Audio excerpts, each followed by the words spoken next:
The side door of the Hall of Apocalypse slid open, revealing a dim corridor leading toward the depths of the battleship. Hong Ho walked in front, her high heels striking the metal floor with a rhythmic tap, tap, tap, like a death knell tolling for the judgment that was about to descend. Behind her, 2 heavily augmented power-armored star pirates carried the throne along with Lena upon it, following in her wake step by measured step. Lena's lips had already been bitten through, a faint streak of blood trailed from the corner of her mouth, lending a savage, tragic beauty to her pale and noble face. She no longer wasted her breath on futile curses. She simply fixed her violet eyes on the alluring figure of Hong Ho ahead. If a gaze could kill, Hong Ho would have been dismembered 1,000 times over already. "Do not look at me like that, my dear number 3 little sister." Hong Ho spoke as though she had eyes in the back of her head, chuckling lightly, without turning around, her voice filled with the delighted cruelty of a cat toying with a mouse. "I have worn that very look before. Back then, I believed my fury alone was enough to burn the stars." She suddenly halted, turned around, and slowly approached Lena. Extending a finger, she gently wiped away the blood at the corner of Lena's lips, then placed the finger into her own mouth to taste it. The taste of nobility. Hong Ho narrowed her eyes, savoring the almost fiery glare Lena leveled at her. "But later I came to understand that before a true master's so-called anger, dignity, pride are nothing more than tedious seasonings. When the master is in good spirits, he may find them amusing. When he is not, he merely considers them noisy." She straightened up, looking down at Lena bound to the throne, as if appraising a piece of art. "You must be wondering what right I have to lecture you. I, a star pirate boss from the Chaos Star region, while you are the rightful imperial heir to the throne. Is that it?" Hong Ho's smile twisted into something uncanny. "You are wrong. Here we share only one identity, our master's collection. And I am the one who arrived before you. Number 1. So, I am the one who will teach you the rules." At the end of the corridor, a massive circular bulkhead door slowly began to open. Beyond it was not any kind of prison cell Lena had imagined. It was an incomparably luxurious chamber, so exquisite it even surpassed the bedchambers Lena once occupied in the Imperial Palace. A vast floor-to-ceiling window faced the boundless starry sea, and through that expanse of stars, she could see her flagship, the Divine Glory, stripped of all radiance, floating quietly in the darkness like a beached leviathan. This was a vantage deck with a peerless view, an exhibition case. With a heavy clang, the throne was set down in the very center of the room. Hong Ho waved her hand, and the 2 star pirates bowed and withdrew as the bulkhead slowly closed. Only the 2 women remained in the room. "Do you like your new home?" Hong Ho walked to the floor-to-ceiling window and spread her arms as though embracing the entire universe. "The master says that a collection should look like a collection. It must be placed in the most conspicuous spot to remind him, and everyone else at every moment, to whom you belong." She snapped her fingers. The energy shackles on Lena's limbs vanished in an instant, but the runic collar at her throat flashed and grew denser, more solid. Long-lost freedom did not bring the slightest joy. Instead, it plunged Lena into a deeper chill. She reflexively flexed her stiff wrists, but dared not make any sudden move. "See, you are already learning to behave," Hong Ho said. Hong Ho smiled in satisfaction, walked to one wall of the room, and pressed a button. The wall slid aside without a sound, revealing a vast walk-in wardrobe. Inside, an array of garments hung in abundance, but not a single piece resembled the imperial military uniform or court attire that Lena was familiar with. Instead, there were outfits of various materials and styles, made uniforms, latex suits, and even some shameful garments designed solely to please men ones Lena dared not even look at. "This is your new uniform." The Red Queen casually picked up a black lace-trimmed maid skirt and tossed it at Lena's feet. "The master delights in obedient pets. Now change into it, and then kneel on the ground to thank the master's mercy. This is your first lesson. You must be dreaming." Lena trembled all over. It was a blatant violation of her dignity. "Oh." The Red Queen raised an eyebrow. "It seems you fancy an even more direct method of instruction." No sooner had she spoken than the collar around Lena's neck tightened abruptly. Ugh! A crushing, suffocating force overwhelmed her, and Lena immediately fell to her knees, her hands clutching at her neck, only to encounter a chill of energy. Her face flushed purple from oxygen deprivation, and the defiance in her eyes was quickly overpowered by physical agony.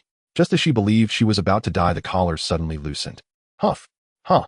Lena gasped like a fish out of water, drawing deep gulps of air as cold sweat drenched her back. "Let me say it again," the Red Queen's cold voice murmured like the abyss changed into it. Meanwhile, on the bridge of the Xinyuan Casino, Lin Fan looked at the holographic screen, his face unmoved as he observed the disorganized and utterly demoralized Tianzai fleet. Zhao Gang, rubbing his hands nervously, excitedly suggested, "Boss, let's quickly take the princess and make our escape. This is a bloody windfall. With her as our hostage, the Empire won't dare trouble us for a decade." "Run." Lin Fan scoffed as if amused by the very notion. After all the effort I expended in orchestrating such a splendid drama, you only think of fleeing. He slowly rose from the captain's seat and walked to the communication console. Alice, connect me to the highest public channel of all warships in the Tianzai fleet. In the next moment, Lin Fan's calm visage appeared on every screen before tens of thousands of Imperial soldiers. Panic, anger, bewilderment, a myriad of emotions intermingled on the soldiers' faces. Lin Fan paid no heed, speaking in a tone that declared facts with calm resolve. I am Lin Fan, chairman of Xinyuan Quanya. As you can see, your princess is now my guest. Your flagship is now my prize. His voice, empowered by the Di Gua Qiangji Chenshu Guanghuan Imperial Compulsory Subjugation Halo, carried an ineffable magic that sent a shiver down the hearts of all who heard it, forcibly quelling their inner unrest. Now I give you all a chance to live. Immediately disable all weapon systems and main engines and deactivate all defensive shields. Then arrange your current flagship, the Shunsheng Rongyao, into a flotilla around it and await my transformation. With those words, the entire fleet erupted into chaos. It was more humiliating than surrender. It was as though the Empire's elite were to be absorbed by the Star Pirates. Of course, you may also choose to refuse. A chilling smile curled on Lin Fan's lips, sending shivers down the spines of all who witnessed it. If so, in 5 minutes, I will trigger the core reactor of the Shunsheng Rongyao to burst forth as the most magnificent supernova in the cosmos. I believe your princess will relish this grand funeral offering. Now let the countdown begin. After Lin Fan finished speaking, he severed communications, leaving tens of thousands of Imperial soldiers with a cold and ruthless ultimatum. His gaze seemed to pierce through the screens, settling on the interim commander of the fleet, a middle-aged man bearing the rank of colonel. In mere seconds, the colonel's face shifted from ashen to pallid. He stared at the screen where the 5-minute countdown had begun, then glanced at his subordinates awaiting his orders. If they surrender, they shall be deemed criminals of the Empire. Should they defy, they will bear the sin of the princess and face total annihilation.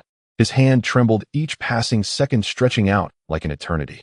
At last, with only 1 minute remaining on the countdown, he closed his eyes and, summoning every ounce of strength, issued the hoarse order that would forever be emblazoned on the Empire's pillar of shame. The entire fleet, obey. Mr. Lin Fan's commands. All fleets, obey Mr. Lin Fan's orders. As the proxy commander's hoarse, despairing order resonated through the internal channels of every warship, the entire Tianzai fleet, the Empire's most esteemed sword, was rendered utterly lifeless. Countless Imperial soldiers, their faces ashen, lowered their weapons in resignation, while the roaring engines gradually quieted and the brilliant glow of the shields faded to dimness. Over 100 pristine white warships, symbols of Imperial glory, floated silently and in humiliation through the cold void like a graveyard abandoned by its master. Panic, confusion, anger, and defiance all dissolved into an overwhelming despair. On the bridge of the Xinyuan, Duguang Zhao Gang and his comrades had completely lost the ability to think. With his mouth agape, he stared at the vast compliant fleet on the screen, feeling as though his very CPU was about to overheat. Was it truly the end? With a single sentence, an elite legion surrendered en masse. This is beyond mere amazing. It is a myth. This is creation itself. Boss, you are truly my reborn parent. Zhao Gang, at a loss for words, could only repeat this plain, heartfelt praise. Yet Lin Fan barely even lifted an eyelid. To him, this was the inevitable outcome. Calmly, he issued commands to the system in his mind. System, is there any way to grant these new recruits a one-click induction? Tongji Jolene centered on the host's spiritual power, and through a quantum communication network, it implants an indelible spiritual steel mark into all intelligent beings within the designated area, a mark that defies erasure by ordinary means. It causes those touched at the very soul to regard the host as the supreme being, incapable of ever entertaining thoughts of betrayal. Confirmed. Lin Fan's response was devoid of the slightest hesitation. Lin Fan slowly rose from his captain's seat, his eyes gently closed. An invisible, majestic force of spiritual energy, vast as a sea of stars, erupted from him in an explosive display. That force, amplified and disseminated instantly via the communication array of the Xinyuan Duguang, surged forth like a soul storm that enveloped the 100 or so silent warships. In that moment, every soldier of the Tianzai fleet, whether on the bridge, in the engine room, or in their private quarters, was suddenly jolted. In their minds, they beheld a vision reminiscent of the universe's genesis. At the edge of primordial chaos, a towering black throne emerged, so magnificent it defied description. Upon the throne sat a vague yet supremely imposing figure. That figure was none other than Lin Fan.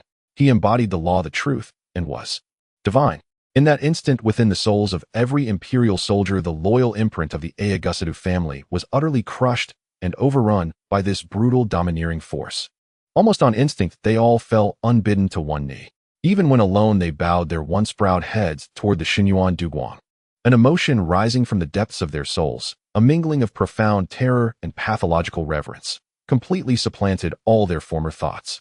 Lin Fan opened his eyes, his calm gaze sweeping over the array of subservient warships on the screen as he spoke softly. From today on, you are no longer the Empire's Tianxia.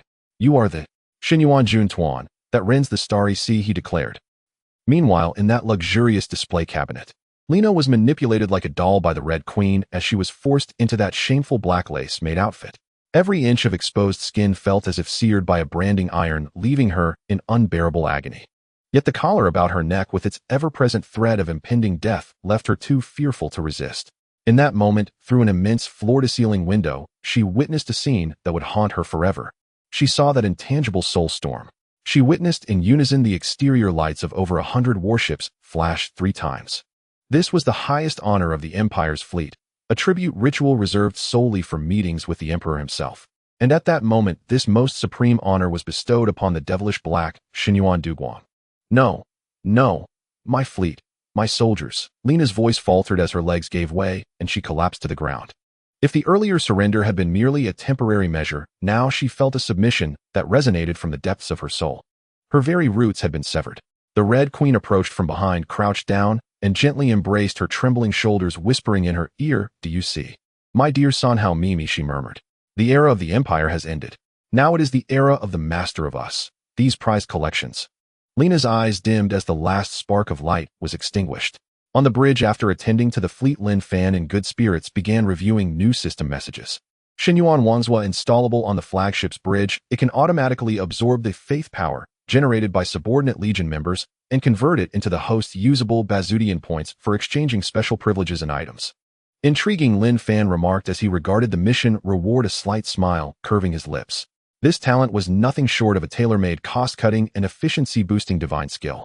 He turned toward Alice and said, "Alice, informed the Red Queen to bring our Sanhao Tsangping to the bridge. I suppose it's time for her to meet her newly revamped subordinates," he added. In battle, it can actively unleash a fear aura that greatly weakens enemy morale. New mission unlocked: the Empress's first cup of tea. Mission requirement: have Lena von Augustus from the depths of her heart personally serve you a cup of hot tea. Mission reward: unlock her fate female-led talent. Imperial domination passive: all Imperial units under your command gain 20 combat power and 30 reduced maintenance costs. Interesting. Lin Fan gazed at the mission reward, the corners of his lips faintly lifting. This talent was practically a tailor-made miracle skill for cost reduction and efficiency. He turned his head to Alice beside him and said, "Alice, inform Red Queen to bring our number 3 collection piece to the bridge. I think it is time she had a look at her freshly reborn subordinates." Alice informed the Red Queen to bring our item No. 3 foot to the bridge. "I think it's time for her to meet her refreshed subordinates." Lin Fan's command cut through Lena's last shred of dignity like the most precise scalpel. As the door to the bridge slid open, Lena's footsteps momentarily faltered. On the bridge, everyone's gaze was focused on her like searchlights. In those eyes there was curiosity, amusement, pity, but no longer the reverence that had once existed. The black lace-made dress she wore barely covered her thighs, and a white apron tied in a ridiculous bow at her front. Her once noble golden hair was now disheveled, and the clear imprint of 5 fingers on her face, coupled with the lifeless silence in her violet eyes, painted a surreal yet impactful picture. The princess of the Empire, the future empress, now resembled a cheap doll for others to gawk at. The Red Queen reveled in it all, affectionately linking her arm with Lena's and leading her to the center of the bridge, speaking softly, yet with words that pierced the heart. "Come, my dear sister, no. 3, don't be shy. From now on, this will be your new stage." Lena's body trembled slightly, but she said nothing. She merely stared intently at the man seated in the captain's chair. Lin Fan didn't even look at her. His gaze remained fixed on the massive fleet neatly lined up on the main screen. "Alice, connect to the Abyss Legion, full channel communication." Lin Fan's voice rang out calmly. In the next moment, the main screen was split into hundreds of small windows, each displaying the face of an Imperial. No, a former Imperial officer. From colonels to lieutenants, everyone stood upright, their faces bearing an expression of fervor and devotion that Lena had never seen before. "Abyss Legion, we salute you, my supreme master." Hundreds of officers, tens of thousands of soldiers, all simultaneously roared with a voice that echoed throughout the universe. In that voice, there was not a trace of coercion, only worship and loyalty emanating from the depths of their souls. Lena's pupils at that moment shrank to the size of pinpoints. She saw her most capable subordinate, a middle-aged man known for his discipline and loyalty, now gazing at Lin Fan's image like a fanatic with reddened eyes. She saw those ace pilots who had once only taken orders from the Augustus family, now piloting their aircraft to form the letters Abyss in the void. She saw the mechanical arms on the engineering ship using scorching lasers to erase the noble flame rose emblem from the warship, replacing it with a menacing black vortex emblem that seemed to devour the stars. Her fleet, her glory, her foundation. In less than an hour, it was uprooted and then grafted onto another person in a more efficient and ruthless manner. No, it can't be. Lena's lips trembled as she finally uttered her first words since arriving on the bridge, faint like a flickering candle in the wind. This is an illusion. It must be an illusion. My soldiers, they are loyal to the Empire. Loyalty. Lin Fan finally turned his head, looking at her for the first time, his gaze akin to that of a man observing a naive child. The loyalty you speak of is merely built upon the centuries-old authority of the name Augustus. And now I show them with strength that there exists something more worthy of their allegiance than the Empire. He paused, a hint of amusement curling at the corners of his mouth. Tell me, if I were to order them to use the main cannon to flatten your hometown, the Augustus home planet, would they hesitate for even a second? Lena's body jolted violently, nearly collapsing to the floor. This was a question she didn't even dare to contemplate the answer to. She looked at the familiar yet strange faces on the screen. The fervent expressions on each of those faces had already given her the cruelest answer. She had lost. Lost, utterly lost, to the point of being completely shattered. Even the last shred of hope was thoroughly crushed. At that moment, Lin Fan suddenly snapped his fingers. After talking for so long, I'm a bit thirsty. He looked at Lena, his gaze akin to that of a man instructing a true maid. Go make me a cup of tea. At this moment, Lena's mind went blank. Resist? With what could she resist? With this ridiculous maid outfit? Cursing. Could her voice compete with the thunderous master of the entire legion? No. She suddenly understood. Before this man, everything she had held was rendered meaningless. Her identity, her fleet, her pride had all become proof of his power. And now her only remaining value was to play the role of, free foot. A twisted, self-destructive thought began to grow wildly in her heart. Perhaps submission was the only way out. Perhaps becoming the private property of this devil who could control everything wasn't so hard to accept after all. The effect of the Empire's compulsory subjugation halo reached its peak at the moment her mental defenses completely collapsed. Lena slowly, ever so slowly, bent her noble knee. It is, Master. She lowered her head, her voice soft, yet clearly heard by everyone present. Then she stood up like a marionette, walked to the automatic tea machine by the side of the bridge, and with trembling hands brewed a cup of hot tea for Lin Fan.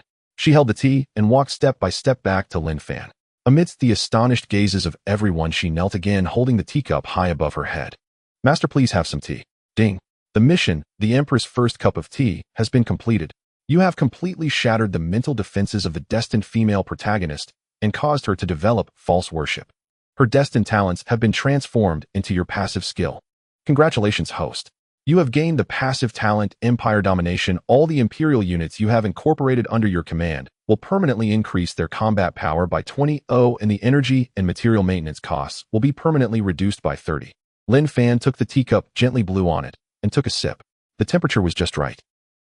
He looked at the former Empress of the Empire kneeling at his feet, her head deeply bowed, and the starry sea that now belonged to him behind her, a satisfied smile curling at the corners of his mouth.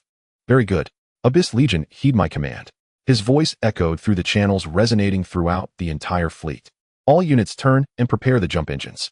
His finger gently tapped the star map, pointing to a deeper and more chaotic darkness.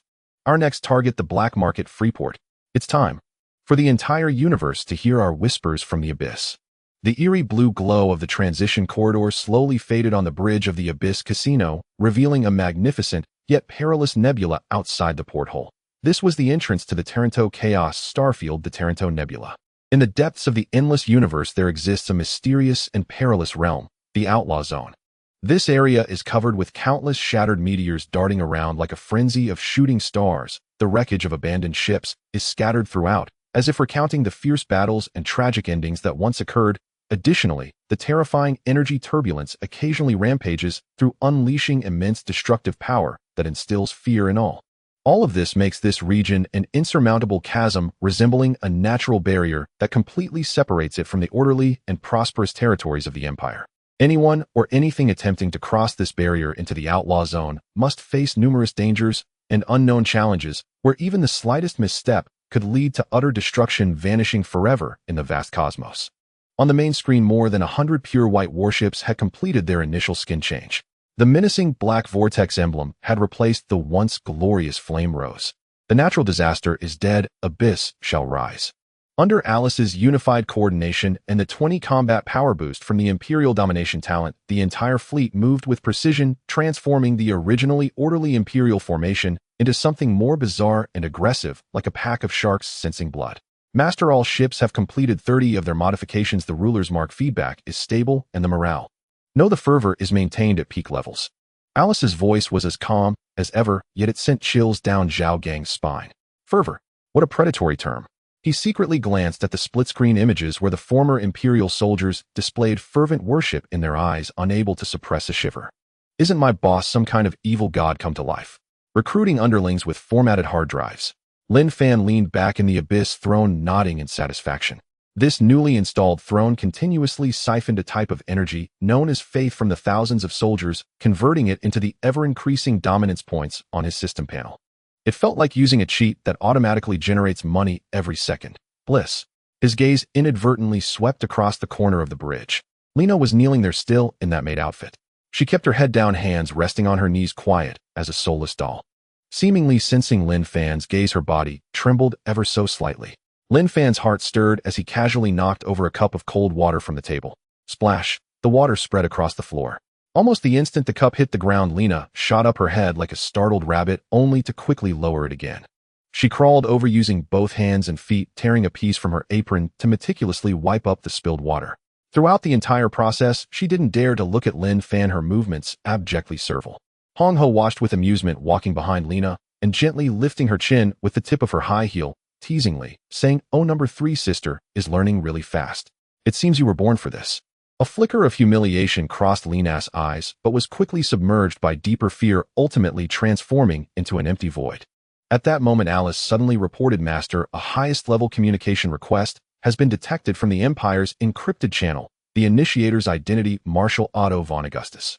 "That's Lena's uncle, the highest authority in the Imperial military," Alice added. "Ah, the Master has come knocking." Zhao Gang instantly tensed up, his palms sweating. That was the Imperial Marshal, a legendary figure. Lin Fan, however, smiled, intrigued. Let them in, no need for visuals, just let them hear the voice. The communication was connected. A voice dignified and steady, yet suppressing a raging fury, resounded throughout the bridge. "I am Otto von Augustus, Deputy Commander of the Natural Disaster Fleet. Report your location and the situation of Princess Lena immediately. Repeat." "Stop shouting, old man." Lin Fan interrupted him, his voice soft, yet imbued with a lazy playfulness akin to a cat toying with a mouse. "Your precious niece is doing quite well." He paused and commanded the kneeling Lena, "Lift your head and greet your uncle." Lena stiffened as if struck by lightning. She suddenly raised her head, eyes filled with struggle and pleading. Yet when she met Lin Fan's cold and bemused gaze, all her will to resist crumbled in an instant. She opened her mouth and spoke in a tone so foreign to herself, empty and numb, into the communicator. "Uncle. I'm still alive. Lena, how are you? What have they done to you?" The voice of Marshal Otto on the other end exhibited intense fluctuations for the first time, filled with shock and concern. "I'm fine." Lena's voice remained flat. "I'm learning new etiquette, serving my new master." After saying this, she seemed to be drained of all strength, collapsing once more. On the other end of the communication, there was a deathly silence. Everyone on the bridge could imagine the expression on the face of that Imperial Marshal, one that could destroy worlds. This was 1,000 times more malicious than killing Lena directly. It was a slap in the face to the entire Augustus family and the Galactic Empire. "All right, family time is over." Lin Fan's voice rang out once more, carrying the weight of finality. "From today onward, the Natural Disaster Fleet no longer exists. In its place is my Abyss Legion. Go back and tell your Emperor that the tickets of the old era have expired. The tide of the new era will be raised by me. Oh, by the way," Lin Fan added, as if recalling something, "don't think about coming to find us. Because the Abyss will come to find you." After saying this, he gestured for Alice to cut off the communication. "All troops take heed." Lin Fan stood up from the throne, pointing toward the chaotic and dark starfield outside the porthole. "Enter the Taranto Nebula and activate silent navigation mode. Our first stop, the Black Market Freeport. A king needs a castle worthy of him. Now let us go in." By Freeport. As the Abyss Legion emerged from silent transit at the fringes of the Taranto Nebula, ghost-like, soundless, the entire universe seemed to hold its breath for a single suspended second. Over 100 obsidian black warships, each emblazoned with a grotesque vortex insignia, hung motionless in the void near the black market haven known as Freeport, arranged in a formation of flawless geometric precision. They resembled a pack of prehistoric leviathans, disciplined, cold, silent, and radiating an oppressive, suffocating weight. Freeport, the pulsing heart of Taranto's lawless star cluster, unfolded before onlookers as a surreal kaleidoscopic spectacle. It loomed like a colossal tumor stitched together from cosmic refuse. Derelict freighters, hollowed-out asteroids, rust-eaten station modules, all haphazardly welded into one sprawling, chaotic mass, its surface crawling with garish, flickering neon signs and snarled tangles of energy conduits. Here crime thrived, mercenaries flourished, and order went to die. Yet now this eternally raucous realm of lawlessness had fallen into an eerie, unnatural silence. Countless eyes, greedy, ferocious, and deeply uncertain, peered from behind countless portholes locked onto the uninvited armada. My heavens, is that the Empire's Cataclysm fleet? What in the void are they doing here? Have they taken up piracy suppression? No, it's not. The Imperial flame rose on their hulls. Who the hell are these interlopers? By the stars, now that's impressive. They hijacked an Imperial fleet and dare sail it openly. They're aiming for the heavens. Freeport's public comms channel erupted instantly, a volatile cocktail of panic and exhilaration boiling like superheated oil. Inside the core district of Freeport, in a dim, smoke-hazed bar called the Widow's Kiss, the air hung thick with tension. This was the chamber of Freeport's board of directors, where its three sovereign powers convened. Seated at the head of the table was Iron Butcher, a cyborg whose left side gleamed with cold, polished metal. His cybernetic eye pulsed steadily, a crimson beacon in the gloom. To his left sat Fox Smile, the arms dealer, tall, gaunt, impeccably dressed, forever polishing his gold-rimmed spectacles with a silk handkerchief. To his right sat Thousand Faces, a woman whose true identity remained a myth whispered about, but never seen, Freeport's most elusive information broker. Humph. Just an Empire fleet with its fangs pulled, rumbled Iron Butcher, his massive metallic fingers drumming a dull, heavy rhythm upon the table. Some lucky brat probably stumbled upon the remote control. Butcher, don't underestimate them. Fox Smile spoke slowly, deliberately. According to my sources, the Empire has declared them a red level 1 priority, highest tier fugitives. If they've driven the Empire to such fury, this young man is no ordinary threat. Hee hee. Thousand Faces let out a soft, silvery laugh. Threat or not, we'll find out soon enough. Besides, our hungry wolves have been cooped up too long. Let this so-called Abyss Legion become Freeport's newest mineral resource. The three titans exchanged glances, and in that silent exchange consensus crystallized. To them the fleet was nothing more than prime meat delivered to their doorstep. Victory meant over 100 Imperial Standard warships, each a trove of high-grade components. Dismantle them, and they'd fill their vaults to overflowing. Almost immediately, Freeport's labyrinthine network of shipyards, thousands of honeycombed bays, spewed forth a teeming swarm of vessels, sleek and squat, angular and spherical, a veritable cosmic junkyard in motion. This so-called Freeport coalition, 1,000 strong, advanced without formation, without discipline, a disorganized, roaring hive of hornets, surging chaotically toward the Abyss Legion. Listen up, you bastards. Leave your ships and your women, and we might grant you intact corpses. Huh. Look at those white hulls. My blade's been starving for this. Their vulgar taunts echoed across the public channel. Listen up, you bastards. Leave your ships and your women, and we might grant you intact corpses. Huh. Look at those white hulls. My blade's been starving for this. Their vulgar taunts echoed across the public channel. On the bridge of the Abyss Casino, Zhao Gang watched the screen, his lips twitching involuntarily. Boss, these bumpkins, they're embarrassingly unprofessional. This isn't warfare. It's a brawl in some backwater village square. Lin Fan reclined in the Abyss throne, eyes still closed, not even lifting a lid.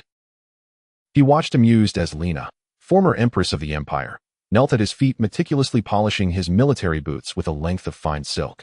She appeared wholly reconciled to her new role, movements precise, reverent, as if servitude were her birthright.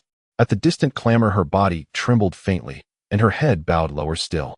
Alice, Lin Fan finally spoke, voice calm, detached, as though issuing a trivial household instruction.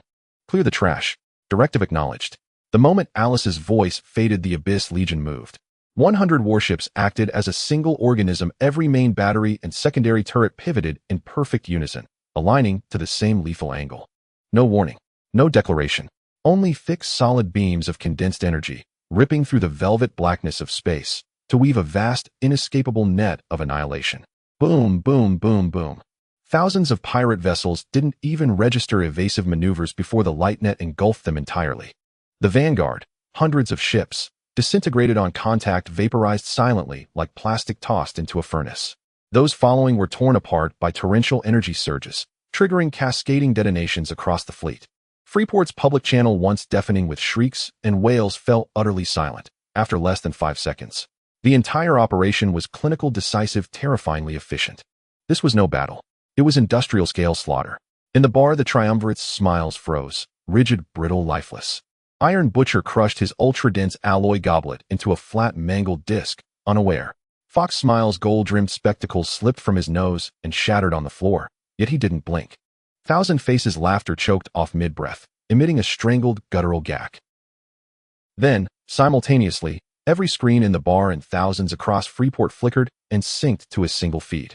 There Lin Fan lounged effortlessly upon his obsidian throne, the infinite starfield stretching behind him, and beyond the Abyss Legion freshly cleansed of opposition.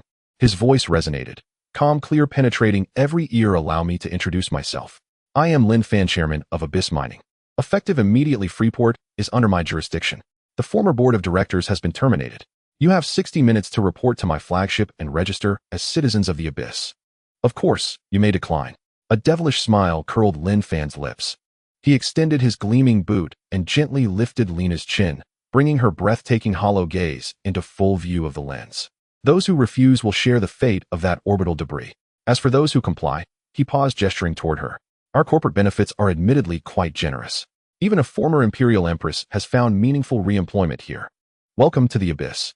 As the ethereal blue light of the jump dissipated, the bizarre outline of the Freeport occupied the entire porthole. It resembled a bloated beast constructed from countless metallic debris, abandoned ship hulls, and meteorites quietly resting in the dark cosmos, shimmering with chaotic yet vibrant neon lights. Over 100 warships of the Abyssal Legion were now painted a deep black, their sinister vortex insignia slowly rotating on the hulls, emanating an unsettling energy fluctuation. They formed a bizarre formation that could not be found in any Imperial Naval Academy textbook, hovering like a pack of silent sharks at the golden striking position not far from the Freeport. Boss, are we in a den of thieves? Zhao Gang stared at the chaotic buildings on the screen, feeling his OCD nearly kicking in. This aesthetic is absolutely outrageous. Lin Fan did not respond. He leaned against the newly installed abyssal throne, feeling the energy of faith gathering from thousands of soldiers, a subtle smile appearing at the corner of his mouth. His gaze fell upon the corner of the bridge. Lena knelt there, still wearing that disgraceful maid outfit. She bowed her head, her golden long hair obscuring her cheeks, quiet as a fragile porcelain doll. It seemed she sensed Lin Fan's attention as her body trembled imperceptibly. At that moment, a swarm of various spacecraft suddenly surged out of the hive-like port of the Freeport. Goodness, I can't believe it. Are these country bumpkins looking to pick a fight with us? Zhao Gang exclaimed. Thousands of warships of various designs surged forward without formation, instantly flooding the public channel with foul language and arrogant shouts. Lin Fan's gaze remained unfazed. He was even too lazy to look at the rabble. Alice, he merely uttered 3 words. Command received, calculating optimal solution. Alice's voice was as cold and efficient as ever, executing the decapitation plan. In the next moment, the Abyssal Legion moved.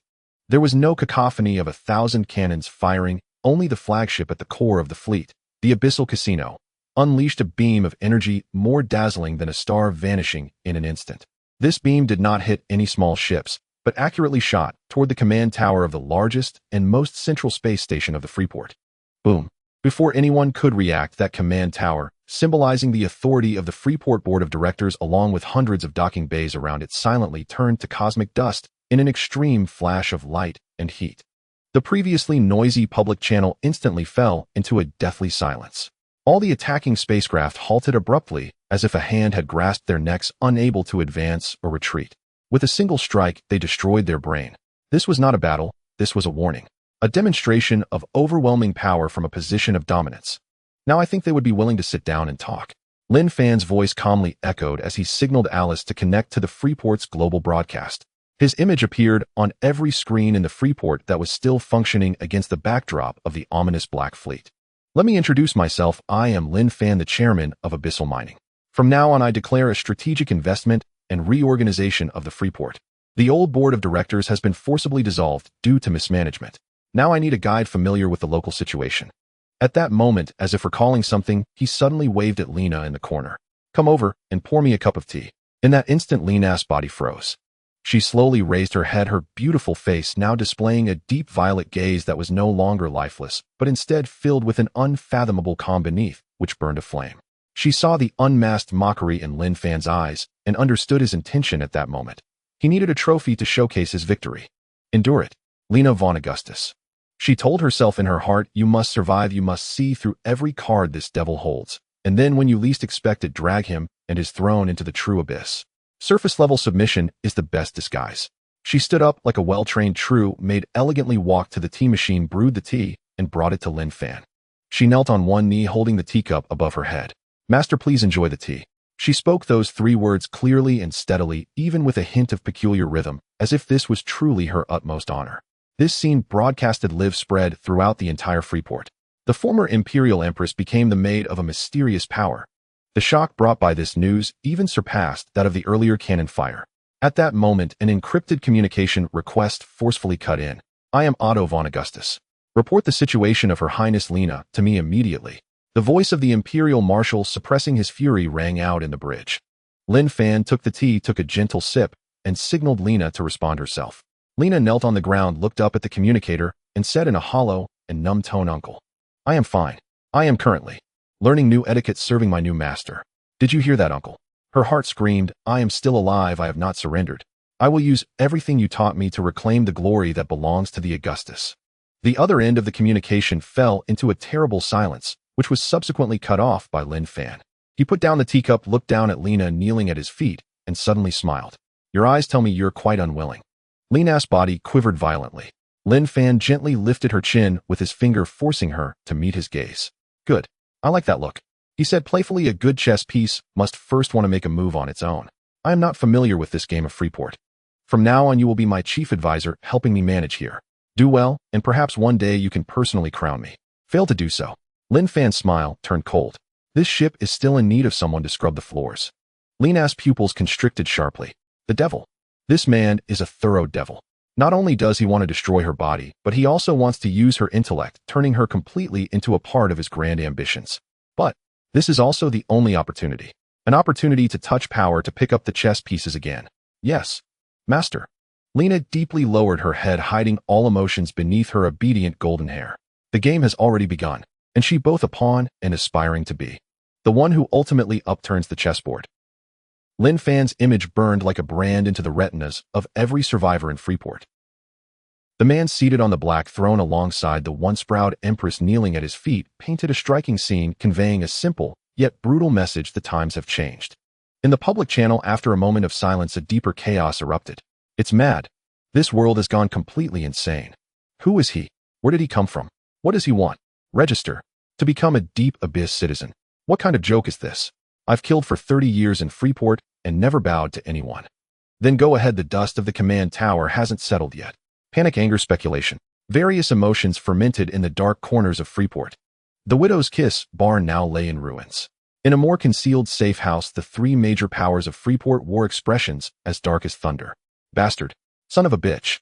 The Iron Butcher slammed his fist onto the alloy table, leaving a clear imprint. He destroyed the command tower, but he hasn't destroyed Freeport. We still have thousands of brothers ready to fight him in street battles. I don't believe his big guy can come into the streets. Fight. The smiling fox adjusted his sliding gold-framed glasses, his voice dry. With what? Are we supposed to fill the gap with our brothers' lives? Didn't you see that, Shell? That's technology beyond our comprehension. We are no longer on the same dimensional level as him. Suddenly the quiet Qian Mian let out a low laugh, and that laughter sounded particularly harsh in the stifling air. His name is Lin Fan, the chairman of Deep Abyss Mining. Interesting. I have used all my informants, and there is no information about this person or this company in the entire interstellar network. He is like a being that appeared out of thin air. Her eyes shimmered with a dangerous light. Either he is a fool using a false identity to fool others, or his background is deeper than we can imagine. Now he wants us to register. Qian Mian licked her lips. This is an ultimatum and also an opportunity, a chance for us to see up close whether this king is a god or a ghost. On the bridge of the Deep Abyss casino ship, Lin Fan waved his hand to shut off the broadcast. He looked at Lena, who still knelt on the ground, but held her back straight, a playful smile curling at the corners of his mouth. Chief Advisor, it's your turn to work now. He snapped his fingers, and a holographic star map unfolded on the floor between them, revealing the three-dimensional structure of Freeport densely marked with tens of thousands of red dots. I want a list. Lin Fan's voice carried no emotion. Within 24 hours, I want to know who each red that represents what weapons they have, which faction they belong to, and in which corner of which pipe they are hiding. I also want to know, besides those three clowns just now, who is the true underground emperor of Freeport, controlling the flow of information, supplies, and weapons here. Can you do that? This was nearly an impossible task. The personnel structure of Freeport was 100 times more complex than the most chaotic slum of the Empire.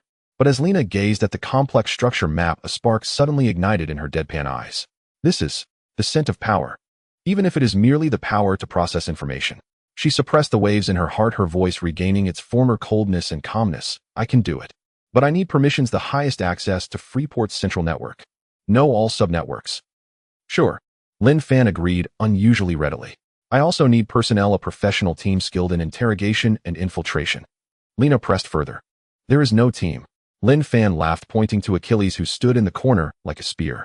But he is at your disposal. Former Imperial Ace agent, I believe you know his professional capabilities better than I do. Lena followed his finger and locked eyes with Achilles across the room.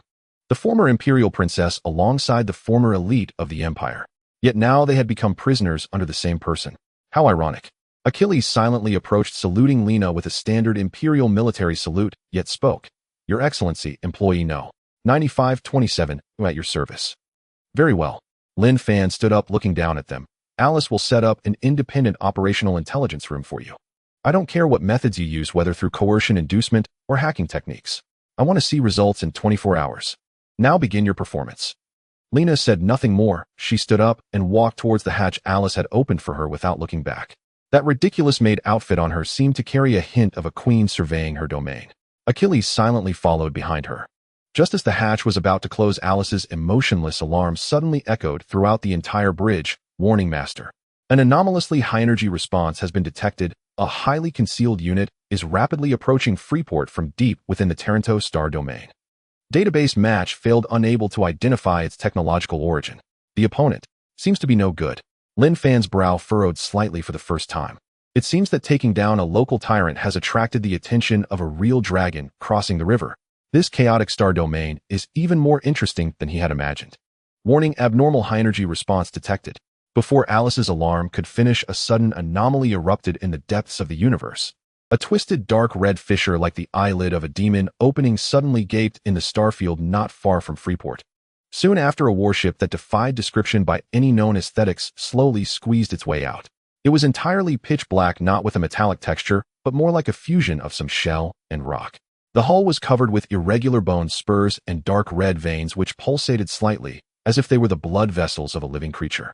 The entire shape of the ship resembled a giant starry bat wing made of bones spreading its wings.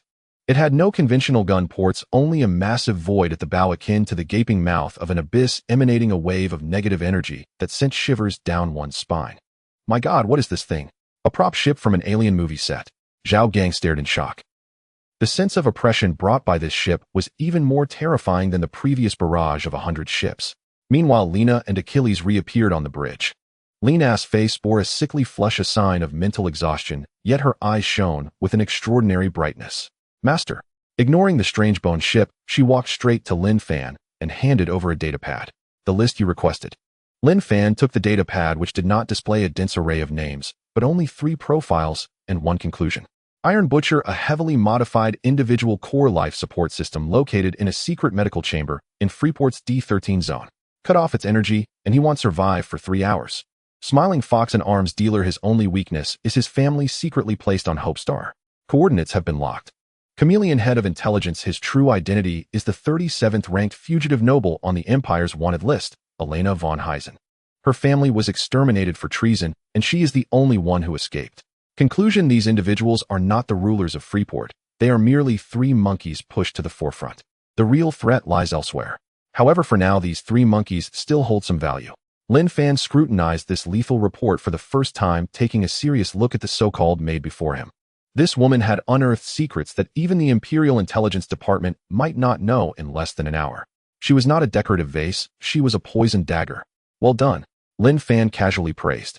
At that moment, the all-encompassing broadcast from the skeletal giant ship, forcefully covered, all channels. A hoarse voice, as if echoing the wails of countless wronged souls, emerged. From this moment on, this place, this starfield belongs to the Void Cult. All life, offer up your faith, or become the food of my master, the Star Devourer.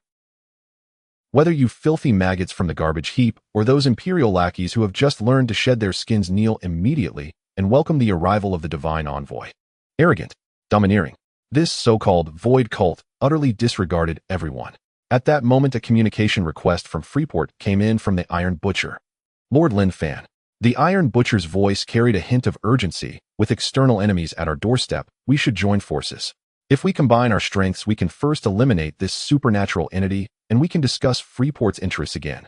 It seemed like a reasonable proposal. Lin Fan, however, laughed. He glanced at Lena, who nodded in understanding and shook her head. Join forces.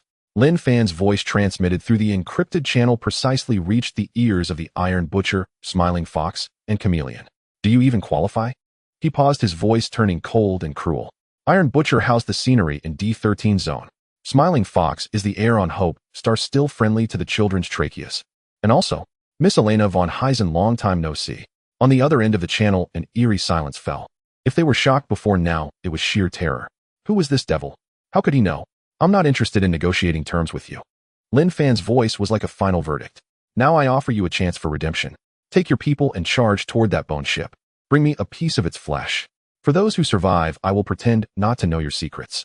Whoever contributes the most, I might even consider making him a formal dog of my Abyss Legion. The consequence of refusal. Lin Fan did not finish, but the implied threat was more terrifying than any words. On the other end of the communication, the Iron Butcher's heavy breathing and the sound of grinding teeth could be heard. It took a full half a minute. Yes, master. A voice filled with utmost humiliation came through the channel. In the next second, the entire Freeport erupted again. The thousands of pirate ships that had just stopped under the coercive orders of the three major factions turned their bow, and like a pack of driven mad dogs recklessly charged towards that skeletal giant ship. For Freeport. Kill. The tragic roar echoed through the starry sky. On the bridge of the Abyss Casino, Zhao Gang was already dumbfounded. In the blink of an eye, without shedding blood, to turn this unruly pack of wolves from Freeport into his cannon fodder. What kind of divine operation was this? The look in his eyes towards Lin Fan had completely transformed into fervent worship of a deity. Lin Fan leaned back on the throne, his gaze falling on the last line of the report. The real threat lies elsewhere. He looked at Lena. Lena slightly bowed, her voice low and clear. Yes, master. Beneath Freeport, there hides a super server that does not belong to this era. It is the core that maintains its operations. My previous investigation has disturbed it. It seems to possess its own consciousness. Before her words fell, the skeletal giant ship finally launched its attack. From its massive mouth, it did not fire energy cannons, but instead spewed forth a swarm of dark red energy locusts. These energy locusts instantly pounced into the array of pirate ships, disregarding their shields, frantically gnawing at their hulls. One warship after another within mere seconds collapsed and disintegrated like gnawed apple cores. Meanwhile, Alice's alarm sounded again at an unprecedentedly urgent frequency. Warning! Warning! An ultra-spec energy response has been detected underground in Freeport. A large number of nanobots are being activated. Target locked on our fleet. On the dual-line battlefield alongside the awakened deities, the alarm of Alice blared, intertwining with the desperate cries from outside the bridge, creating a symphony of doom. The battlefield took shape in an instant. In the outer layer, dark red energy locusts released by the Void Sectbone ships were frantically devouring the joint fleet of the Freeport with overwhelming force.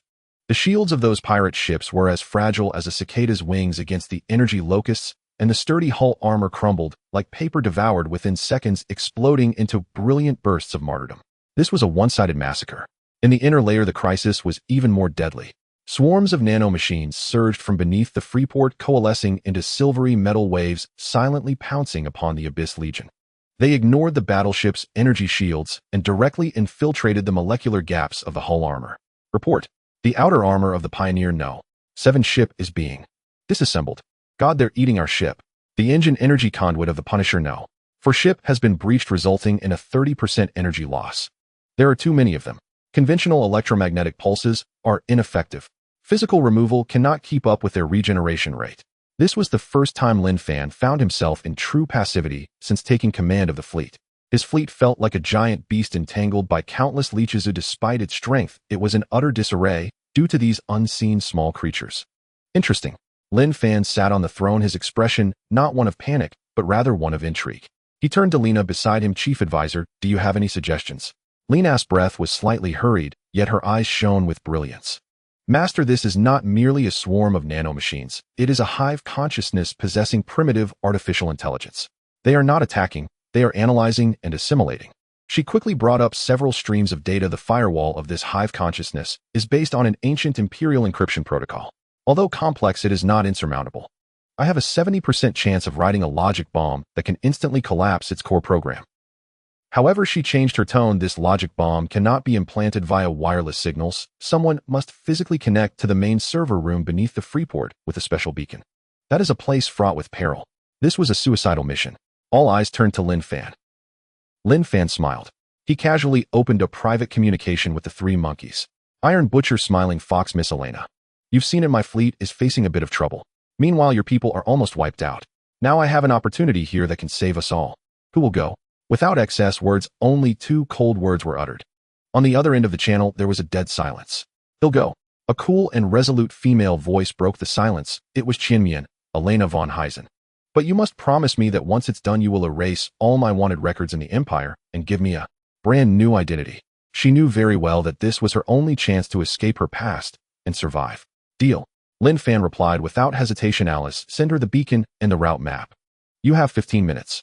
As for you two, he said to the Iron Butcher and Smiling Fox, take the remaining crew and continue to charge for me.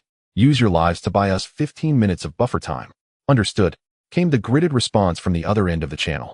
With the order issued, the last remnants of Freeport launched a suicidal charge, temporarily diverting some of the nanomachine's computational power. Meanwhile, Elena piloted a disguised small shuttle, slipping like a ghost into the deep tunnels beneath the Freeport. Now Lin Fan stood up, his gaze piercing through the viewport directly at the skeletal flagship reveling in the slaughter. It's our turn. Alice, connect the energy from the K3 reactor to the energy conversion core and activate overload mode. Command confirmed. Overload mode activated. Energy output instantly increased by 500. Warning, all main cannon energy conduits are overloaded. They will reach critical point in 10 seconds. On the hull of the Abyss casino ship, all black vortex insignias suddenly lit up, turning into a blinding crimson. An energy surge 100 times greater than before crazily gathered in the flagship's main cannon. Space began to twist and collapse in front of the cannon's muzzle. Fire. There was no earth-shattering roar. Only a beam of pure black light, condensed to perfection and seemingly capable of devouring all light, tore through the universe. It shot forth, instantly crossing the battlefield and precisely striking the massive, almost living hull of the skeletal flagship. The hardbone armor was pierced by the pure black beam as if seared by a branding iron, creating a massive hole in an instant. The raging energy exploded within the massive ship. Countless bone shards and flesh tissues were blasted away, and the once mighty skeletal flagship let out a silent wail as the dark red veins on its body dimmed. And at that moment, Alice's prompt tone echoed once more, but this time it was not an alarm. Report, Master, the logic bomb has been successfully implanted. The core program of the underground server in the Freeport is crashing. Rebooting. Nanomachines have ceased activity. The dual-line crisis was cleanly resolved at that very moment. Inside the bridge, there erupted a fervent cheer of survival. However, Lin Fan felt no joy. He silently watched the now inactive underground server. Suddenly, a completely different female voice laced with laziness and curiosity resonated directly in his mind rather than through any communication device. I slept so well. Was it you who awakened me? As a token of gratitude, this pile of blocks known as Freeport and that little pet called Star Eater are gifts for you as a meeting present. Then, new administrator, shall we play a game? That languid yet divine feminine voice did not arrive through any communication device. It resonated directly within Lin Fan's soul like a current of pure data. Such communication defied comprehension, signifying a life form utterly transcending contemporary technology. Who are you? Lin Fan betrayed no trace of panic. Seated upon the throne, his consciousness sank deep into his spiritual sea to confront this enigmatic presence. The voice chuckled softly, tinged with the drowsy haze of one newly awakened. You may call me Gaia. I am the first-generation administrator of this Iron Apple, what you refer to as Freeport. Your logic bomb rang like an alarm clock, jolting me from my eons-long slumber. Lin Fan's thoughts raced. A sentient, self-aware super server. Perhaps even a relic left behind by an ancient civilization. You, Gaia murmured, curiosity lacing her tone, are fascinating. Within your body resides a system akin to mine. yet its authority is severely limited like a novice iteration. Still, she is far more intriguing than you. Lin Fan's eyes snapped open. In reality, his gaze swept toward the corner of the bridge, where Lena stood quietly compiling intelligence, precisely the one Gaia had indicated. Her bloodline holds a slumbering, ancient key, the very thing required to unlock certain doors I myself have nearly forgotten. Gaia's voice carried a playful lilt. To appoint her your maid is sheer extravagance, like using a stellar core to bake bread, wasteful and foolish. Lin Fan's brow furrowed deeply. Let us strike a bargain, new Administrator Gaia proposed. As gratitude for awakening me, I shall grant you Freeport's highest administrative authority. That includes its manufacturing line's defense systems, and even the underlying control protocols of that skeletal starship outside Stellar Devourer, my former pet. This is the foundational capital every galactic overlord dreams of acquiring, is it not? The temptation detonated within Lin Fan's heart like a supernova, and Gaia's tone shifted. Require but a single ticket to join the game. You shall completely revoke this sovereign brand imposed upon her, and return her whole and unbroken to herself. From this day forward she ceases to be your trophy, and becomes the first player upon my celestial chessboard. This proposition struck Lin Fan's heart like a sledgehammer. The imperial princess he had so painstakingly tamed, the flawless trophy he wielded to flaunt his might and cow his enemies, was to be surrendered just like that. It was not merely loss, it was a direct affront to his dignity as a sovereign. Lin Fan's gaze grew unfathomably deep. He beheld the shattered yet terrifying skeletal dreadnought beyond the viewport, and below the colossal starport pulsing like a metallic heart. He also saw Lena's defiant gaze, unbroken even in stillness. A woman's allegiance versus the very foundation of a galactic empire.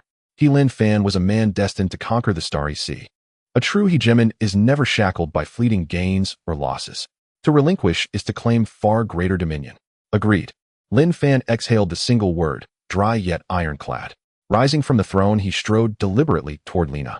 Instinctively, she stepped back, eyes sharp with wariness. She could not fathom what new torment this devil now devised. Lin Fan said nothing, only raised his hand, gazing upon her with an expression she had never seen before. In that look resided resentment, resolve, and a flicker of anticipation even he himself had yet to recognize. Gently, he placed his palm upon her smooth forehead. By my name, Lin Fan, I hereby revoke the sovereign brand. A resonant hum surged forth. A golden, ethereal chain, woven from countless luminous runes, was violently wrenched from the depths of Lena's soul and materialized in midair. In the next instant, with a crystalline shatter, the chain, symbol of absolute subjugation, splintered into fragments, dissolving into shimmering motes of light. Ugh! Lena gasped in pain, her knees buckling as she nearly collapsed. Achilles instinctively stepped forward, only to be halted by a single piercing glance from Lin Fan. When Lena lifted her head again, all vacancy, numbness, and humiliation had vanished from her violet eyes. What remained was the rekindled flame of will, the innate imperial pride of the Augustus dynasty, and the indomitable, star-shaking spirit of a queen. She was free, freed in a way she herself could never have imagined. Excellent. Gaia's voice chimed rich with delight inside Lin Fan's mind. The pact is sealed. Freeport's full authority is now being transferred to your novice system. Then, Lena von Augustus, welcome to the divine chessboard. You are its first player. And you, Lin Fan, Gaia added, her voice curling with inscrutable amusement, you are now both spectator and the next player awaiting entry. The game has officially begun. The game officially begins. Gaia's lazy voice ebbed away like a tide from Lin Fan's sea of consciousness. Ding. External permission injection detected. The main control AI Gaia is transferring administrator permissions to you. Transfer initiated. Permission granted, control over the entire navigation system of the Freeport. Permission granted, control over industrial furnaces No. 3 to 99. Permission granted, first sequence command of the orbital defense array Thorned Crown. Permission granted, underground ecosystem life support system. Permission granted, basic control protocol for the Star Eater biological warship in outer space. Permission transfer completed. Congratulations, you are the new master of the Freeport.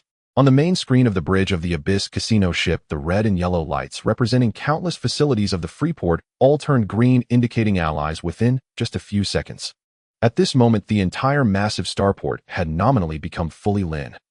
Boss, did we just win? Zhao Gang stuttered as he spoke. He felt completely overwhelmed. Just a second ago, there was a world-ending double crisis, and now the enemy's home was just handed to them. This was more thrilling than a roller coaster. However, Lin Fan did not pay attention to the crew's wild excitement. He slowly rose from the throne, his deep gaze landing on the woman who had just regained her freedom. Lena von Augustus.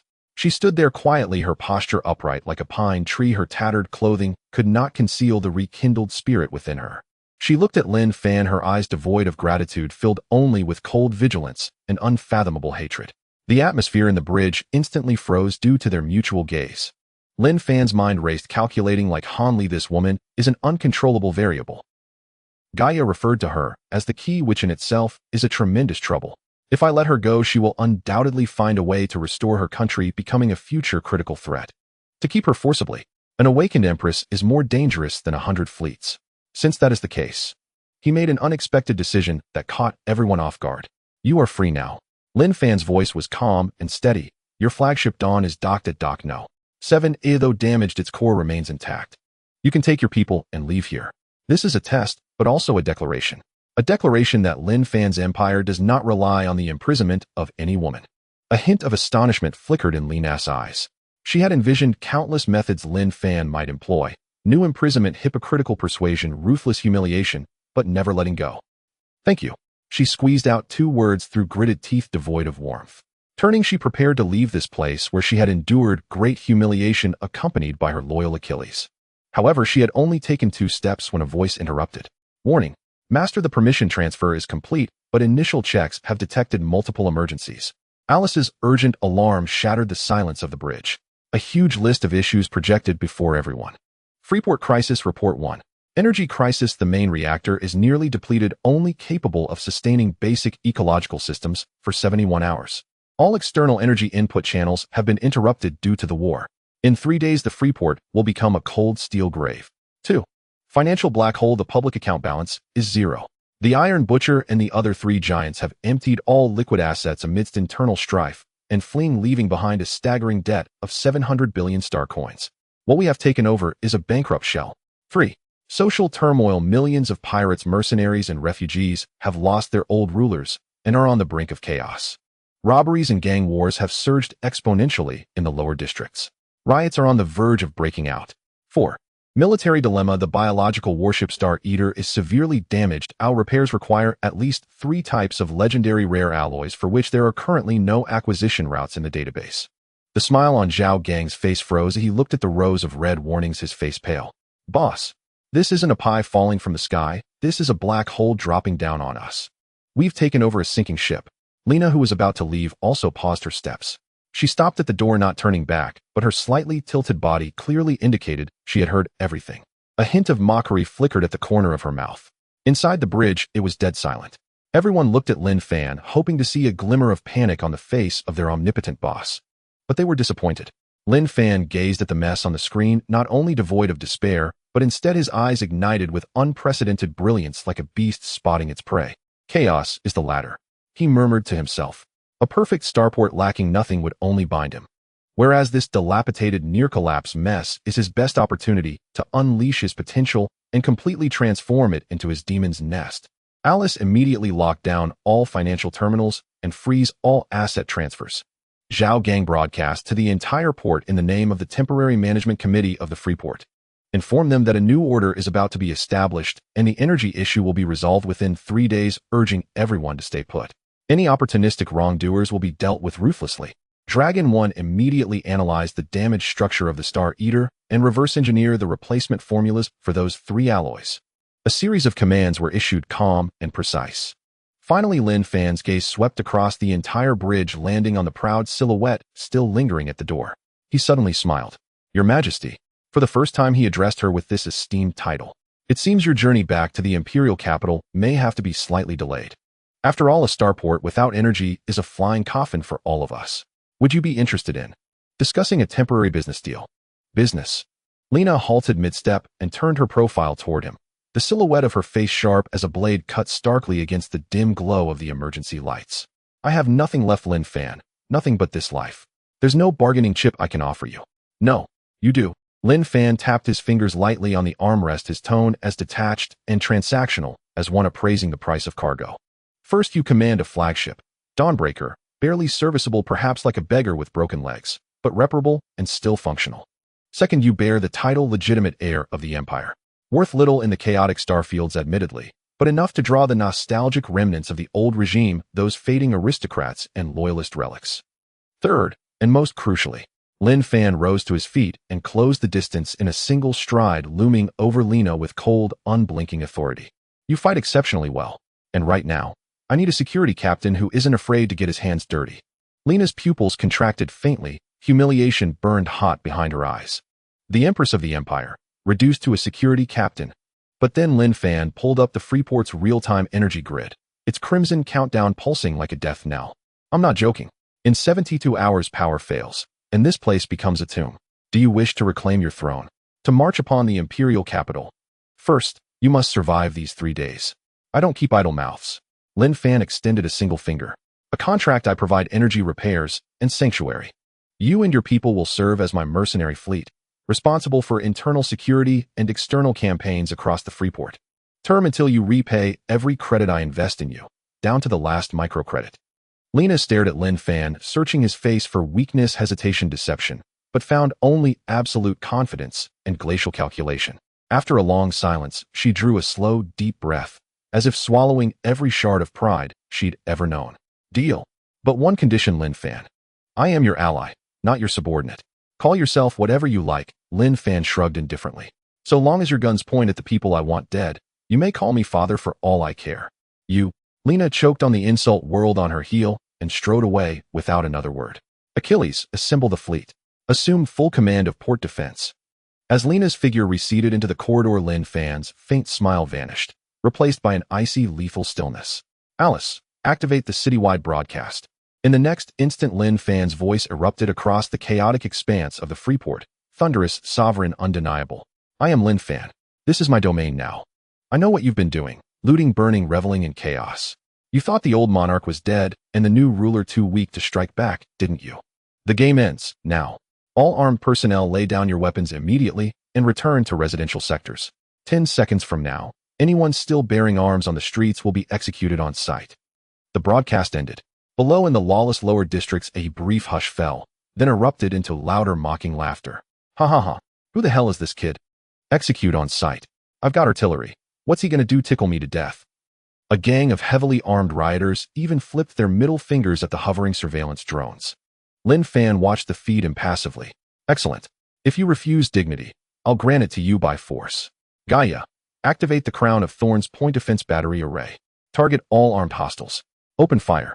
No warning shots were fired. Across the Freeport's dome, thousands of dormant auto turrets simultaneously swiveled, locking onto targets with chilling precision. A torrent of searing energy beams rained down like divine wrath. Those still laughing were vaporized, molecularly disintegrated, in an instant. Streets were scoured bare. Buildings pierced clean through. Within 30 seconds, the entire lower district fell silent, save for the acrid stench of charred metal and flesh. Absolute force had delivered absolute silence. Ding. Host has successfully quelled rebellion and established sovereign authority over territory. The infinite minefield sign-in system has been activated. Current territorial classification: large-scale interstellar complex ruined state. Resource ratings class. Waste is everywhere, which means resources are everywhere. Congratulations. Host has completed the Lord's debut sign-in event. Reward: acquired 100 units of fully autonomous T-1000 liquid metal engineering mining drones. Reward: acquired blueprint for basic universal matter reconfiguration facility. Lin Fan's eyes blazed with sudden fierce light. It had arrived. This was his true trump card. Energy shortages. Repair bottlenecks. Before the might of the infinite reinforcement system, they were mere illusions. System: deploy T-1000 mining drones. At Lin Fan's command, the void outside the bridge shimmered, a ripple across spacetime. 1,000 gleaming silver spheres materialized midair. Upon impact, they pulsed, flowed, and reconfigured, transforming into towering mechanical arachnids, 8-limbed, ferociously elegant, forged in raw industrial majesty. Go forth, my little darlings. Lin Fan pointed beyond the port, into the star-strewn battlefield where countless warships drifted in shattered silence, the corpses of yesterday's war, and the richest or field imaginable. That is our first mine. Devour them, then forge me a fleet. The swarm surged forward like a metallic locust tide, descending upon the wreckage. Sparks of cutting and smelting flared across the abyssal black, igniting the first flame of Lin Fan's ambition. In that moment, it wasn't just the Freeport trembling. It was the entire starry river shaken to its foundations by the coming tide of steel. In the starry sky, a silent feast of gluttony is unfolding. 1,000 T-1000 liquid metal mining machines exhibit an efficiency that sends shivers down the spines of all carbon-based life forms. They are not merely digging, they are devouring. A mechanical spider clings to a broken piece of a cruiser wreck. Its 8 mechanical limbs transform into high-frequency, vibrating cutting blades slicing through the hard armor plates with ease, as if cutting through butter. Immediately the furnace in its abdomen glows with a dim red light. The ingested metal blocks are decomposed and purified within seconds. The rear nozzle opens, expelling not waste, but standardized high-purity, refined titanium alloy ingots along with compressed energy blocks emitting a ghostly blue light. There is no waste.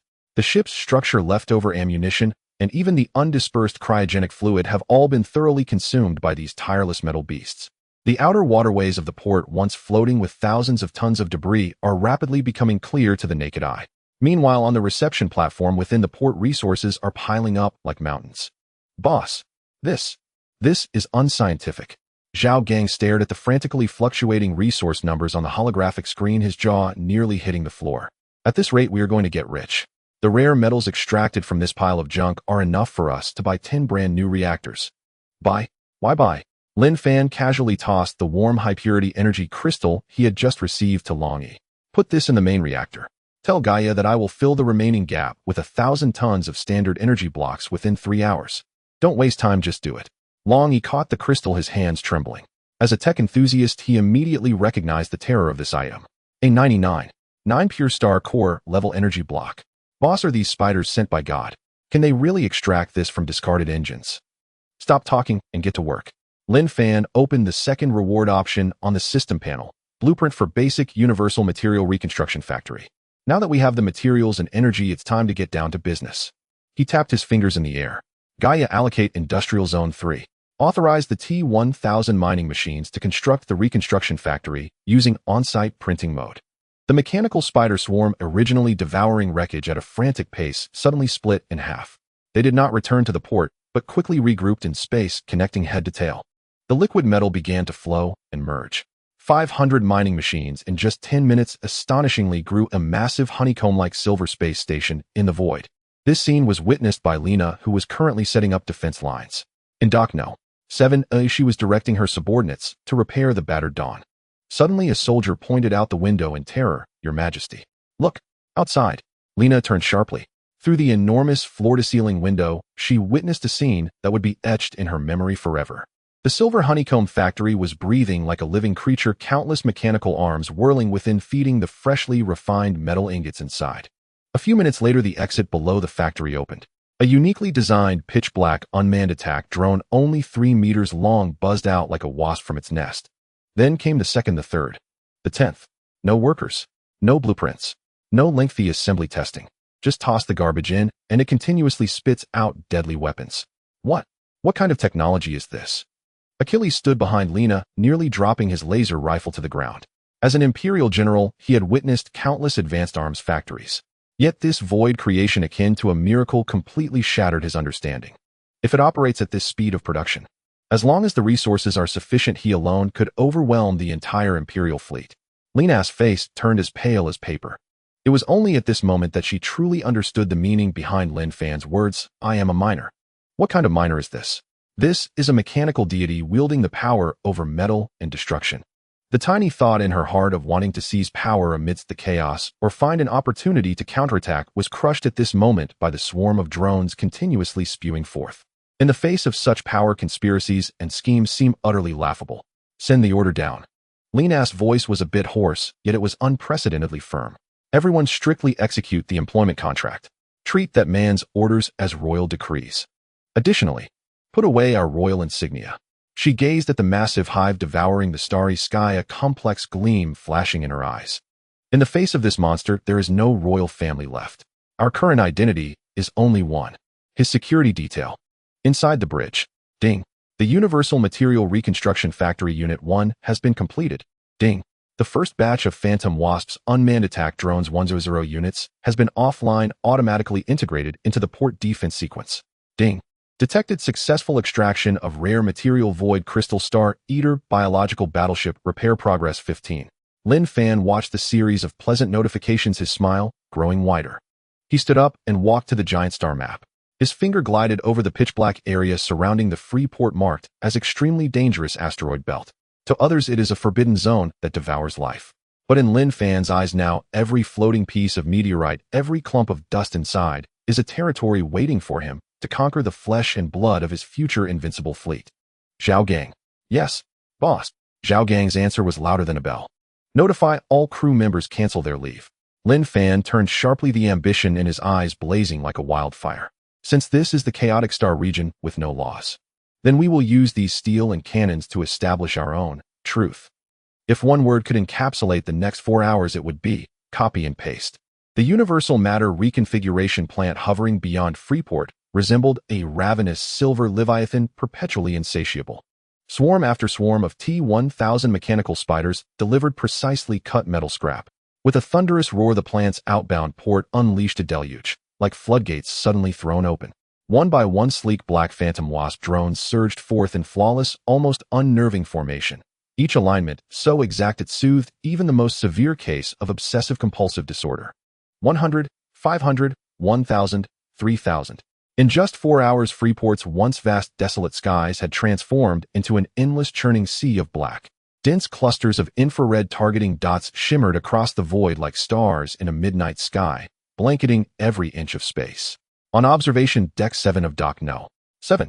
Lena von Augustus held a cup of synth coffee, long gone cold, her posture frozen, statuesque, unyielding. As Imperial Crown Princess, she prided herself on having witnessed grandeur beyond measure.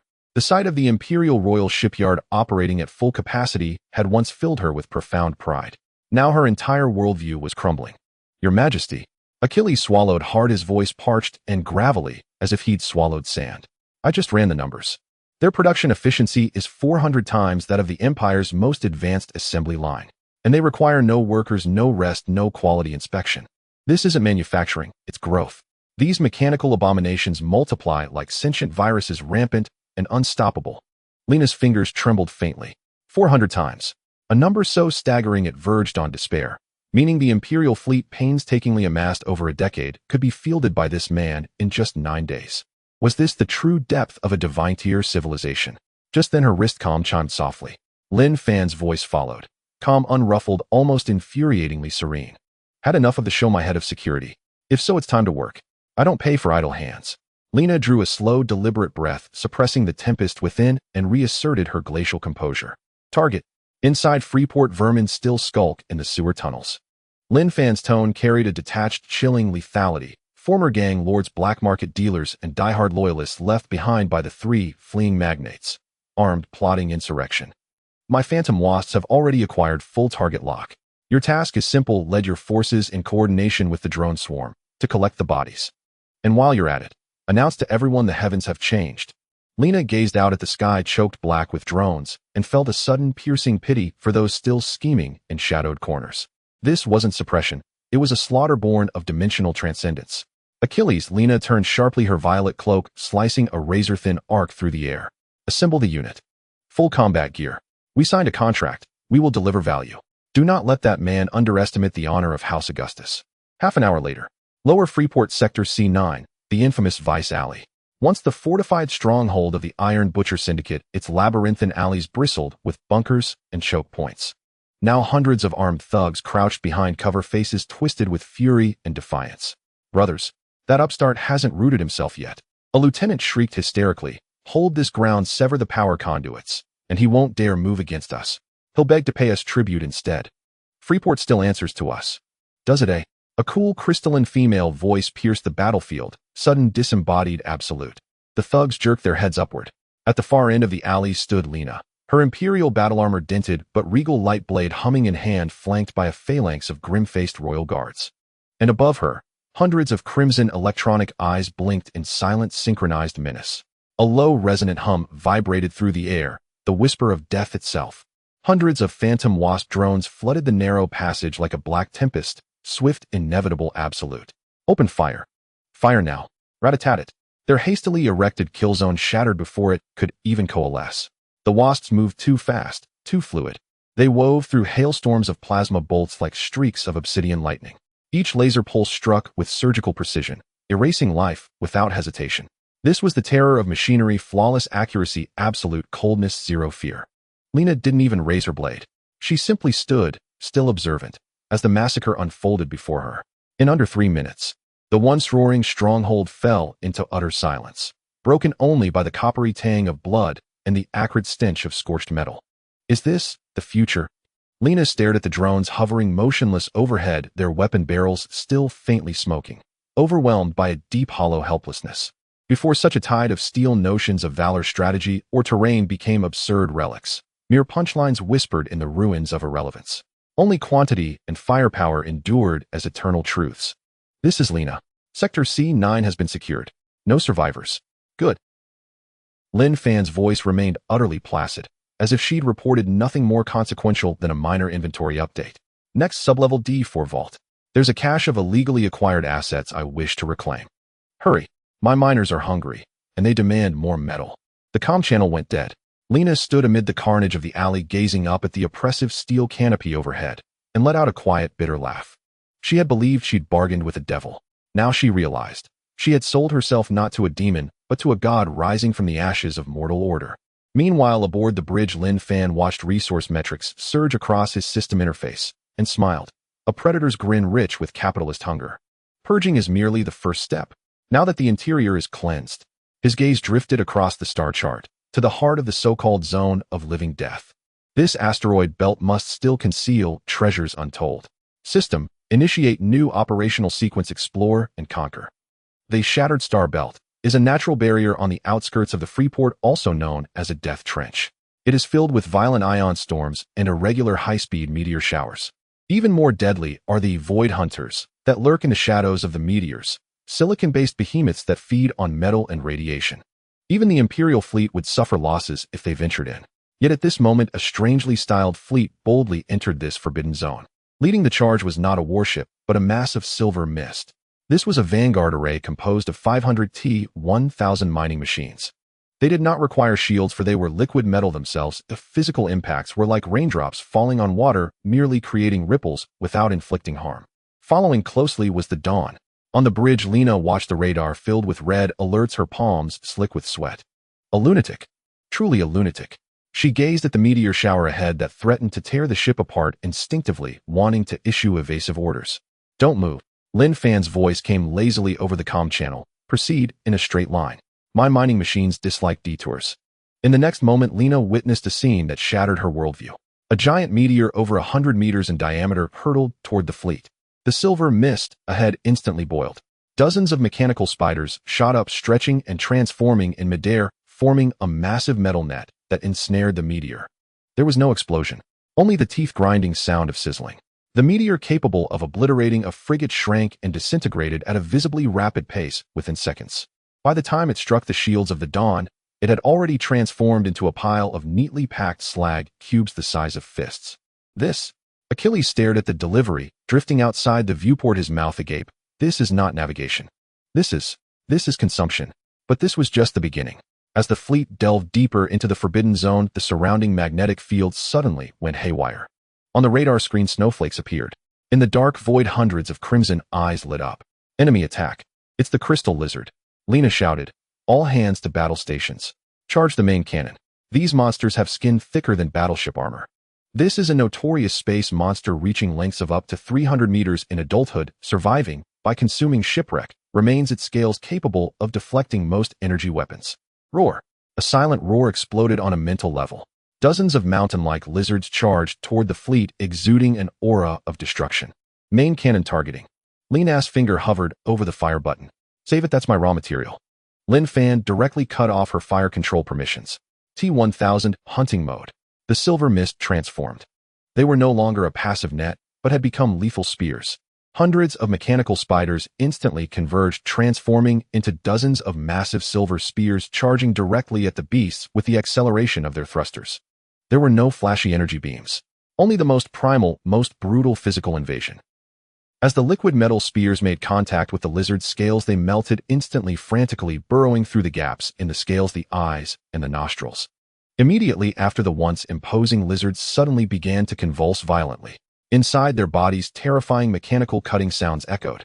Even in the vacuum of space, the vibrations resonated in everyone's ears through the armor. It was the sound of bones being sawed and flesh being separated by centrifuges. In just 10 seconds, the dozen giant beasts ceased their struggles. Their bodies deflated like punctured balloons. Shortly after, round mechanical spiders emerged from the deflated hides. Their once silver bodies now shimmered with an unusual purple light. That was the color after refining the high-energy biological crystals from the beasts. Not bad. Lin Fan observed the rising readings of rare elements in the recycling bay, commenting with satisfaction.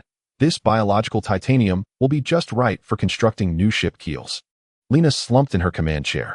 She looked at the dozens of intact lizard hides floating on the screen. These were the only traces they left in this world. In front of this man, there were no so-called strong enemies. Whether it was meteors, monsters, or even foes, they all bore a single unified label: resources to be exploited.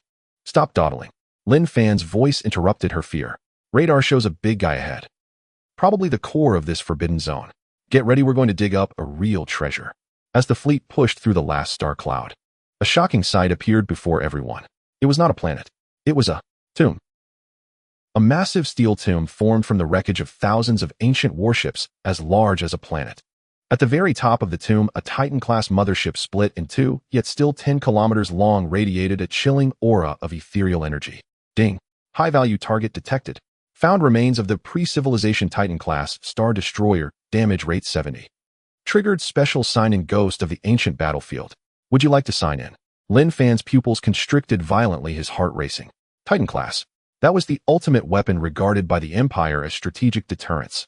Sign in, he roared in his heart. Sign in successful. Rewards obtained: mechanical heart spark source fragment 1. Rewards obtained: intermediate fearless battleship production line blueprint. Rewards obtained: special undead transformation protocol. Lin Fan suddenly stood up, his gaze fixed intently on the enormous Titan wreck. He did not need to repair it. With the undead transformation protocol and countless mining machines, he could revive all the corpses in this tomb. Lena. Lin Fan's voice was deep with an unmistakable fervor. Withdraw your crew, keep your distance. What happens next might be a bit inappropriate for children. He raised his right hand and grasped at the void. The Industrial Revolution has begun. Boom. 1,000 T-1000 units exploded simultaneously, turning into a silver rain that fell upon the long silent steel tomb. This is not maintenance. This is infection. 1,000 T-1000s do not wield welding guns like traditional repairmen. The moment they came into contact with the wreckage of the Titan ship, they disintegrated instantly.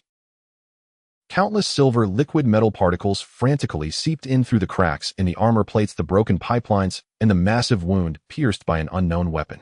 Immediately, that steel corpse mountain, silent for millennia, began to convulse. That is, the Dreadnought-class Titan from the era of Augustus I. Lena gripped the edge of the console tightly, her knuckles turning white. Through the holographic screen, she witnessed a sight that made her soul tremble. The previously gray and lifeless surface of the ship erupted with dark red veins.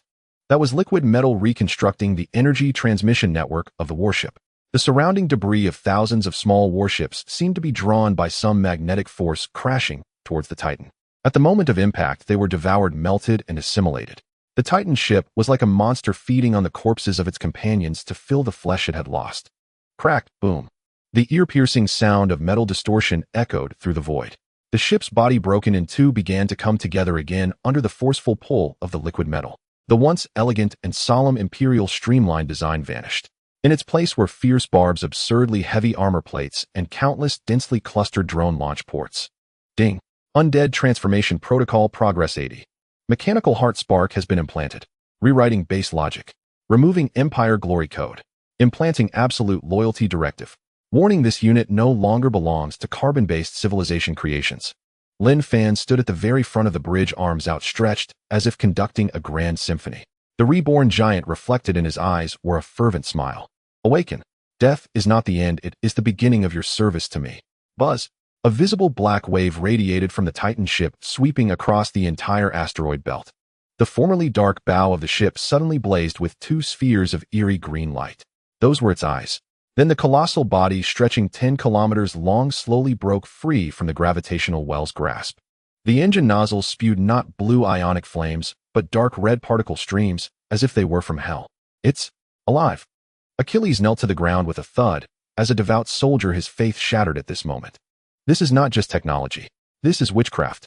It is a desecration of the dead, yet an ultimate interpretation of power. Ding. Congratulations, host. The first Titan-class capital ship transformation is complete. Current status: undead self-repair, devouring evolution, pain sensation shielding. Please name it. Lin Fan gazed at the steel behemoth hovering in the starry sky, obscuring the light of the stars, and casually uttered 3 words. Let's call it Gravekeeper. The guardian of this grave, the gravedigger of buried enemies. Gravekeeper, respond to the command. Lin Fan's voice resonated through the mental link exploding within the Titan ship's spark source. Target: outer perimeter of the asteroid belt, Pirate Alliance fleet rendezvous point. Wasn't that pirate group called Bloodshark just saying on the public channel that they would come to seize my Freeport? The massive Titan slowly turned its bow. Even from tens of thousands of kilometers away, the overwhelming pressure made the alarms on the Dawn scream wildly. Go. Lin Fan waved his hand, as if shooing away a hunting dog. Make them your first meal. Since they are undead, they should feast on more living beings to replenish themselves. Boom. The Gravekeeper roared as its engine ignited. It did not accelerate in the conventional manner, but ripped apart space directly. That short-range jump mastered only by god-level civilizations became instinct in this monster remodeled by the system. Watching the giant ship disappear from the radar in an instant, Lena felt her throat dry and painful. She suddenly realized something. The pirate factions around the Freeport, those warlords that had given the Empire such headaches. It was over. Before the demon released by this man, they wouldn't even have the chance to plead for mercy. Do you want to keep watching, Your Majesty? Lin Fan's voice came from the communicator, tinged with a hint of mockery. If not, then come back. I have something even more interesting here that I think you would be interested in. For instance, letting your dilapidated Dawn evolve too. Lena suddenly raised her head. At that moment, the dignity of the royal family and the desire for power clashed violently in her mind. In just a second. Desire 1. I will be there immediately. She replied decisively. What empire glory, what ancestral rules? Before this man who could revive titans at will, those things were worthless. She wanted to survive in this new world, not just to live, but to follow this man to the very top of the food chain. This scene alone would merit inclusion in the textbook of interstellar horror. The 1000 T-1000 units did not as usual proceed to slice and assimilate. Upon contact with the 10-kilometer-long derelict Titan-class warship, they instantly disintegrated into countless silvery liquid particles. Initiate the necro-conversion protocol. Lin Fan's voice echoed across the vast, empty bridge. Inject the mechanical heart prime spark. The glowing shard in his hand was beamed directly into the derelict Titan's dormant core reactor chamber, silent for 10,000 years. VVVVRRR. An invisible ripple surged outward from the Titan, violently expanding across the surrounding debris belt. And the previously lifeless void suddenly filled with a grating, teeth-clenching screech of metal grinding against metal. It was the sound of hundreds of millions of tons of steel forcibly twisting and reassembling. Your Majesty, look at that ship. Achilles' finger pointing at the main screen trembled violently. It's bleeding. Lena stared fixedly at the screen.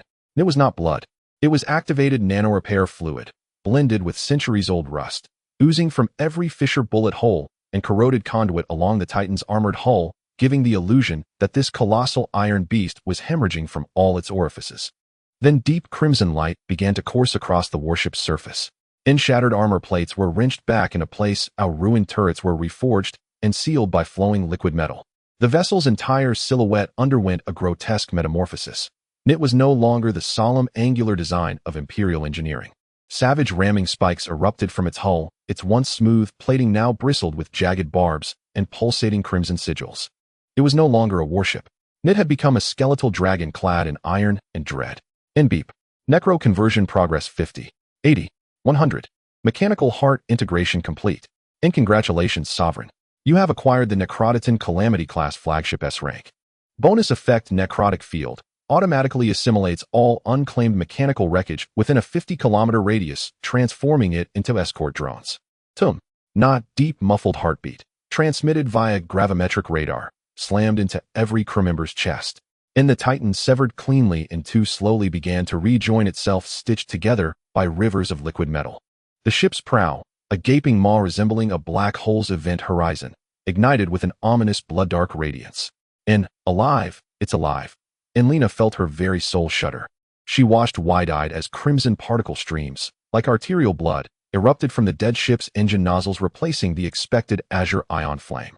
But this was only the beginning. With the Calamity's awakening, its necrotic field surged to full potency. Tens of thousands of scattered small shipwrecks, drifting aimlessly in the graveyard, suddenly quivered as if summoned by a sovereign's decree. and they began to vibrate, then converge. Though many were little more than shattered hulls, some missing half their frames, others sporting bent gun barrels, their engines flared to life. Their fire control radars lit up. Na fleet forged from corpses rose silent and terrible in this so-called zone of no life. Damn it all. And Achilles clutched his head, his mind fraying at the edges. And this is blasphemy. Profanity against the machine god. How can a dead ship sail again? And over the comms channel came Lin Fan's signature voice. Calm, unwavering, utterly devoid of inflection. Achilles, your perspective is too narrow. In my lexicon there is no such word as scrap. And so long as a single fragment of iron remains, I will make it kill. On screen, the colossal hull of the Calamity slowly pivoted, facing deep into the heart of the debris belt. And this is my new flagship.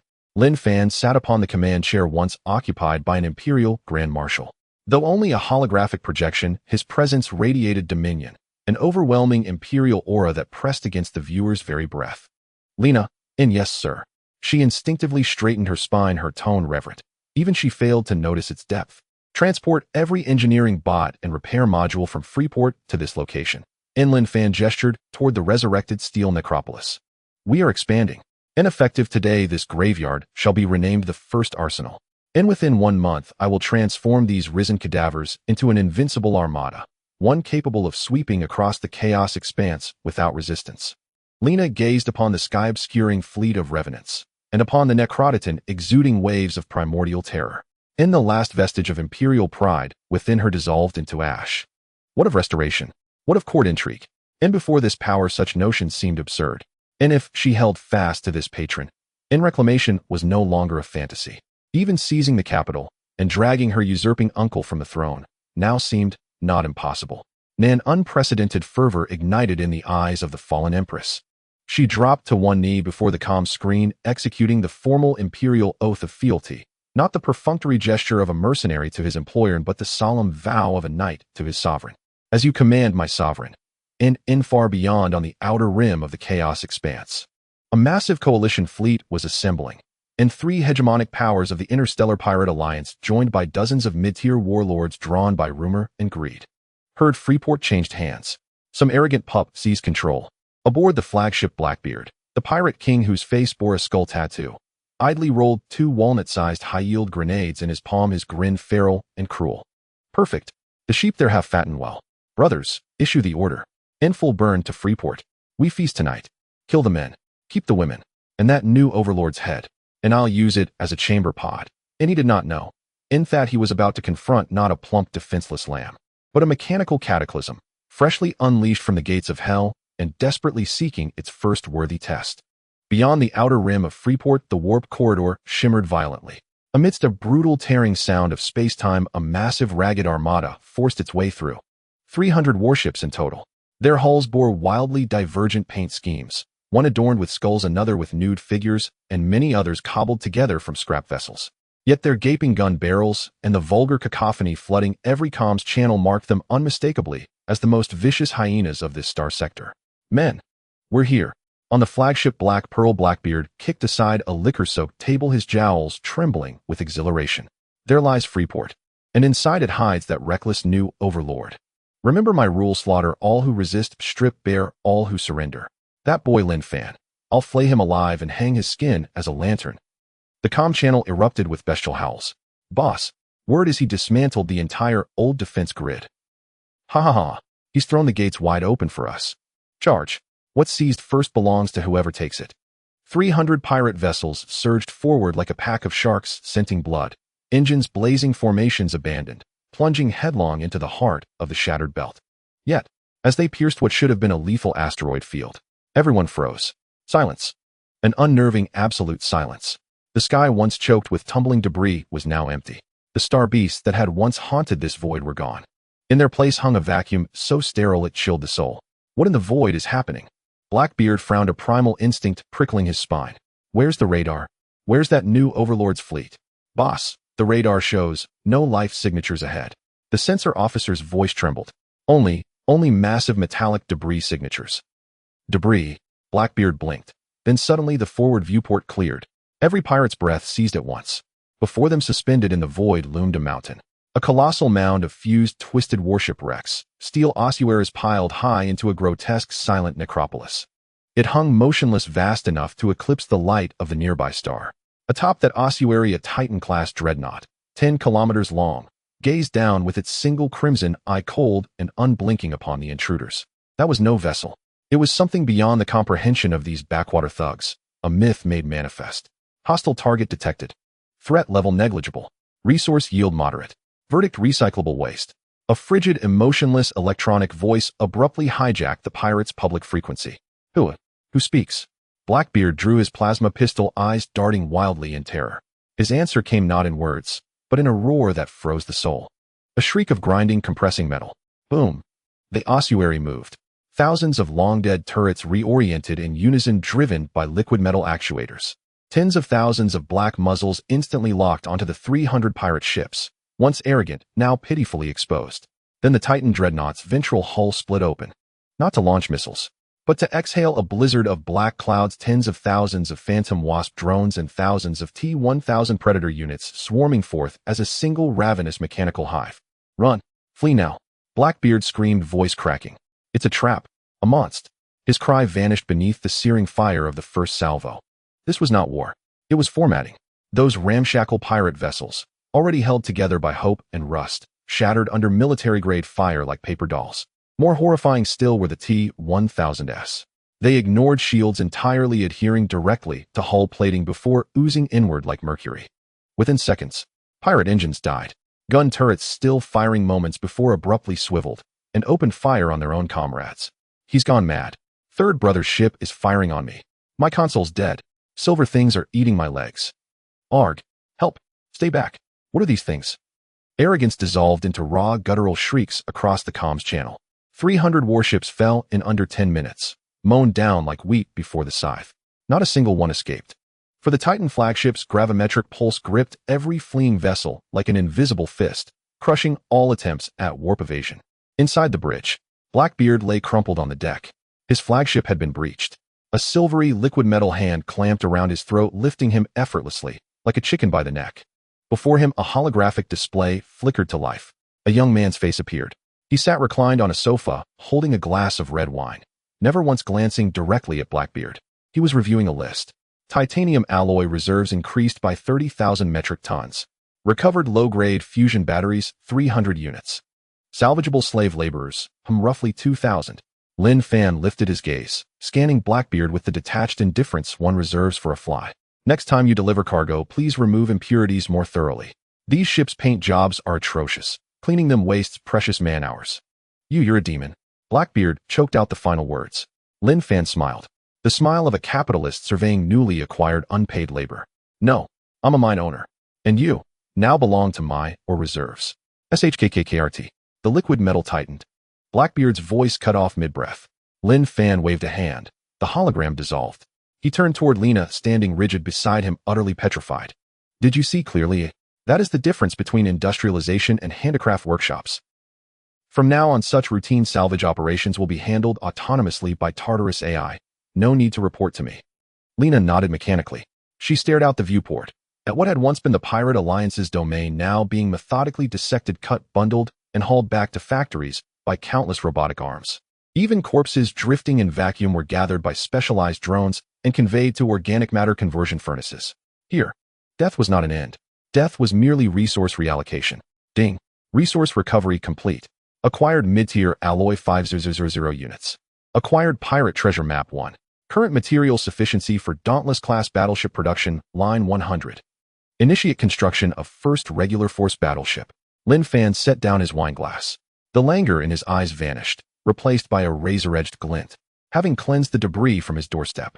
And with materials fully assembled, it was time for this lawless expanse of stars to witness true dreadnought artillery. System, activate production line. Designation Conqueror. 7 days. In just 7 days, the first armory deep within the fractured star belt has completely transformed. If it was a tomb before now, it has become a brightly lit hell of steel. Tens of thousands of engineering robots work tirelessly day and night. The glow of the furnace casts a dark red hue over the surrounding meteors. 300 pirate ships, along with the bones of dozens of giant beasts and countless small wreckage, are all thrown into the gaping maw of the devourer. Is this the power of industry? Lena stood on the observation deck of the Calamity, gazing at the colossal creation below her throat dry. This was unlike any warship she had ever known. Imperial warships emphasize aerodynamics, elegance, and the balance between shields and armor. But this thing before her, it is a brick. A 3-meter-long black slab forged from ultra-high-density alloys bristling with hundreds of heavy live ammo cannons. It has no shield generators. Because the thickness of its armor layer exceeds the width of an Imperial cruiser, it does not need to evade. Because it was born to collide. Ding.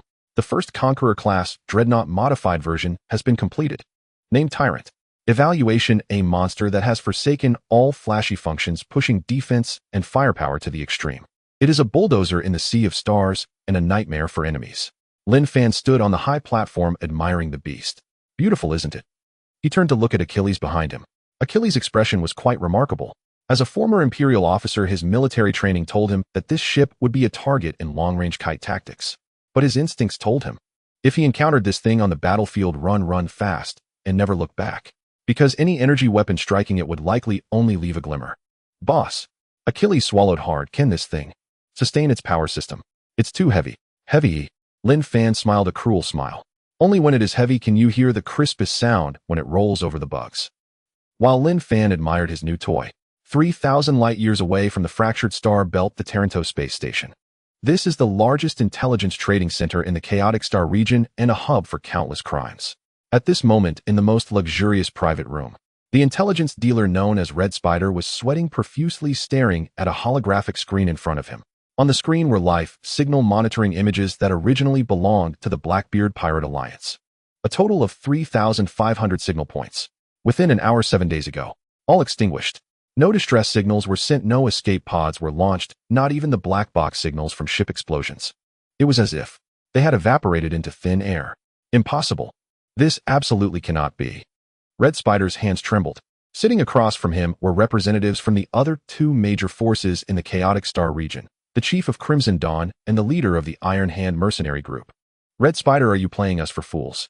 The Iron Hand leader slammed the table, leaving a handprint on the alloy surface. You say Blackbeard's entire army was annihilated. Who did it? The Imperial regulars? Or that legendary judgment court? Neither. Red Spider pulled up a blurry satellite snapshot. It was a photo of the outer edge of the fractured star belt. Originally, that area was a dense meteor belt. But now the photo displayed only a chilling void. All the meteors have vanished. According to my informants, Blackbeard was going to rob that new Freeport lord. Then he disappeared along with the hundreds of thousands of tons of meteors in that area. The air in the private room instantly solidified.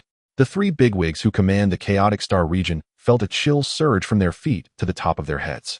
They could comprehend the destruction of a fleet. But to devour an entire meteor belt, what the hell is that thing? What is the name of that new lord? The chief of Crimson Dawn asked in a low voice. Lin Fan. Red Spider spat out this name as if it were a piece of red-hot coal. Moreover, I just intercepted a broadcast signal emanating from the fractured star belt. Play it. Red Spider pressed the play button. There was no static, only Lin Fan's calm, yet almost indifferent voice echoing in the private room. I am Lin Fan. Given my mining capacity is exceeding, I urgently need various rare metals and high-quality laborers. In 3 days, I will personally go to the Taranto space station. Please have your inventories ready, whether it be goods or yourselves. I do not accept negotiations, only acquisitions. The signal cut off. The Iron Hand leader was stunned for half a second before bursting into a fit of laughter. Huh. Acquisition. He wants to acquire Taranto. Is this kid insane? This is the heart of the chaotic star region.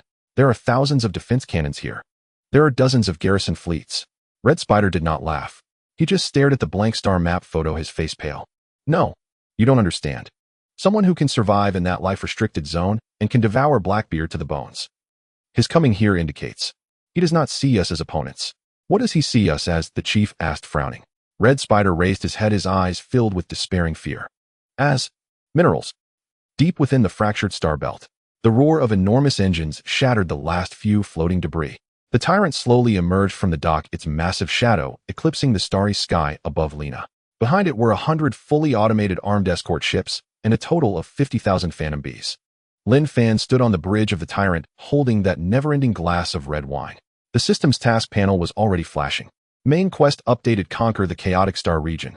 Objective 1, capture the Taranto space station and establish a forward base. Objective 2, eliminate or subdue all opposing forces. Reward: unlock interstellar gate, basic construction technology. Set sail. Lin Fan waved his hand gently. The gesture did not seem like he was commanding a fleet to embark. It resembled a farmer herding his harvester to reap the already ripe wheat fields. Hang our flag up. Tell this chaotic world, order has arrived. The exterior of the Taranto space station. Here it has transformed into a steel hedgehog. In order to confront the legendary madman miner, the three major forces of the chaotic star domain have exhausted their resources. 3,000 warships formed an impenetrable web of firepower. The space station's original defensive shield was set to maximum power, supplemented by over a dozen illegally modified nuclear fusion generators shining like a small sun. Are they here? Captain Iron Hand sat in his heavy cruiser, the Iron Hand, his palms drenched in cold sweat as he gripped the alloy armrest, leaving indentations. Not yet. The radar operator's voice trembled, but the gravitational wave readings are skyrocketing. The values are off the charts. Even the Empire's main fleet's jump doesn't create this much commotion. Before he could finish speaking, the space did not ripple as usual. Instead, it shattered like a mirror brutally smashed by an invisible giant hand. Crack!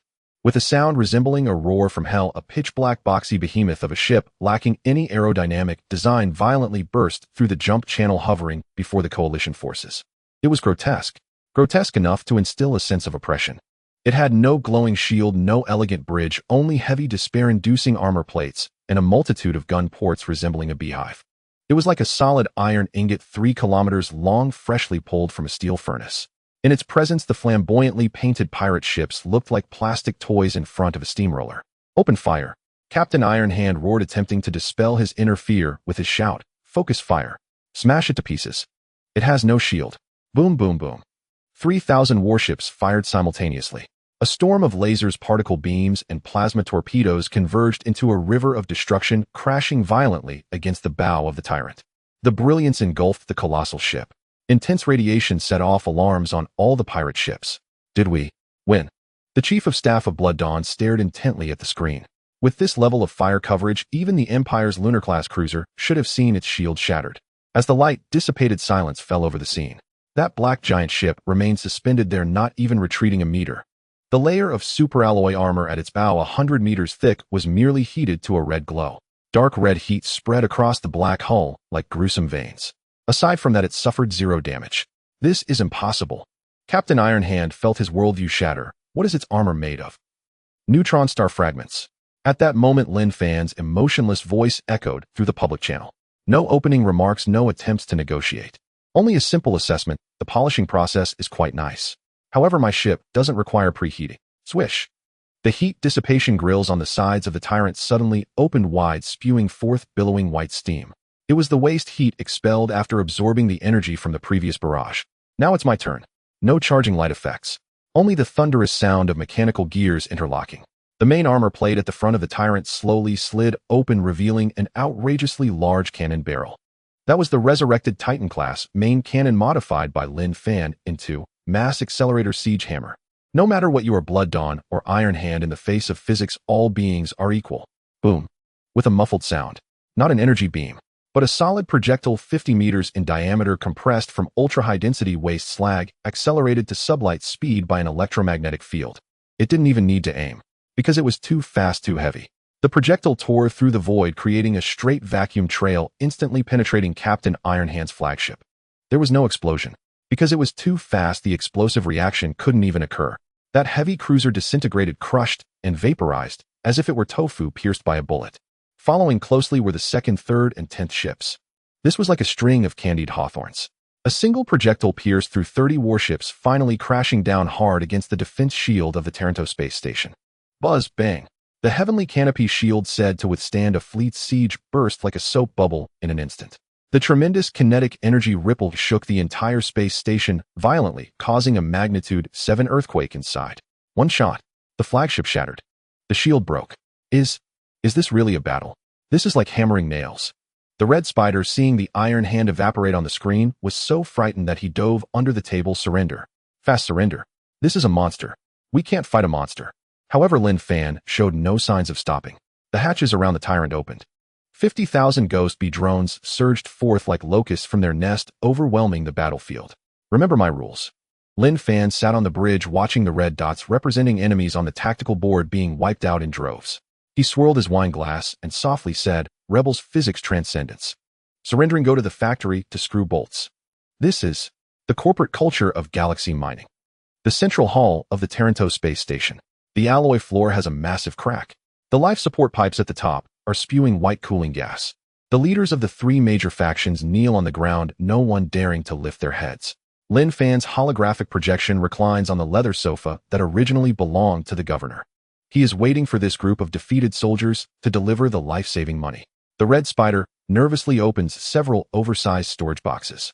The golden glow illuminates the dilapidated hall. Inside the boxes are pure gold natural diamonds and various fist-sized rare gems. Lin. Master Lin. The red spider wipes his cold sweat. This is the savings of Taranto for 10 years.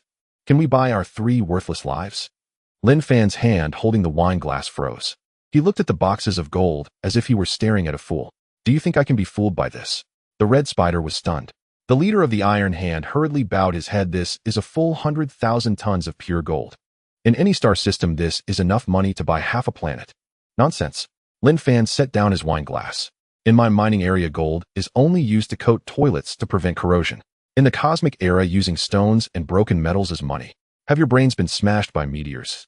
He stood up, looking down at this group of interstellar bumpkins. In the vastness of space, energy is the only hard currency. What I want are high-purity antimatter cores, high-energy fusion batteries, and stellar-grade energy blocks. Open up all the backup energy reserves of your space station. If there's even a drop of energy liquid missing, I'll throw you into the reactor as fuel. A few of them turned pale. They finally realized that the vision of this tyrant was on an entirely different level from theirs. The red spider hurriedly crawled to the terminal and unlocked the most core underground energy reserves of Taranto. Ding. Detected a large influx of high-level energy. Energy reserves have reached the threshold. System core upgrade completed. Mechanical ascension permission unlocked, first phase. Congratulations, host, for acquiring the special unit Mechanical Lord Judge. Lin Fan raised his eyebrows. The system panel displayed a long string of data. This is not the kind of drone or T-1000 that only follows programmed commands. This is an advanced mechanical life form with independent logical reasoning capabilities. Construct. The tyrant docked outside the space station emitted a deep rumble. A few minutes later, a beam of transmission light struck right beside Lin Fan's projection. As the light faded, a humanoid mechanical body, just over 2 meters tall, emerged. It was constructed from dark silver liquid metal and an unknown black alloy. There were no facial features, only a glowing optical slit shining with crimson light. Codename Zero. Saluting the creator. The mechanical synthesized voice showed no emotional fluctuations. Lena instinctively took a step back, feeling an absolute chill of pressure from this newly appeared mechanical body. That feeling was more suffocating than facing an entire fleet. Lin Fan patted Zero's shoulder with satisfaction. He didn't need too many living people around. Having a queen to serve tea and manage daily affairs was enough. The commander who would truly lead him to conquer the Star Sea and command billions of iron torrents must be a mechanical being of absolute rationality and loyalty. Feelings will only affect the speed of drawing a sword. Zero. At your command. Take over the central defense system of Taranto. Reorganize the remaining ships of these pirates. Lin Fan pointed at the kneeling red spider and the others. Unqualified rejects, directly take them for biofuel extraction. Zero's red light flickered in his eyes. Understood. He turned and walked towards the central control console.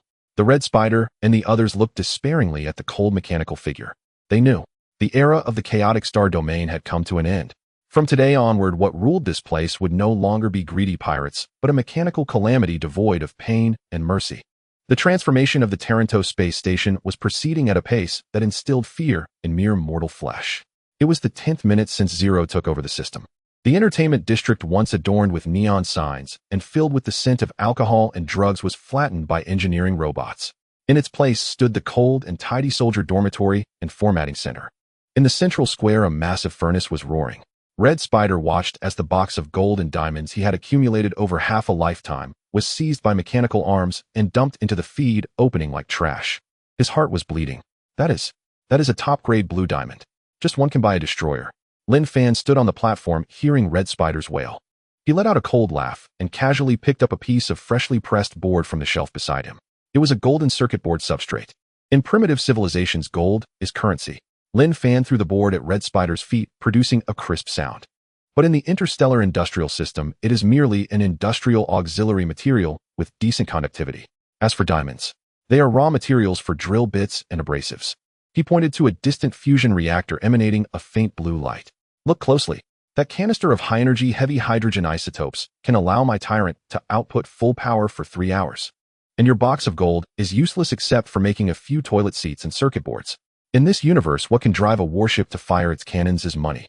The gene serum that can resurrect the dead and regenerate severed limbs is money. Everything else is just stone. Red Spider trembled as he picked up the circuit board. Due to its extremely high purity, it was even more perfect than any gold bar he had ever seen. But he understood that in Lin Fan's eyes it was no different from a brick. "Report, my lord."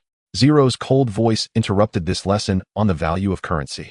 He strode forward with dozens of floating virtual screens behind him displaying dazzling streams of data. The reconstruction of the Taranto space station's defense system is complete. The pirate fleet has been screened. Of the 3,500 warships, only 300 are worth retrofitting, the rest are recommended for dismantling and recycling. Additionally, Zero paused, the red optical lens flickering momentarily. We discovered a special hibernation pod deep within Red Spider's private vault. While there are no life signs, it contains extremely high-density energy fluctuations. Oh, Lin Fan became interested. If Zero referred to it as extremely high density, it was certainly not ordinary. "Bring it up." Moments later, several T-1000s carried a silver streamlined metal pod into the room. The surface of the pod was covered with intricate ancient inscriptions resembling not a product of modern technology, but rather a relic of some lost civilization. "I dug this up from a ruin," Red Spider said softly. "I couldn't open it no matter what, it wouldn't even explode. I just kept it in the storeroom as a bulletproof shield." Lin Fan stepped forward, gently stroking the pod's lid. Ding. Detected apocalypse, civilization supreme creation. Detected agent of God core. System permission matching. Matching successful. Do you wish to consume 5,000 units of high-energy crystals to activate 50,000 units? This is equivalent to the energy needed to manufacture half a dreadnought. But Lin Fan did not hesitate. Activate. Only a fool would save money at such a moment. The Apocalypse civilization, a legendary high-dimensional civilization that ascended tens of thousands of years ago, produced objects that were divine artifacts, even a toilet brush. Buzz.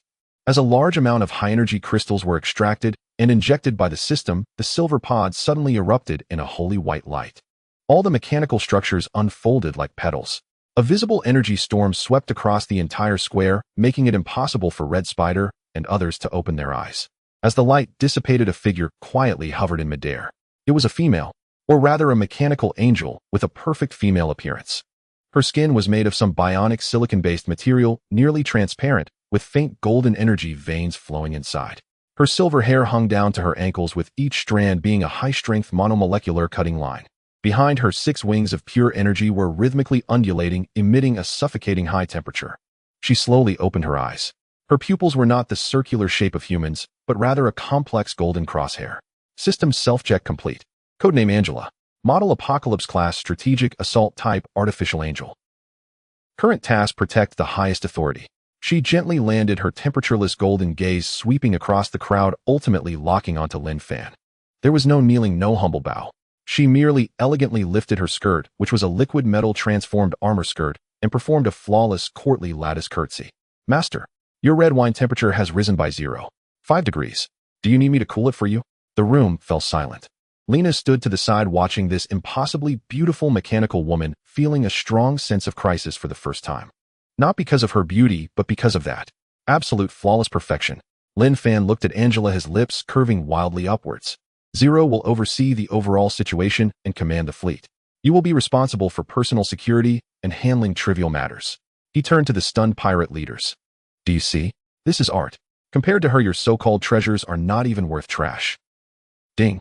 The host's power is taking shape. New building blueprint unlocked, clone factory. New troop type unlocked, mechanical nun-guard force. Lin Fan drained the wine in his cup. In this cold universe, there were only 2 things that would not betray: the dead and machines. And now he was going to have both. "I refuse to accept this," and in a shrill, guttural scream shattered the suffocating silence. And in a pirate underboss kneeling in the rear row suddenly lunged to his feet. He clutched an illegal jury-rigged plasma blaster, its frame forged from bone and alloy. The muzzle leveled unflinchingly at Lin Fan's brow. And in, "I've ruled the chaos expanse for 30 years. Why should I grovel before some greenhorn brat? Give me back my gold, now." In the distance was less than 10 meters. And at that range, even light-powered armor would be pierced clean through. Lin Fan did not so much as lift his eyelids. And he was savoring his wine. And in the sound of air tearing apart. and in the pirate's finger had not yet tightened on the trigger.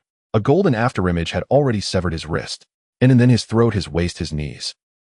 Plop, and then the plasma blaster clattered onto the floor, and then came the pile of immaculately segmented flesh. And in each incision was mirror smooth, sealed instantly by cauterizing heat, leaving not a single drop of blood. Angela retracted her right wing, and energy particles shimmered faintly across its luminous surface, gently shedding motes of dust. She remained poised in perfect elegance, as if she had not just ended a life, but merely flicked away an insignificant fly. Threat neutralized. Suggestion: next time you drink, ensure no vermin approaches within a 50-meter radius. Master. Angela's voice was ethereal and glacial. The remaining hundreds of pirate captains voided their bladders on the spot.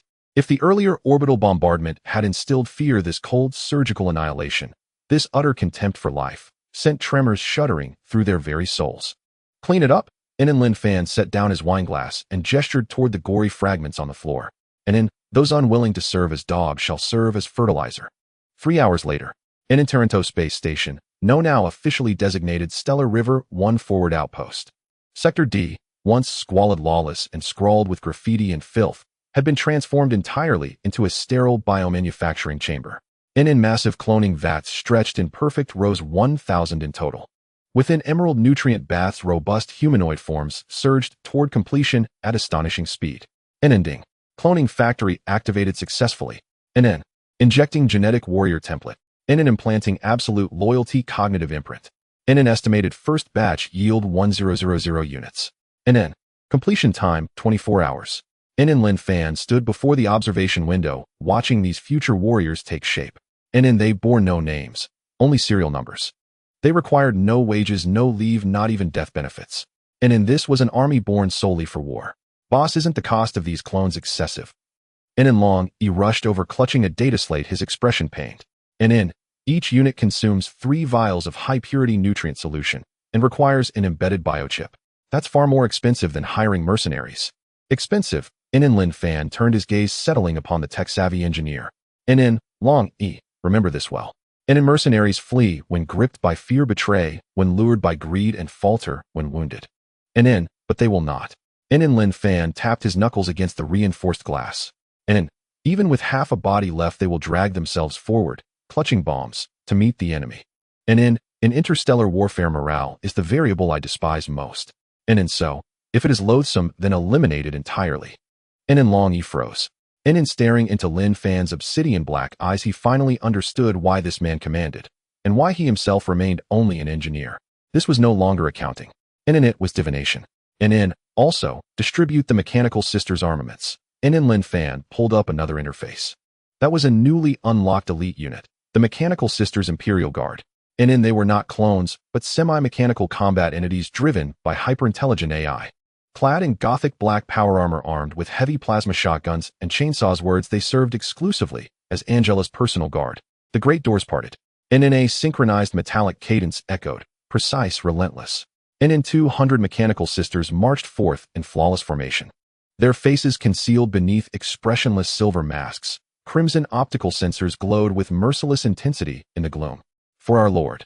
200 sisters dropped to one knee in unison, movements so perfectly mirrored they might have been governed by a single command protocol. Lin Fan gazed upon this force, utterly his own, and drew a slow, deep breath. At last. No more ramming enemy vessels with mining barges. 0. Present. Initiate system-wide broadcast. Lin Fan strode to the command console and gazed outward, over the boundless star-strewn sea. Inform every wretch across the chaos expanse. Taranto has been renamed. As of today, this sector belongs to the Stellar River Empire. Any vessel wishing to pass must either pay toll, or pay with its crew's lives. Meanwhile, at the Imperial 7th Sector's Frontier Patrol Station, 5,000 light-years from Taranto, a radar operator stared at the sudden crimson flare blooming across his star chart display. His coffee cup crashed to the floor with a sharp clang. Sir, in Taranto, it's gone crimson. The patrol captain, bearded weary, strolled over and glanced carelessly at the screen. What's all the fuss about? The chaos expanse is always at war. Another pirate warlord seizing power. No, it's not a pirate banner. The radar operator pointed tremblingly at the new emblem rising slowly on screen. It was a black gear, centered upon which loomed a colossal mechanical hand gripping a bolt of lightning. And in this is a sovereign declaration. And in someone has declared a nation, right beneath the Empire's very gaze. The 7th stellar sector of the Empire. Frontier Patrol Vanguard Fleet. 3 Imperial Standard cruisers advanced in combat formation toward the Taranto space station. On the bridge, a noble-born major stared at the black cogwheel insignia on the view screen. He found it absurd. A pirate warlord had gathered a rabble and dared declare sovereignty. The Empire's frontier had indeed grown too complacent in recent years. Every stray cat and dog now presumed to challenge Imperial authority. Charge main batteries. The major loosened his collar. Let's light up a firework for these backwater yokels. Let them learn who commands the cosmos. Taranto control room. Zero's crimson optical lens pulsed. High-energy signature detected. Targets locked. 3 Imperial cruisers. Hostiles refuse all hails. Weapon systems are active. Lin Fan reclined in the broad command chair. He idly tossed a high-tier energy core between his fingers. He couldn't even be bothered to rise. Angela, at your service, master. Angela offered a slight bow. Send the recruits out for some calisthenics. I do not wish to see a single intact steel plate remain aboard those 3 vessels. Lin Fan crushed the energy core in his palm. They charged the checkpoint without paying toll, no discipline whatsoever. In the void of space, the 3 Imperial cruisers were just preparing to open fire. 8 colossal launch bays on the Taranto space station suddenly yawned open. No warships emerged. Only 200 obsidian black metallic pods. They accelerated with terrifying speed, crossing over 100 kilometers in an instant, then slammed directly onto the armored hulls of the Imperial cruisers. Boom, boom, boom.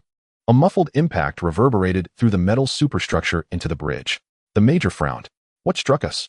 The radar operator, drenched in cold sweat, hammered frantically at his console. Sir, it's individual assault pods. They're boarding. Corridor C inside a cruiser. The bulkhead door was violently torn asunder. The shriek of twisting metal pierced the air. 2 rows of fully armed Imperial Marines raised their high-energy rifles fixed on the breach with grim resolve. As the dust settled, figures emerged, mechanical nuns clad in Gothic black armor. Their silver masks reflected the corridor's crimson emergency lighting. Open fire! Open fire! The Marine squad leader roared. A torrent of laser beams lanced forth, striking the nuns' armor and erupting in blinding showers of sparks. The nuns made no evasive maneuvers, sought no cover. They marched forward under the storm of concentrated fire, steadfast, synchronized, unbroken. Raising their right arms, they leveled heavy bolters. Fingers tightened on triggers.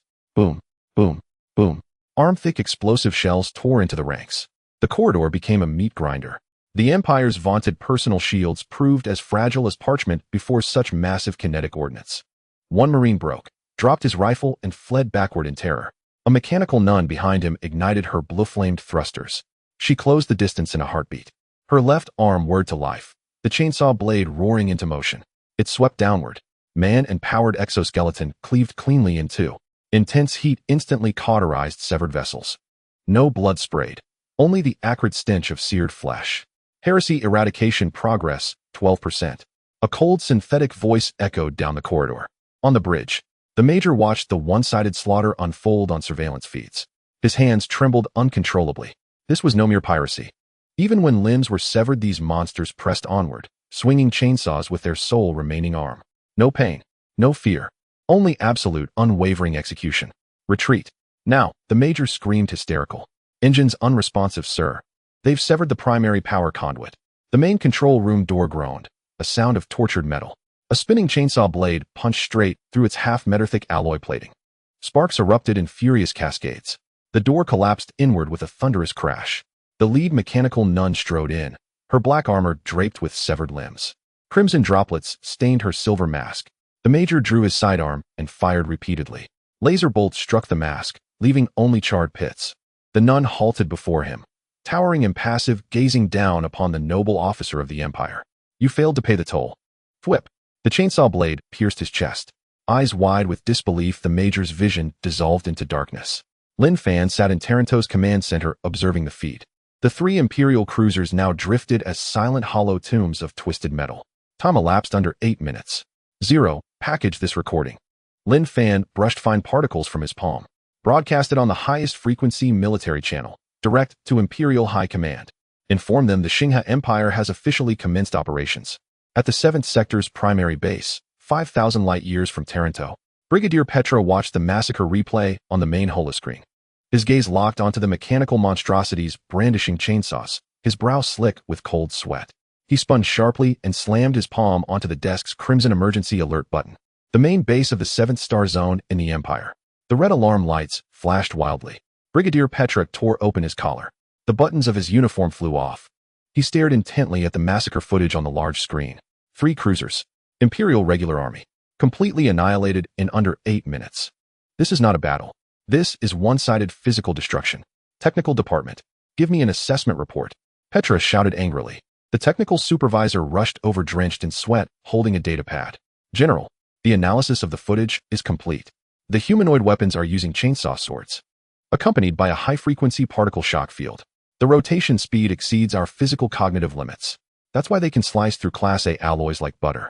Moreover, their armor material is completely unknown. Our lasers left not even a white mark. Petra grabbed the technical supervisor by the collar. I don't want to hear this nonsense. I just want to know which faction they belong to. The rebels, or monsters sent by the other 3 empires. Unable to trace. The technical supervisor trembled all over. There are no records of any factions. They appear to have emerged out of thin air from the Chaos Starfield. That black gear flag. The match rate in the Imperial database is 0. Petra released his grip, his face turning ashen. An unknown force wielding overwhelming single-soldier technology openly establishing a nation on the borders of the Empire. And they killed his men. Encrypt the footage. Send it directly to the military headquarters in the capital. Petra turned and walked towards the command platform. Transmit my orders. All combat fleets in the 7th star zone are to cancel their leave. Enter first-level combat readiness. No matter what kind of iron clumps they are, anyone daring to provoke the Empire must be annihilated. At the same time, at the Star River No. 1 outpost. In the underground workshop of the cloning factory, the heavy alloy door slid open. Condensed white vapor rolled out. Lin Fan stood on a platform overlooking below. 1,002-meter-tall, identical muscular men lined up stepping out of the cultivation tanks. They had no hair. They were completely naked. No whispers. No curious glances around. In 1,000 pairs of eyes, there was only absolute coldness and obedience. The red optical lens of Zero scanned the entire area. Numbers 0001 to 1,000. Form up. The 1,000 men moved in an instant. Their synchronized footsteps produced a massive roar. There was no noise whatsoever. Nearby mechanical arms activated. Sets of dark single-soldier exoskeleton armor, high-explosive grenades, and electromagnetic rifles were delivered to the ranks. 5 minutes. The 1,000 men were fully equipped, loading their weapons. Their movements were as one. Lin Fan nodded in satisfaction. This is what an army should be. No morale collapse. No desertion at the last moment. As long as he gives a command, these individuals would unhesitatingly leap into a stellar reactor. Boss. Long, he ran over with a tablet in hand. Radar has detected a large fleet approaching. It's the armed merchant ships of the Panstar Commercial Alliance. A total of 200 ships. They used to come to Taranto every month to collect taxes. They would strong-arm the local ore. They probably don't know that the ownership has changed here. They've come to collect debts as usual. Lin Fan smiled upon hearing this. The debt collection has come to his doorstep. He turned to look at Angela, who had been quietly standing behind him. Angela. Here. Angela bowed slightly. Take 100 nuns. Led this batch of new soldiers to stretch their legs. Lin Fan sat back in the main control chair. Bring up the external star map. The red dots representing the enemies were densely approaching. Since the Commercial Alliance enjoys doing business, then let's make a big deal with them. Goods stay. Ships stay. All personnel must be dealt with. Angela's golden cross pupils slightly constricted. Understood. She turned and walked towards the door. The 100 mechanical nuns behind her simultaneously raised their chainsaw, swords emitting a crisp mechanical sound. The new soldiers also turned in unison, following behind the nuns onto the warship's launch deck. In the starry sky, the fleet of the Panstar Commercial Alliance had just exited the jump state. Before they could issue their usual extortion communications. In the cosmic backdrop ahead, a massive black battleship resembling a solid block of iron slowly emerged. Tyrant. The main cannon wasted no time. It charged directly. A blinding white light illuminated the entire starfield. The flagship of the Galactic Commerce Alliance. Commander Carl sat in a leather chair holding a cup of premium hand-ground coffee. He did not care who had taken over as the boss of Taranto. Whether they were pirates, exiles, or imperial rebels, anyone wishing to survive in this star domain had to pay taxes to the Alliance. Send a communication to the space station ahead. Carl took a sip of coffee. Tell them the protection fee has increased by 20% this year. The communicator's fingers were furiously tapping on the console. Commander, the other side refuses to connect. Their radar has locked onto us. Carl frowned. Those fools don't know their limits. Against the backdrop of the starry sky, the massive black hull of the tyrant ship came into view. No warning communication. No bargaining. The main cannon's muzzle erupted with a white light. A thick energy beam swept out. The 15 heavily armed merchant ships at the front did not even have time to fully raise their shields. They were directly blasted into a heap of glowing scrap metal by the high-energy particle stream. In the vacuum of space, no sound could be heard, but everyone's eyes were stung by the intense light. Carl's coffee cup fell to the ground and shattered. Pupil quake. JPG fire. Everyone fire. Carl shouted at the top of his lungs. 200 merchant ships immediately dispersed their formations, unleashing a barrage of lasers and armor-piercing projectiles towards the tyrant. The tyrant's energy shield rippled without even scratching the outer armor. Following this, the side door of the tyrant opened wide. Hundreds of single-soldier assault pods shot out, blazing a trail through the barrage and crashing into the Alliance fleet's formation. Boom, boom, boom. The assault pods forcibly broke through the merchant ship's external armor, clinging tightly to the hull. Inside the flagship's sea corridor, the door was kicked open. A dozen clones in dark-colored exoskeleton armor charged in with electromagnetic rifles. The Alliance's mercenaries immediately opened fire in retaliation. Explosive ammunition detonated. The leading clone had his left leg and right arm blown off. Yet he did not fall.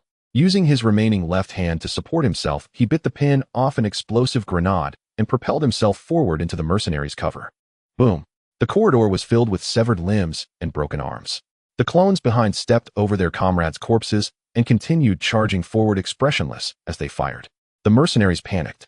They fought for money, and encountering such a reckless, suicidal assault shattered their psychological defenses in an instant. Monsters. They are monsters. Several mercenaries dropped their weapons and ran back. At the end of the corridor, Angela approached slowly with two mechanical nuns. Her silver hair floated slightly in the zero-gravity environment. The chainsaw sword in the nun's hand emitted a piercing roar. Cleanup begins. Angela's cold voice echoed throughout the corridor. Half an hour later, in the flagship's control room, Carl knelt on the ground. His head was covered in blood. Around him lay dozens of the bodies of his bodyguards. Angela stood before him, her golden cross pupils showing no signs of emotion. Who are you? Carl's voice trembled violently. You have offended the Commerce Alliance. You won't be able to buy even a screw in the entire universe. Angela did not speak. She raised her right foot, and the sharp, high-heeled shoe made of liquid metal crushed Carl's throat. Taranto Space Station. Lin Fan watched the constantly updating battle report data on the screen. Ding. Annihilated the enemy fleet. Gained 185 medium-armed merchant ships. Acquired 10 million units of high-energy compressed batteries. Various rare ores totaling 5,000 tons. Triggered hidden achievement Interstellar Raider. Acquired building blueprint large interstellar dock. Acquired special item space folding backpack technology. Lin Fan stood up. Long E beside him was grinning from ear to ear. Boss, we struck it rich. The cargo holds of these 200 ships are completely full. This group of fat sheep just finished paying their protection fees and were preparing to head home. Lin Fan stroked his chin. He currently had quite a few ships, but most were nothing but the pirates' scrap metal and these merchant ships that could only carry cargo. To truly establish a foothold in the stars confronting the Empire and even higher dimensional civilizations, he needed true war behemoths. Build the large interstellar dock. Lin Fan brought up the control panel. Relying on robbery was ultimately small time. He was going to start producing dreadnoughts himself. Outer vacuum zone of the Xinghe 1 forward outpost. Piles of or alloy plating and high-energy batteries drifted silently through space. These were spoils recently seized from an Alliance merchant vessel. They formed a mass nearly the size of a small asteroid. Lin Fan stood before the floor-to-ceiling window of the main control chamber, his fingers swiftly dragging across a holographic interface. System, construct a large-scale interstellar dry dock. Ding. Deducting 10 million tons of base materials, 100,000 units of high-density compression batteries. Large-scale interstellar dry dock initiating materialization. A blinding sapphire radiance erupted across the void. No construction vessels were present. No robotic arms welded seams. Countless streams of azure data light coalesced from nothingness, interweaving to sketch a colossal geometric framework. The vast stockpile of nearby resources instantly vaporized, reduced to pure matter particles, and drawn into the framework as raw feedstock. In less than 10 minutes, a ring-shaped megastation over 100 kilometers in length and forged entirely from dark gold alloy hung, suspended in the cosmos. 6 primary gravitational launch rails extended outward, gleaming with cold metallic luster. Long he pressed his face against the observation glass, cheeks squashed into folds. Boss, this defies science. He tore at his own hair in disbelief. Even the Empire's most advanced nanoscale 3D printing technology would require 3 years to fabricate a dry dock of this scale. How did you complete it in 10 minutes?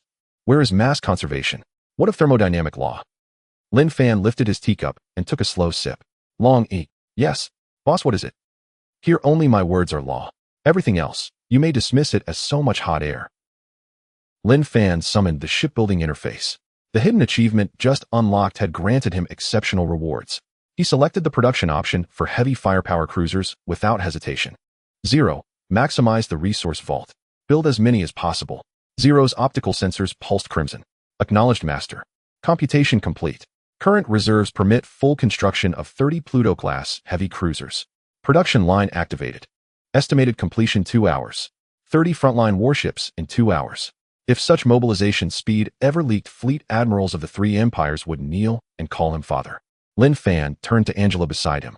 Angela, how is the new recruit training progressing? Angela offered a slight bow.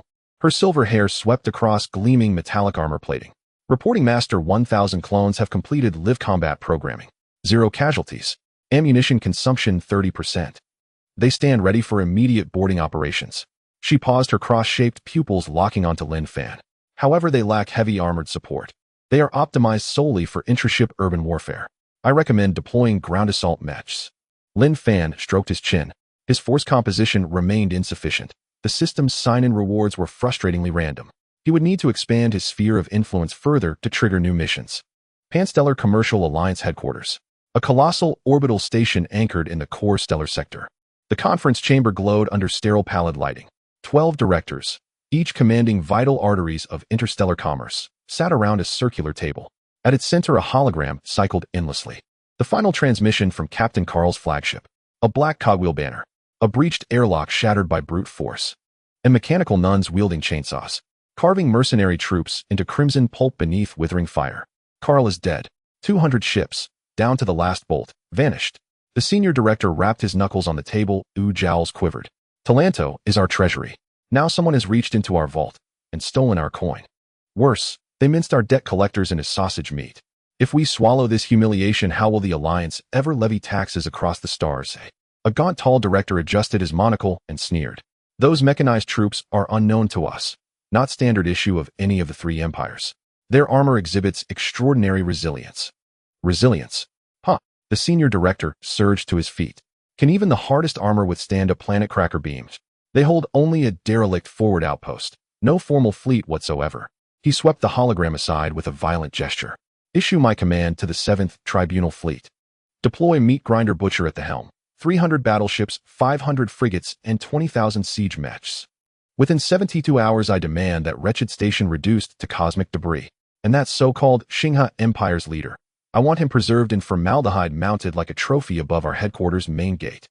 3 days later, at the edge of the Taranto star domain, the space emitted a violent distortion. 800 massive jump wormholes opened simultaneously. The 7th Judgment Fleet of the Galactic Commercial Alliance jumped out of hyperspace. 300 heavy battleships and 500 high-mobility frigates emerged. The densely packed warships obscured the starlight, forming an imposing crescent-shaped attack line in the cosmos. Aboard the flagship slaughterhouse, the Butcher, a muscular figure over 2 meters tall, sat in the command chair. Half of his head had been transformed into a mechanical structure. His red mechanical eye fixed on the screen, displaying Outpost 1 of the Star River. Not even an orbital defense matrix. He exhaled a puff of cigar smoke. The chairman is really regressing. To strike at such garbage that doesn't even qualify as regular troops. Making me bring out all my trump cards. The aide stood beside him, reporting swiftly. Commander Radar has not detected the enemy's main fleet. Only a space station and a very large shipyard. What does it matter what shipyard it is? The Butcher waved his hand. Charge the main cannon. A salvo to blast the space station into ashes. Then send the mech troops down to clean up. Capture that leader named Lin Fan alive. The Alliance fleet began to move. The main cannons of 800 warships simultaneously ignited in a dazzling display of energy. At the same time, in the main control room of Outpost 1, Lin Fan sat in a chair holding a freshly brewed cup of hot tea. The countdown reached 0. Ding. 30 Pluto-class heavy firepower cruisers have been completed, automatically integrated into the Star River fleet sequence. The timing is just right. Lin Fan set down his teacup. Open the dock's lock. Let our guests see the new furniture we've got. In space, the massive ring-shaped dock over 100 kilometers long emitted a deep rumble. 6 main gravity catapult tracks erupted with dazzling blue light. Following that, 30 colossal war machines slowly slid out from the dock's interior.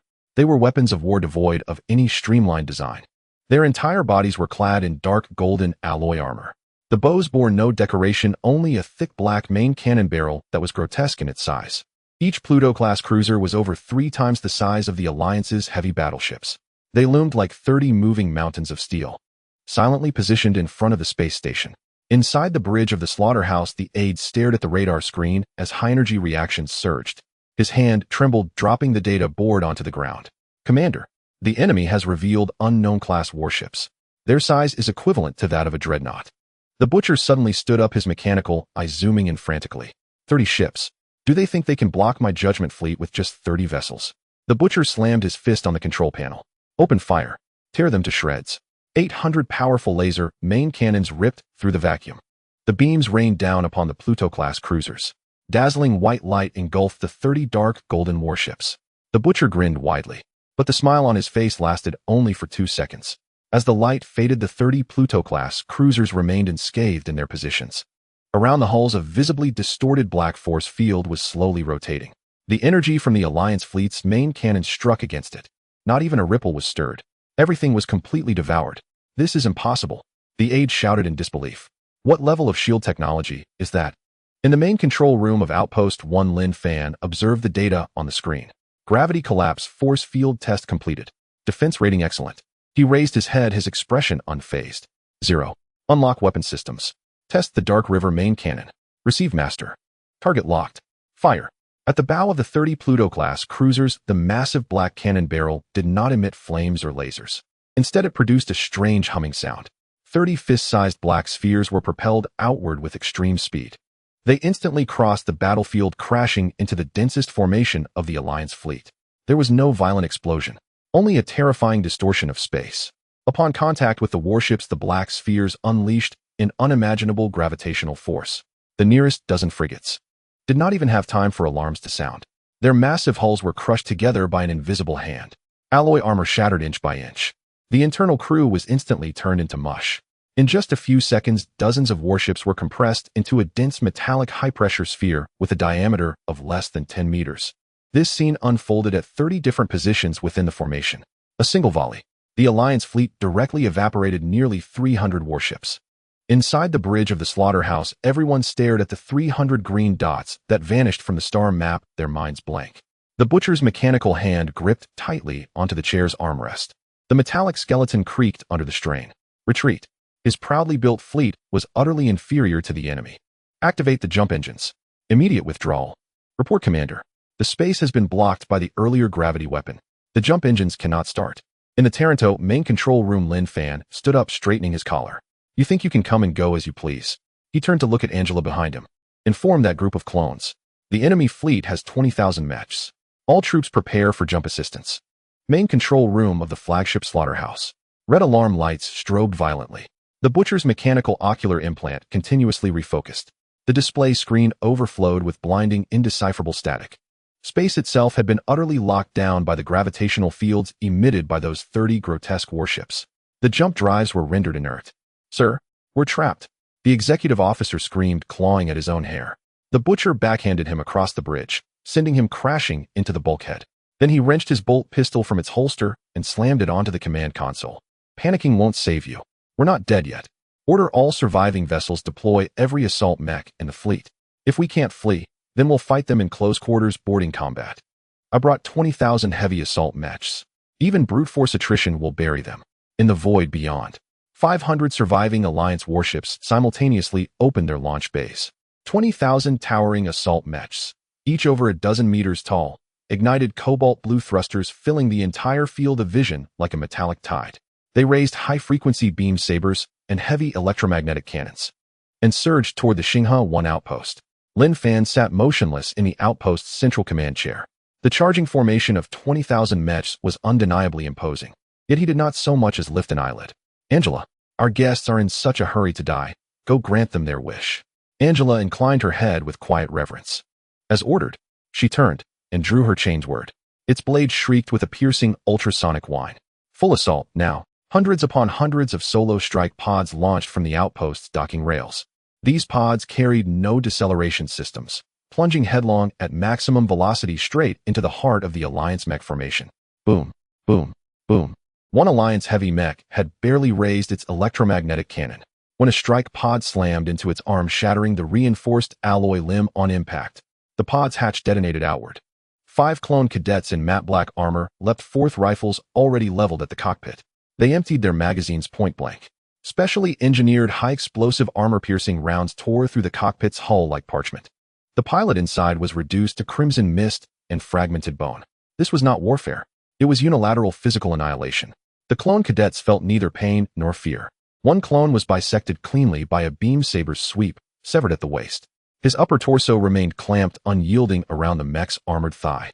His fingers yanked the safety pin from a high-yield fragmentation grenade strapped to his belt. The blast shattered the mech's hydraulic leg joint, toppling it helplessly into the vacuum. It was immediately riddled with gunfire by the next wave of clones. Compared to them, the mechanical nun's lethality was exponentially more terrifying. Angela stood suspended in absolute vacuum, devoid of any foothold or leverage. Yet her liquid metal stiletto heels vented anti-gravitational thrust, propelling her forward in an instant. She materialized atop the skull of a heavy assault mech. A steel colossus, over 15 meters tall, swung its massive hydraulic fist downward to crush her. Angela's expression remained impassive. Her chains were descended in a flawless vertical cleave. No sparks, no resistance. The multi-million-star credit war machine split cleanly down its central axis, 2 symmetrical halves drifting apart in silence. Its cut surface was mirror-smooth, polished to surgical precision. 100 mechanical nuns plunged into the dense formation of 20,000 mechs. Shattered limbs, severed joints, and molten metal debris blanketed the starfield. Bridge of the slaughterhouse. The butcher stared at the tactical display, where the survival count of his mechs plummeted with horrifying speed. 10 minutes. 15,000 of his 20,000 mechs lay destroyed. Bang! The bridge's reinforced alloy doors were kicked inward, slamming violently onto the command console. Angela strode in, dragging her blood-slicked chains word behind her. Her silver hair billowed, as if stirred by an unseen wind. Golden cross-shaped pupils locked onto the butcher with chilling finality. Mopping up operation complete. High-value target confirmed. The butcher raised his bolt pistol and fired. The massive caliber round struck Angela's metallic skirt armor and ricocheted away without trace. Not even a scuff mark remained. Angela raised her left hand. Liquid metal coalesced into a whip, snapping forward to coil tightly around the butcher's throat. With effortless force, she hoisted his massive frame off the deck, dangling him midair. His mechanical arms clawed frantically at the constricting whip, useless against its unyielding grip. A sharp, brittle snap echoed, the sound of vertebrae fracturing. Taranto outpost. A cascade of crisp system chimes resonated within Lin Fan's mind. Alert! 7th Judgment Fleet annihilated in full. 20,000 assault mechs recovered and routed to reprocessing furnaces. Acquired 100 million units of high-density compression batteries. Acquired 80 million tons of rare metals. Acquired special blueprint, clone genetic editing facility. Daily sign-in points 100000. Lin Fan dismissed the control interface and rose, stretching languidly. Long E. Present, sir. What are your orders? These protection racket sheep turned out quite plump after all. He walked to the panoramic viewport and tapped a single finger on the star chart highlighting the coordinates of the Fancheng Commercial Alliance's central headquarters. Mobilize all Pluto-class cruisers. We're paying them a visit to collect compensation for emotional distress. The headquarters of the Panstellar Commercial Alliance. A colossal Dyson Sphere space station famed as the city that never sleeps. Here converges half the wealth of the known universe. Even the air recycling system is infused with costly calming fragrances. At this moment, within the circular conference chamber of the Supreme Board, the air hangs thick and suffocating. 12 directors stare at the crimson countdown on the screen, the red representing the stellar empire hurtling toward them at terrifying velocity. How dare he? This is the Alliance's sovereign headquarters. The senior director's jowls tremble violently. We are a neutral power. We pay exorbitant levies to all 3 empires. Where are the Imperial patrol fleets? Why haven't they arrived yet? The tall, gaunt director, wearing a monocle, has likewise abandoned all pretense of composure. Imperial response. Due to severe subspace storms, patrol fleets cannot initiate jump transit. Nonsense. The senior director hurls his crystal goblet to the floor, shattering it into glittering shards. What storm? It's a pretext. Those blood-sucking Imperial bureaucrats want us weakened, so they can seize our trade lanes, At that instant, the entire Dyson Sphere space station convulses violently. A piercing alarm shrieks across every corridor. Warning! Warning! High-energy gravitational wave detected. Unknown fleet has breached outer perimeter defenses. The holographic display instantly switches to an external feed of the station. 30 Pluto-class heavy cruisers, mountainous in scale, ignore standard jump coordinates entirely forcibly tearing open spacetime to appear directly above the city that never sleeps. A vast black shadow descends, blotting out the radiant glow of the artificial sun.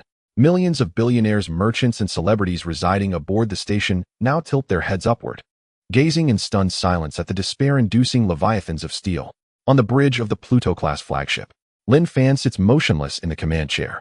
He idly flips a newly acquired alloy coin, a reward from his system's daily sign-in. So this is the wealthiest place in the cosmos. Lin Fan gazes down at the dazzling, luminescent cityscape below. A mocking curl lifts the corner of his lips. Hardly impressive, merely an exquisitely crafted ossuary. A forced transmission hijacks all channels. The senior director's sweat-drenched face appears on screen. Esteemed sir. A misunderstanding. Entirely a misunderstanding. The Taranto incident was the reckless act of that fool Carl. We will compensate. 100 billion stellas. No, 500 billion. Just withdraw your forces. The Alliance will grant you permanent tax-exempt transit rights. 500 billion. Lin Fan flicks the coin skyward. It spins, flashes, then drops, landing perfectly on the back of his hand. Lin Fan smiles, a cold glacial smile. Kill you all, and every credit in this place becomes mine. While let middlemen skim the profit, Lin Fan lifts his head. His eyes ignite with sudden savage ferocity. Commence assault. Leave no living thing, not even dogs or fowl. The senior director stares at the abruptly blackened screen, collapsing limply into his chair. A madman. He's utterly deranged. What are we afraid of? We have the Aegis planetary shield. This is the same defense system deployed over the capital worlds of all three empires. Even a planet-killer cannon would require 3 full days to breach it. If we hold out just 3 days, the empires won't risk economic collapse here. They'll intervene for sure. Outside the station, a translucent golden membrane rises, enveloping the entire city that never sleeps. Intricate energy runes shimmer across its surface, radiating an aura of inviolable resilience. Lin Fan studies the eggshell-like barrier. 0. Is this the tortoise shell they've built their entire existence upon? Affirmative, Lord Pluto. Energy density rated class.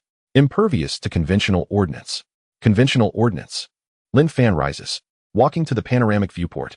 In this universe there exists only what I choose to break, and what I choose not to. Nothing is unbreakable. All vessels. Charge main batteries. Gravitational collapse warheads, triple salvo. All 30 Pluto-class cruisers pivot in unison. Their colossal black muzzles converge on a single point of the shield. VVVVRRMM. An eerie subsonic vibration ripples through the vacuum. 90 black warheads launch in perfect sequence. No blinding detonations. No roaring fireballs. When the first wave strikes the barrier, the golden membrane instantly buckles inward. Like plastic wrap sagging beneath a tenthasandin lead weight. Monstrous gravity tears relentlessly at the shield's energy nodes. Then comes the second wave. The third. Crack. A sharp crystalline fracture, audible even across the void. The Aegis shield, boasted to withstand planet-killer bombardment for 3 days, collapses under absolute gravitational supremacy in less than 30 seconds. It shatters into a million drifting golden motes. Inside the conference chamber, 12 directors watch helplessly as the luminous membrane vanishes. Every shred of confidence, every trace of arrogance, lies shattered alongside the shield. It's over. The senior director's face drains of all color. All gone. Lin Fan surveys the now defenseless station. Angela, take your sisters down. Remember, I accept no surrender. I demand only resources and corpses. Hatchways gape open. Thousands of assault pods plummet like hailstones onto the gleaming commercial districts. Those elite alliance magnates, who once manipulated life and death with currency alone, are about to experience firsthand what happens when capital confronts pure unadulterated violence. How fragile it truly is. Lin Fan settles back into his chair. A melodious chime echoes within his mind. Ding. Commercial Alliance Headquarters Defense Network destroyed. Special sign-in environment triggered the crumbling empire of gold. Sign in now. Sign in. Sign in successful. Congratulations, host. You have obtained TX Liquid Metal Terminator Production Line, full version. Congratulations, host. You have obtained core blueprint fragment of the Interstellar Fortress Death, Star 15. Lin Fan's eyes blaze with sudden intensity. A liquid metal robot production line. That means he can mass-produce killing machines of Angelus caliber. Why bother with cloned infantry? Deploy 1 million TX units, and tomorrow the three empires will bear the surname Lin. Yet, assembling such a mechanized legion demands resources beyond astronomical measure. Lin Fan twirls the alloy coin between his fingers, gaze fixed on the opulent, wealth-saturated metropolis glowing on-screen. Is this not the perfect raw material repository? At the central plaza of the city that never sleeps, massive alloy plating lies cracked, revealing a dozen deep impact craters. As smoke dissipates, 12 silver figures emerge, each crowned with twin gleaming wings. At their vanguard, Angela grips a high-frequency particle blade, its edge pulsing with sapphire light. Around them, thousands of fully armored Black Mamba mercenaries aim heavy plasma rifles, hands trembling uncontrollably. This is the Alliance's most expensive private army, every soldier a retired Imperial special operative. Yet before these frigid angelic warriors, they feel like primitives clutching torches. Open fire. Now. The security director screams hysterically over the comms channel. A crisscrossing web of laser fire engulfs the 12 figures in an instant. Smoke billows thick and acrid. The security director stares rigidly at his monitor. Dead? Are they dead? The next moment, a silver streak cleaves through the haze. Without flourish, Angela's form refracts through the ranks. Her particle blade slices the air, leaving trails of scorched ozone. These mercenaries, hailed as the galaxy's finest solo combatants, don't even cry out. They're reinforced powered armor parts like parchment. Limbs fly. Blood sprays. This is not battle, it is slaughter. A lopsided unilateral purge. Within 3 minutes, not a single living soul remains upright upon the plaza. Angela flicks her blade, though no blood stains it, then lifts her gaze toward the tallest spire. Her wings flare wide. She surges skyward. The conference chamber doors explode inward. A half-meter-thick alloy blast door rockets across the room, obliterating the priceless mahogany table. The portly director has barely crawled into his escape pod, his finger hovering over the launch switch, when a cold metallic hand clamps around his throat. He's yanked out like a squawking chick. No, don't kill me. His trousers darken with urine, tears, and snot stream down his cheeks. I'm rich. 200 hidden accounts in the Swiss nebula. The passwords are. Crunch. Angela's grip tightens. The sound of cervical vertebrae snapping rings with chilling clarity. She discards the corpse beside her, then turns her impassive gaze upon the remaining magnates, shaking like leaves. The sovereign cares nothing for money. For after your deaths, it all belongs to him. The remaining directors shatter. Some kneel begging. Others draw weapons, desperate to resist. Before absolute force, all are equal. 1 minute later, only corpses and the coppery stench of blood remain in the chamber. On the bridge of the Pluto-class flagship, Lin Fan watches the cleansed conference room on screen, expressionless. 0. Dispatch engineering vessels. Retrieve everything of value. Stellas from vaults, alloy panels from walls. Even energy cells embedded in the foundations. Take it all. Lin Fan stands stretching languidly. Reduce this city that never sleeps to scrap metal. That day, the headquarters of the Pan-Stellar Commercial Alliance vanishes entirely from stellar charts. That gargantuan entity, once commanding half the galaxy's economic lifelines, becomes the first fuel for Lin Fan's ascension. And this is merely the beginning. Empty this place. No. Lin Fan stood on the chaotic bridge, gazing down through the massive floor-to-ceiling windows at the burning city that never sleeps. He shook his head. Moving is too troublesome, and I don't like this copper-smelling design. Activate the Deep Space class mothership. Initiate the material reconstruction furnace. Target locked the entire Dyson Sphere space station. Execute order full region smelting. As Lin Fan's command was issued behind the 30 Poseidon-class cruisers, the space rippled again. 10 bulky motherships resembling gigantic insects slowly emerged. Their bellies bore no gun ports. Only a massive red vortex with a diameter exceeding a kilometer. It was a plasma furnace capable of instantly generating 6,000 degrees Celsius. What is he planning? In the conference room, the surviving board members pressed against the cracked floor-to-ceiling windows, their eyes bloodshot. That's our headquarters.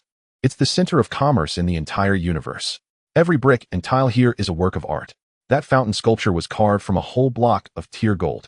It's priceless. In the next moment, their wails caught in their throats. 10 thick beams of traction light shot out from the belly of the engineering ship. No meticulous disassembly. No sorting or packing. Those skyscrapers symbolizing wealth and power, those gem-studded streets. Those landscapes crafted from rare alloys were uprooted under the terrifying gravitational waves as if they were a pile of worthless garbage. They were violently thrown into the scorching plasma furnace. Sizzle, the high temperature enough to melt asteroids, instantly consumed everything. The tear gold sculpture turned into a puddle of golden liquid. Antique paintings vaporized in an instant. Thousands of years of wealth accumulation in this moment. All beings equally transformed into raw materials. Ding. High purity tear gold detected. TX production line material 1000 units. Ding. Large quantities of scrayed memory alloy detected. Production line capacity increased to 200. Ding. High energy crystal core detected. Energy reserves are full. Lin Fan listened to the constant stream of prompts in his mind, even finding the pale face of the big board member somewhat pleasing. I have to say, although you are terrible at fighting, you are indeed skilled at accumulating resources. With this level of raw materials. If I were to mine in the asteroid belt, it would take at least 50 years. Lin Fan opened the system panel. The newly acquired TX liquid metal terminator production line was already in an excited euphoric state. The progress bar was skyrocketing at a visible speed. Produce. Convert all materials here into TX for me. Lin Fan lightly tapped the armrest with his fingers. Let me see how the legendary terminators fare. At the rear of the engineering mothership, countless silver metallic spheres were ejected. They floated, wriggled, and morphed in the vacuum like droplets of living mercury. On the holographic screen, the big board member's eyes widened, filled with confusion and terror. What is he doing? What are those things? In the next moment, those silver droplets elongated instantly. There was no sound of mechanical assembly, just a blink of an eye. 10,000 humans clad in silver bodysuits with cold expressions appeared in space. Their features were perfect, as if rendered by CGI. Their skin exhibited an eerie metallic sheen. With a casual flick of their arms, they transformed into long swords, giant axes, or complex energy firearms. Lin Fan snapped his fingers. Go.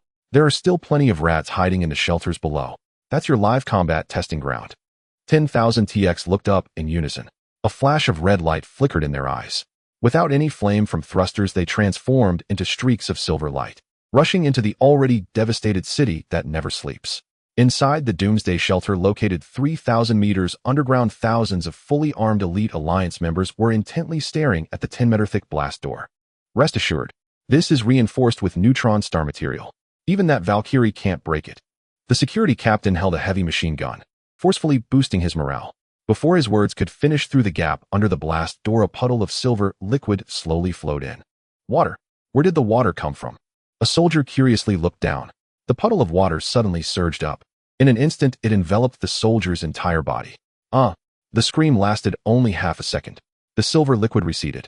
The soldier stood up again, but his eyes had turned cold and lifeless, a sharp metal spike now in his hand. Before his comrades could react, his throat was already pierced. Following that, through the vent's door gaps and even the keyhole of the fingerprint lock, countless silver liquid seeped in, landing, transforming, killing. This was an invasion that required no breaking down of doors. This was a nightmare that penetrated every crack. 10 minutes later, Lin Fan looked at the life signals on the screen that had already been cleared. A cruel curve formed at the corner of his mouth. 0. Announced to the entire universe. The city that never sleeps has been renamed. Lin Fan stood up. Outside the floor-to-ceiling windows behind him, half of the once glorious Dyson sphere had vanished. In its place were 100,000 neatly arranged TX terminators. The silver formation under the light of the stars reflected a chilling, deathly glow. From today onward, this place shall be called Skynet Base, the capital star of the Star River Empire, the hall of the Supreme Throne. The Minister of Finance knelt upon the floor, his entire body convulsing violently, cold sweat already soaking through his ornate court robes. The aging emperor slammed his solid gold scepter to the ground, shattering it, and roared, his voice echoing across the vast hollow hall. 1 trillion star credits. All Imperial Reserve funds held at the Panstellar Alliance. Gone. The minister dared not lift his head, his voice emerged hoarse and ragged. Your Majesty, it is not only the reserves. The Panstellar exchange rate for star credits has plummeted 9,000-fold in 10 minutes. It is now worth less than scrap paper. That madman Lin Fan melted down the entire city of Nevernight. The Empire's economy has utterly collapsed. The Emperor's vision darkened abruptly. He nearly fainted, gripping the dragon-carved armrests of his throne with white-knuckled fury, his eyes blazing crimson. Where is the Royal First Fleet? General Kale completed hyperspace transition 10 minutes ago. He has already entered the target stellar sector. The Emperor ground his teeth until they cracked, his face contorted with savage rage. Tell Kale, regardless of cost, bring me Lin Fan's head, and reclaim all wealth stolen from the Empire. Outside the Tianwang base, space itself warped violently, rippling with dense concentric distortions. 1,000 heavy warships, each emblazoned with the Empire's golden double-headed eagle, burst forth into formation, encircling the shattered ruins of the Dyson sphere. Their main batteries charged in unison, 1,000 blinding orbs of condensed energy ignited in the void, like a colossal net woven from annihilation. Flagship of the Royal First Fleet. The Glory. General Kale sat rigid in his command chair, lifting a goblet of deep crimson wine, swirling it twice before draining it in one sharp gulp. Kale gazed at 30 lone Pluto-class cruisers on the view screen, a sneer, twisting his lips. No shields whatsoever, and yet they dare stand defiant before the Imperial regular fleet. His aide stood nearby, face ashen, as he stared at the dense arrays of silver humanoid machines visible within the Tianwang base. General, those silver constructs are deeply unnatural. The Panstellar Alliance's defense forces were obliterated by this force in an instant. We must proceed with extreme caution. Kale struck him across the face with a backhanded blow that sent the aide flying backwards, slamming hard against the bulkhead. Fool, can that bloated, decadent alliance possibly compare to the Royal Fleet? Lin Fan exhausted his primary cannon's energy, shattering the Aegis shield. These Pluto-class cruisers cannot even fire a single shot. Issue my order, broadcast across all frequencies. Let Lin Fan, that provincial upstart, emerge and kneel in surrender. Surrender all resources, and I may grant him the mercy of an intact corpse. Tianwang Base. Bridge of the Pluto-class flagship. Lin Fan reclined in his command chair, fingertips tapping idly against the armrest as he watched the Imperial fleet's bluster flicker across the holographic display, then yawned unimpressed. Boredom filled Lin Fan's gaze, as though observing nothing more than a troupe of clowns performing frantic futile antics. 1,000 warships, and they dare swarm here, barking like rabid dogs. Zero open comms with them. The screen flickered. General Kale's arrogantly uplifted face appeared. Chin raised high, nostrils flared directly toward the lens. Lin Fan, I am General Kale, Supreme Commander of the Royal First Fleet. Shut down your engines immediately and disarm all weapons. I detest being looked down upon, especially through someone's nostrils. Lin Fan stroked his chin, then turned toward the silver figure standing motionless beside him. Angela, go teach this general the meaning of courtesy. Angela dropped to one knee, her metallic visage expressionless. As ordered, Lord Pluto. She rose sharply and strode toward the bridge airlock, stepping directly into the lethal vacuum of space. Kale stared stunned at the lone figure emerging onto the view screen, then erupted into unrestrained, mocking laughter. Ha ha ha. Has Lin Fan lost his mind? Sending a woman to her death. Target main battery on that woman. Reduce her to atomic dust. The Glory's main cannon roared, a deafening, earth-shaking detonation. A colossal beam of high-energy plasma, radiating apocalyptic force, struck Angela with pinpoint precision. Blinding white light instantly consumed her silver form. Kale smirked, reaching once more for his wineglass, preparing to issue the assault order. Then his aide's shrill, guttural scream tore through the bridge like a blade. General, that creature, she isn't dead. Kale's grin froze, then shattered. He whirled toward the screen, eyes bulging from their sockets. The searing energy dissipated slowly. Angela hovered motionless in vacuum, unscathed. The half of her body vaporized by extreme heat now flowed like liquid mercury, reassembling flawlessly, fully restored in under 1 second. Her liquid metal armor shimmered with faint cobalt energy traceries, effortlessly absorbing and neutralizing the cannon's full output. Kale sucked in a sharp, ragged breath, the goblet slipping from his hand and shattering on the deck. A monster! What is this abomination? Before Kale could utter a second command, Angela became a streak of silver lightning, plunging straight toward the Glory's energy shield. The Imperial military-grade barrier, designed to withstand asteroid impacts, dissolved silently upon contact like thin paper doused in acid, leaving behind a gaping, irregular breach. Crunch! The Glory's bridge hull ruptured violently. Alarms shrieked in frenzied, overlapping wails. Angela landed soundlessly inside the bridge, her silver eyes locking unblinkingly onto Kale. Over 100 elite Imperial guards raised electromagnetic rifles and fired without hesitation. Dozens of fist-sized puncture wounds bloomed across Angela's silver frame, yet the surrounding metal instantly flowed inward, sealing each wound seamlessly, leaving no scar, no mark, not even a trace of discoloration. The guards lowered their weapons, trembling uncontrollably, their hardened mental fortitude shattered beyond repair. She can't be killed, absolutely invulnerable. Help us. Run. Angela raised her right hand. Her entire arm elongated and reshaped, forging itself into a tumterlong silver, high-frequency combat blade. She twisted her wrist. A flash of silver. Not a single cry escaped the 100 guards. Their necks simultaneously split along razor-thin crimson lines, heads rolling cleanly onto the deck. Thick coppery blood flooded the bridge. Kale collapsed into his chair, urine soaking his uniform, limbs jerking spasmodically, his former arrogance pulverized beneath the weight of pure primal terror. Angela advanced slowly, dragging the dripping blade behind her, then halted before Kale, pressing its icy edge against his cheek. Kale convulsed, then scrambled forward, prostrating himself, pounding his forehead against the deck in desperate sobbing supplication. "Spare me. I surrender. The entire fleet is yours. Mercy, I beg you. Let me live as your dog." With her left hand, Angela extended a data filament, driving it directly into the bridge's control terminal. The holographic display forcibly switched channels. Lin Fan's relaxed face filled every Imperial warship's communications feed. He lifted a steaming cup of tea, gently blowing across its surface to disperse the floating leaves, then sipped slowly, deliberately. "So now you beg for mercy." His gaze swept over the weeping, prostrate Kale, voice glacial cutting. "Too late. I stated clearly, I accept no surrender. Only resources and corpses. Proceed."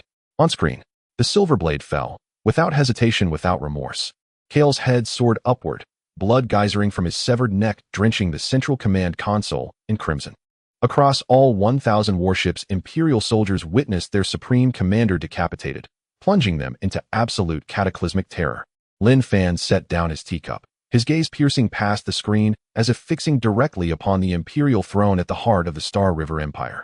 0. Deliver the final ultimatum to the 3 great empires.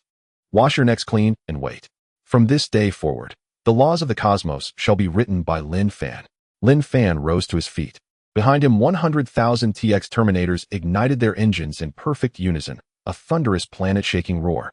An unstoppable iron tide now declared war upon the entire universe. The capital planet of the Stellar River Empire. Within the hall of the Supreme Throne, opulent court music still echoed through the gilded halls. The aging emperor reclined upon a dragon throne forged entirely of pure gold. He held a goblet of amber wine, worth 10,000 gold credits. Half an hour earlier, General Kale had transmitted a message: 1,000 Imperial heavy warships now encircled that presumptuous rustic who dared defy heaven and earth. 1,000 royal flagship vessels versus 30 rusted hulks. The emperor drained the amber wine in one smooth draft. His face flushed crimson with triumph. 800,000 troops against 600,000. The advantage lies with us. Nobles and ministers kneeling below immediately prostrated themselves, their flattery surging like a tidal wave. "Your Majesty's wisdom is divine. That Lin Fan is but a clown leaping on a stage. General Kale shall surely carve him into 10,000 pieces." The words had barely left their lips. The colossal holographic projection at the hall's center suddenly warped violently. It forcibly switched to a galaxy-wide public broadcast feed. On screen, no triumphant image of General Kale returning in glory.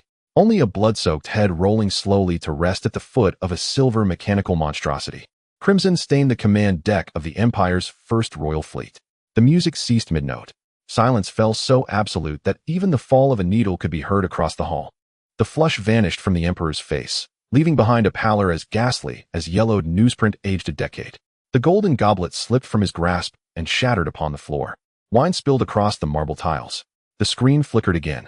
Lin Fan sat relaxed in a broad command chair, cradling a steaming cup of tea, and gazed directly into the lens, smiling warmly at the entire cosmos. "I hear this was the Empire's most elite first fleet." Lin Fan gently blew across the surface of his tea. 1,000 heavy warships, without so much as a scratch, delivered intact right to my doorstep. He lifted his gaze, voice sincere. "Dear Imperial elders, you're surprisingly kind." A sharp cough.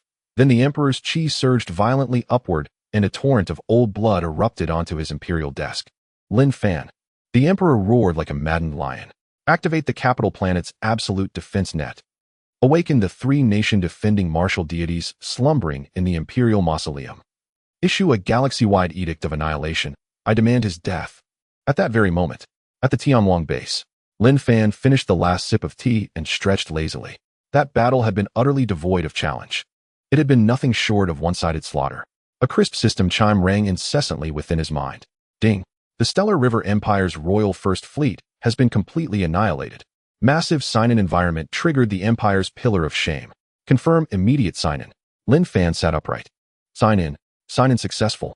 Congratulations, host. You have acquired core blueprint fragment of the interstellar fortress Death Star 25.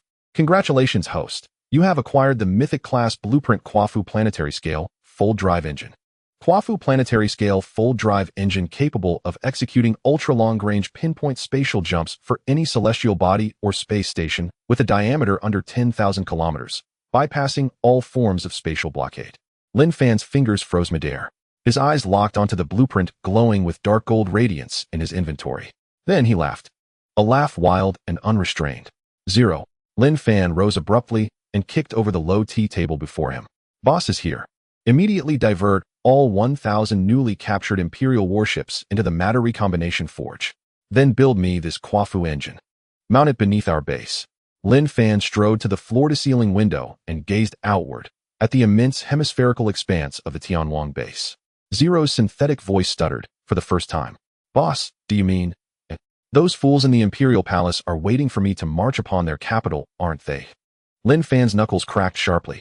Sending a few warships would be far too modest. Pack up our entire home and fold directly above the Empire's capital planet. Let them witness true darkness descending like an iron sky. Half an hour later, deep within the Tianwang base, a deafening, soul-rending roar erupted without warning. 10,000 TX terminators simultaneously liquefied, flowing into the colossal engine conduits as temporary superconducting coolant. Beneath the vast hemispherical base, a sapphire-hued vortex, over 5,000 kilometers in diameter, slowly coalesced. Its overwhelming spatial distortion tore light itself apart in its vicinity. On the capital planet of the Stellar River Empire, the Emperor had just wiped the blood from his lips and was preparing to receive the Minister of Defense's briefing on planetary defense deployments. Boom! The entire planet groaned, a sudden agonized cry. The ground convulsed, mountains trembled. Daylight dissolved into absolute night. The Emperor looked up in terror through the domed skylight, toward the heavens. A metallic celestial body, 10 times larger than the capital's own moon, shattered the outer layers of planetary space, bearing 10,000 silver harbingers of death, obscuring the sky, then hung suspended immovable and crushing directly above the Imperial Palace. The stellar brilliance of capital star completely vanished. A chilling metallic aroma lingered in the air, a special scent produced by the friction of the Tianwang base's shell against the atmosphere. Billions of Imperial citizens lifted their heads. All that met their eyes was an endless expanse of silver steel. The immense sense of oppression made it hard to breathe. The old Emperor gripped the armrests of the dragon, thrown tightly, his nails splitting and seeping blood. Defensive net. Immediately activate at maximum power. The old Emperor roared, his voice rising sharply to a high pitch. With a hum, a layer of azure light shield enveloped the entire capital star. This was the ultimate defense system, costing trillions to build. Your Majesty, do not panic. 3 deep voices echoed from within the hall. 3 blinding streams of light burst through the ceiling, hovering steadily in midair. They were 3 elderly figures clad in ancient battle armor. The 3 guardian martial gods of the Empire who had slept for 1,000 years. Which demon dares to offend our Star River Empire? The leading martial god shouted in anger. The voice shattered the clouds. Inside the Tianwang base on the bridge of the Star Destroyer, Lin Fan leaned back against a wide leather chair, peeling a freshly picked orange. The refreshing scent of orange filled the control room. Zhao Gang clung to the console, trembling with excitement. Boss, my dear boss, we really have stepped on the palace. Long E adjusted the data glasses on his nose. Quafu engine cooling countdown 300 seconds. Energy conversion core operating perfectly. Alice's holographic projection stood to the side, handing over a wet tissue. Lin Fan took the tissue and wiped his hands. He tossed a segment of orange into his mouth. The juice was sweet. Zero. What are those 3 glowing bulbs outside? High-frequency life energy response detected. Preliminary assessment indicates stellar-level individual combat power. Zero's electronic voice was flat. Oh, so they're just slightly larger bugs. Lin Fan picked up the hot tea brewed by Alice. Perfect. Let's test the base's gravity engine. Crush them along with that broken shield. There was no flashy artillery barrage, nor any tactical maneuvering. A steel body with a diameter of 5,000 kilometers plummeted down. It was pure mass and gravitational compression. The 3 guardian martial gods' expressions changed drastically. Their proud protective aura upon contact with the base's bottom cracked with a crisp sound, like stepping on a dry branch in the snow. The 3 mythic martial gods didn't even get to scream before being crushed by the terrifying mass. They transformed into a warm shower of golden light. The Azure Absolute Defense net flickered frantically, unable to hold for even 3 seconds. With a thunderous crash, it shattered into countless tiny blue crystals that scattered in the wind. The steel body continued to descend, casting a massive shadow that completely engulfed the entire palace. The old emperor collapsed to the ground, watching as the metallic ceiling drew closer. Warm water seeped from his pant legs once more. The holographic communication screen forcefully lit up. Lin Fan looked down at him from above, still chewing on an orange. You just said you were going to issue a universal kill order against me, yeah? Lin Fan smiled, his smile gentle. Now that I'm here, go ahead and make your move. The hall fell silent. Only the old emperor's hurried breaths could be heard. All the officials knelt on the ground, their heads bleeding from bowing, not daring to breathe. Not going to say anything. Lin Fan took a sip of tea. Since you don't have the ability to kill me, let's talk about compensation. In 1 minute, hand over the highest authority of the Imperial Treasury. Hand over all remaining fragments of the Death Star blueprint. Lin Fan's gaze turned cold in an instant. If one is missing, I will make this planet barren. The countdown mercilessly ticked away on the luminous screen. 55 seconds. 40 seconds. 20 seconds. With each passing second, the low rumble of the gravitational engines at the Tianwang base resonated. The sound shattered the floor tiles of the entire palace inch by inch. Your Majesty, we cannot hand it over. That is the essence of the Empire's 100,000-year foundation. A prince clad in a purple and gold python robe suddenly stood up, his eyes a fiery red. He pointed at the enormous steel celestial body above. Activate the Star Ring Annihilation Cannon. Let's fight back. We still have 30 billion standing troops. Lin Fan didn't even glance at him. He merely tossed the orange peel in his hand into the trash bin. Angela, standing beside him, raised her right hand and casually gestured downward. A silver ray as thin as a strand of hair shot out from the bottom of the Tianwang base. There was no sound of explosion. No flames. The Imperial Prince, who had just been roaring along with the marble floor beneath him within a 10-meter radius, instantly evaporated into thin air, leaving not even a speck of ash. Only a bottomless, perfectly smooth void remained. Several ministers from the main battle faction who had just wanted to join in lost their strength in their legs and wet their pants. Shut up. All of you shut up. The old emperor screamed frantically, his voice sharp like a cat whose tail had been stepped on. He rolled and crawled to the communication screen, pressing a golden crystal card bearing the royal emblem against the scanner. I will hand it over. I will give everything. This is the highest authority key to the Imperial Treasury. It contains 380 billion tons of rare, star vein mines, 12 trillion star coins, and those ancient blueprints you wanted. The old emperor banged his head repeatedly, blood streaming from his forehead. I beg you, show mercy. Spare the capital star. The virtual image of Zero flickered on the console in front of Lin Fan. Boss authority has been seized. Scanning the royal treasury. Confirmed discovery of fragments of the core blueprint of the interstellar fortress Death Star 354555. Material reserves have been automatically imported into the base space warehouse. Lin Fan picked up his teacup, blowing away the steam. In his mind, the system's prompt tone arrived as expected. Ding. Successfully plundered the highest national treasury of the Star River Empire. Death Star core blueprint fragments have been gathered, automatically synthesized into a mythic-level wonder blueprint. Annihilation Death Star complete version. Triggered ultra-large-scale sign-in environment. Fallen heart of the Empire. Would you like to sign in immediately? Lin Fan's lips curled slightly. Sign in. Sign in successful. Congratulations, host acquired galaxy-level material reassembly beam generator Death Star core component. Congratulations, host acquired 1 million engineering type TX liquid metal terminators.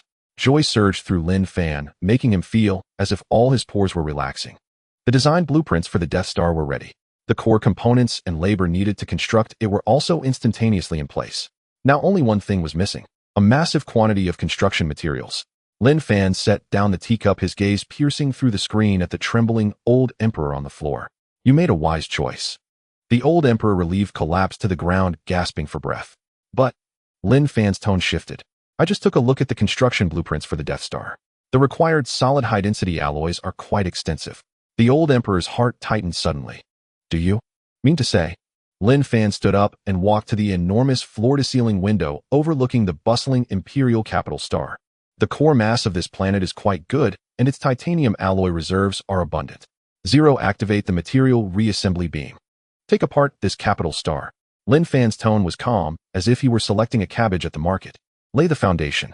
The matter recombination beam generator began to warm up.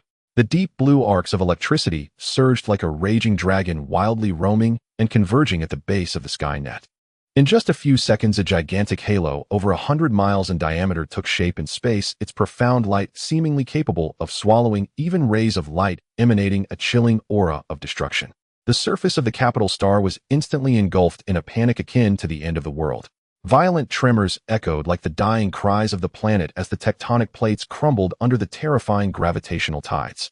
The gravitational magnetic field was completely disrupted, and the palace's proud pure gold dome collapsed with a thunderous crash under the immense suction, turning thousands of gold bricks into a rain of arrows screaming as they shot into the sky, ultimately being instantaneously disassembled into the most basic atomic dust at the edge of the deep blue beam.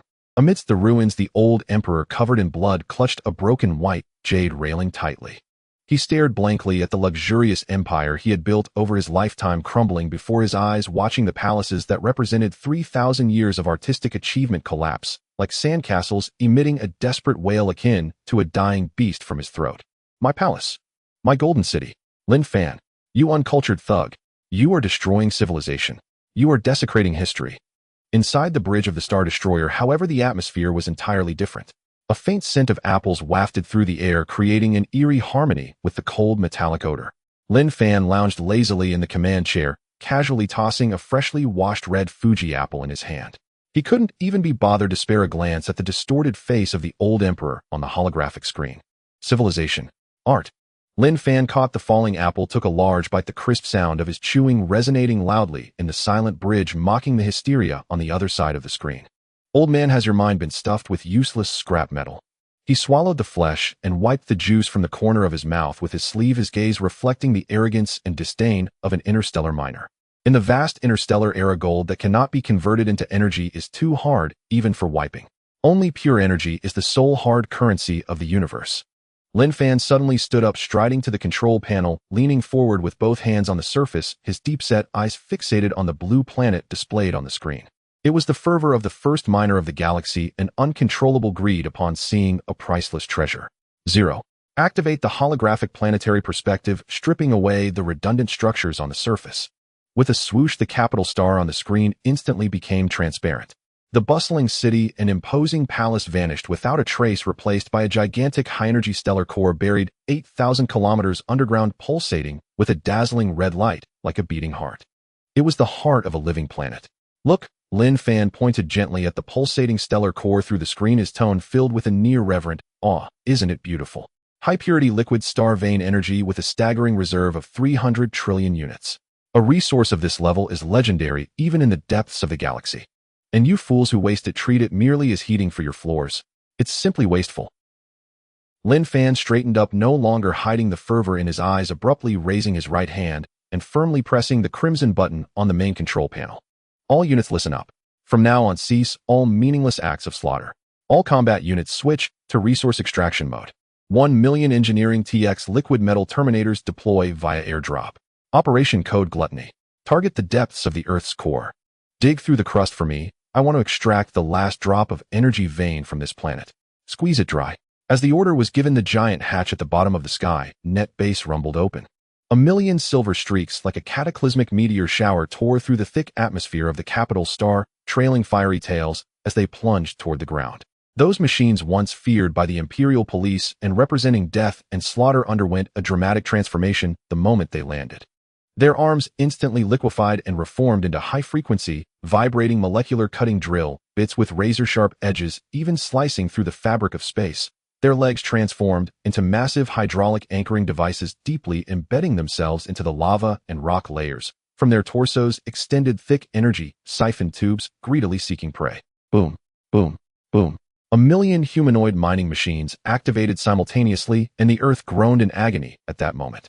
The indestructible titanium alloy crust was like freshly made hot tofu before the high-frequency molecular cutting drill bits easily sliced and crushed. Soil, rocks, and debris from metal buildings were ruthlessly flung aside, creating spectacular dust waves. With no unnecessary movements and no waste of resources, the million-strong army advanced with a spine-chilling precision and efficiency straight toward the pulsating energy vein deep within the Earth. Zhao Gang stood before the panoramic window of the Star Destroyer, watching the surface below boiling and churning like boiling water, excitedly rubbing his hands as the muscles on his face quivered. Boss, this is way more exhilarating than digging up those broken rocks in the asteroid belt. It's like performing craniotomy on a planet, hollowing out the capital star of an empire. If this goes into our Star River mining's record, who would dare say we are wild miners again? We are the legitimate, the ancestors of the interstellar mining industry. Lin Fan paid no heed to Zhao Gang's sycophantic words filled with street vernacular. All his attention was focused on the system panel in his mind, which was crazily flashing and even flickering red due to data overload. Ding! The engineering TX squad has reached the shallow star vein. Mining operations have officially begun. Acquired high-purity energy crystals 100000. Acquired liquid star core raw or 500000. Energy reserve warehouse is rapidly filling. Current progress 12, 25, 40. Warning energy input overload, please adjust. The surging energy flowed through 1 million thick siphon tubes continuously feeding into the core furnace of the sky net base like a river. The energy pool, which was originally stretched thin to maintain the base's levitation, instantly surged to full capacity, even starting to overflow, with golden energy streams creating a dazzling energy aurora around the base. Lin Fan comfortably leaned back in his chair, closed his eyes, and let out a long breath of foul air, feeling every cell in his body rejoicing due to the wild influx of energy, as if a parched sponge had met a refreshing rain. So satisfying. This is exactly how my old profession should feel. This feeling of being filled with energy is even more addictive than conquering a galaxy. Lin Fan focused his mind and clicked open the mythical blueprint he had just received through system registration. Star Destroyer Death Star Complete Version Construction Blueprint. Zero-stop energy storage and directly input into the construction program for the Star Destroyer Death Star. Infuse all extracted energy into the construction core. No need to hold back. I want the corpse of this capital star to give birth to the most terrifying interstellar spectacle in the universe. At that moment, Long E, who had remained silent, his hands moving rapidly on the keyboard, suddenly struck the enter key, several times, his expression shifting slightly, his tone carrying a rare gravity. Boss, an abnormal energy reaction has appeared 6,000 kilometers underground. A strong spatial repulsion field. The TX mining squad has unearthed a layer of unknown material. Its hardness is unresolvable. The molecular cutting drill bits are overheating and melting. The holographic screen zoomed in rapidly, cutting into the depths of the Earth's core. Surrounding the scorching liquid star core, there was an astonishingly thick shell of black crystal. The surface of the crystal was covered with intricate and ancient runes emanating a desolate and terrifying aura. This was certainly not a naturally formed mineral, but rather a super artificial seal left by a civilization of extreme advancement used to seal some terrifying existence. In the communication channel, the old emperor, who had previously been in despair, suddenly burst into a hysterical laugh, a strange satisfaction lacing his laughter. The old emperor's words were unfinished. What is sealed inside is the first generation of the empire. Lin Fan waved his hand impatiently. Angela's figure flickered, and she delivered a kick directly to the old emperor's face. His teeth mixed with blood were sprayed out as he fell unconscious. Noisy. Lin Fan approached the control panel, gazing at the black shell covered in divine patterns on the screen. There was no trace of fear in his eyes, only extreme greed. No matter what you have sealed inside, as long as it's within this coordinate, it belongs to my Xinghe Mining Company. Mobilize 100,000 TX mining machines. Push the power to 300%. Drill it open for me. Yes, boss. Deep underground, 100,000 liquid metal arms instantly fused into a supergiant molecular drill head with a diameter of 1 kilometer, piercing sharply into the black crystal shell with a deafening hum. Sparks flew wildly. The ancient divine patterns shattered inch by inch under the sheer brutality of mechanical extraction. Lin Fan no longer looked at the progress underground, but turned to Long E. Long E opened the holographic star map of the vast star domain. The light curtain unfolded, displaying the 1,300 star systems once ruled by the Xinghe Empire. Countless life planets and resource stars. Lin Fan's finger heavily tapped on the star map. The territory I painstakingly fought for is not for sightseeing. Notify the base manufacturing center. Release all automated T-1000 mining machines, deep space mining barges, and energy siphon stations in stock. Long E adjusted his glasses, his hands moving like shadows over the keyboard. Boss, what is the coverage range? All of it. Lin Fan supported himself on the table, his gaze burning like a blazing star. No matter if it's asteroid belts, abandoned gaseous planets, or so-called imperial administrative stars and noble vacation stars. As long as a high-purity energy reaction is detected, nail every inch of this starry sky under Xinghe Mining's mining wells.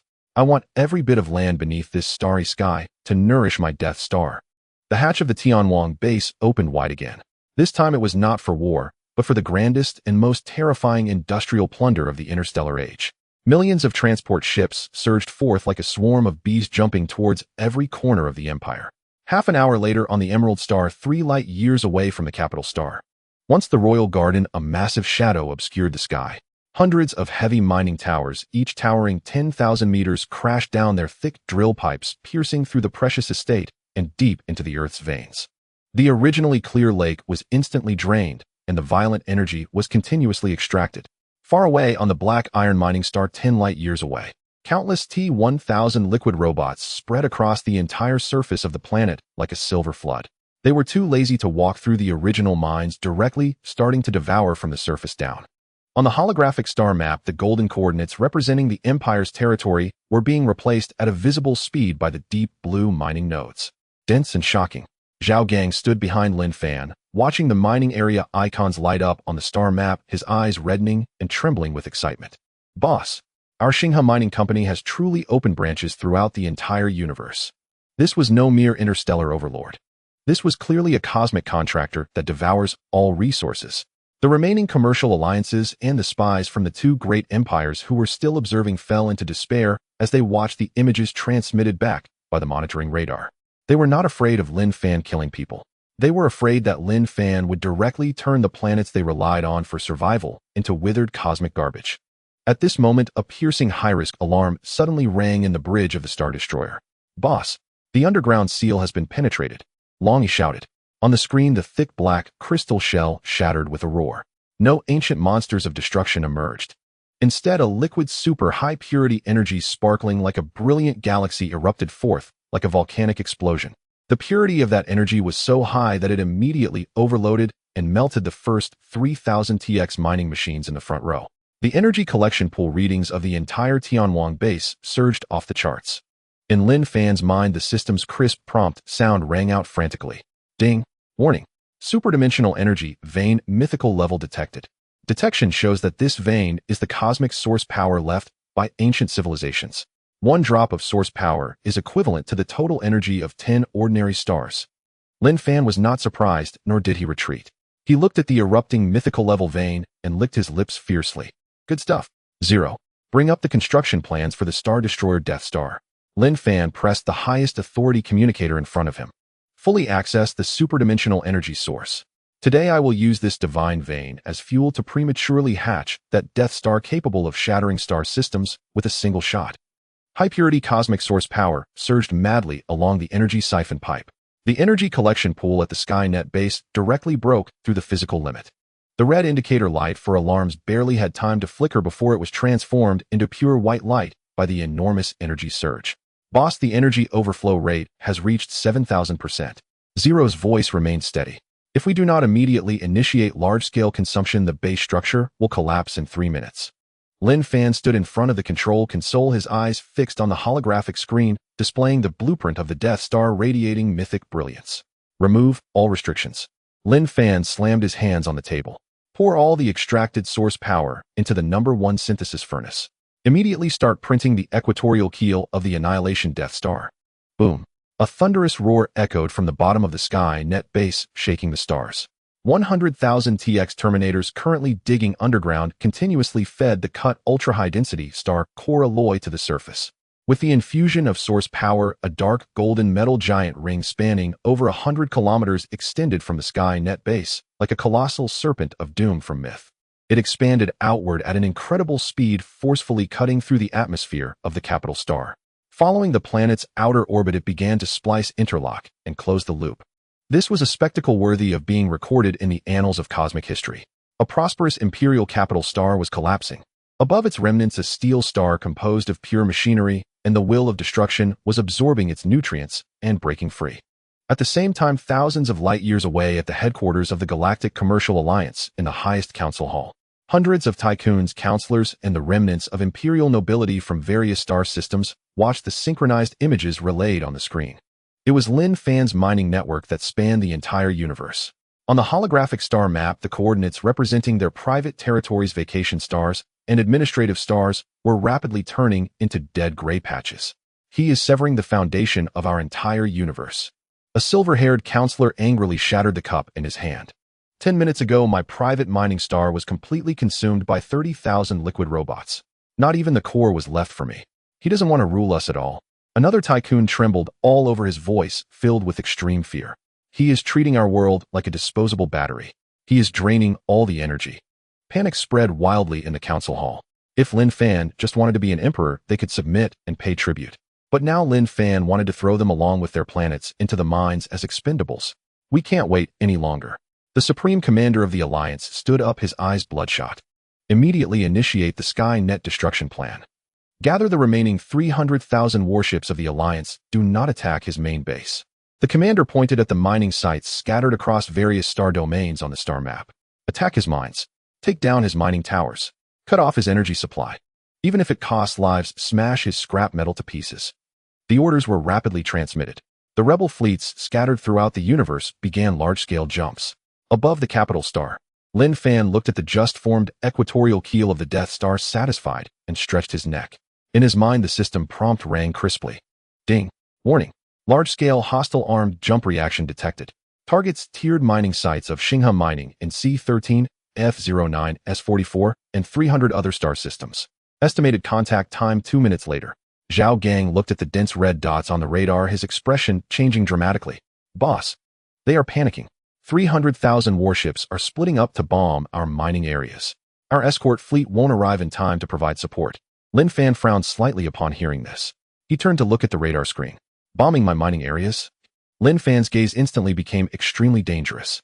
He didn't care about seizing territory, but obstructing his mining and damaging his company property of Xinghua Mining touched his absolute reverse scale. Long E. Yes, boss. Lin Fan pointed at the just-formed equatorial keel of the Death Star. I remember there's a set of core components in the Death Star's engineering module for mining gaseous planets. Yes. Super large-scale space, tearing gravity lock. Lin Fan picked up the now cold tea on the table and drank it all. Install it on the keel. Those 300,000 warships are also good alloy materials. Lin Fan chuckled coldly. Capture them all for me. Throw them into the #1 furnace as filler. In the C-13 Resource Galaxy, Commander Ronald of the 7th Fleet of the Resistance stood on the bridge of the flagship, his fists tightly clenched. Before him lay a planet rapidly fading to gray. Dozens of towering heavy mining towers, each over 10,000 meters tall, were deeply embedded in the crust. The high-frequency drill bits emitted a grinding roar that made one's teeth ache. The once azure oceans on the planet's surface had long since dried up. The energy underground was being frantically siphoned away through pipes. These cosmic locusts, Ronald seethed through gritted teeth as he stared at the screen. Transmit my orders. Charge all battleship main cannons. Turn those mining towers to dust. A dazzling light of energy emanated from 10,000 heavy battleships simultaneously. All cannon muzzles were aimed at the mining wells of the Galaxy Mining Corporation below. With a single barrage, Lin Fan's extraction point in this galaxy would be utterly crippled. Above the capital star at the Skynet base, Long, he adjusted his glasses as the screen flickered wildly with red lights. Boss, 300 mining zones are simultaneously sending attack alerts. The enemy's main cannons have charged to critical levels. Lin Fan leaned back in his chair holding a cup of freshly brewed hot tea. Let's create some chaos at their mining sites. Not even wearing safety helmets, Lin Fan blew the froth off the surface of his tea. They truly understand nothing about rules. Activate the super-large spatial tearing gravity lock. Collect all this scrap metal that has delivered itself to our door. Countless visible gravitational ripples suddenly erupted from the dark golden keel of the newly formed Death Star. These ripples instantly penetrated into the void. In the periphery of the C-13 galaxy, the Resistance warships' main cannons were about to fire. Then suddenly, the cosmos above the fleet tore open like a fragile piece of cloth, creating a massive fissure stretching tens of thousands of kilometers. There was no explosion, no flames. Only tens of thousands of ghostly blue gravitational chains surged out from the spatial rift like enormous tentacles. What is that thing? Defensive formation. Maximize shields. Ronald shouted frantically. The deep blue energy shields tightly enveloped the 10,000 battleships. But before those gravitational chains, these costly shields were no more than a piece of paper. The gravitational chains directly pierced through the energy barrier. They tightly ensnared the metal hull of the battleship. The piercing sound of metal distortion echoed across every channel. Report. The hull armor is under extreme pressure. The engines are overloaded by 300%. Thrust is ineffective. We cannot break free. Ronald watched helplessly as the flagship was ensnared by the thickest gravitational chain.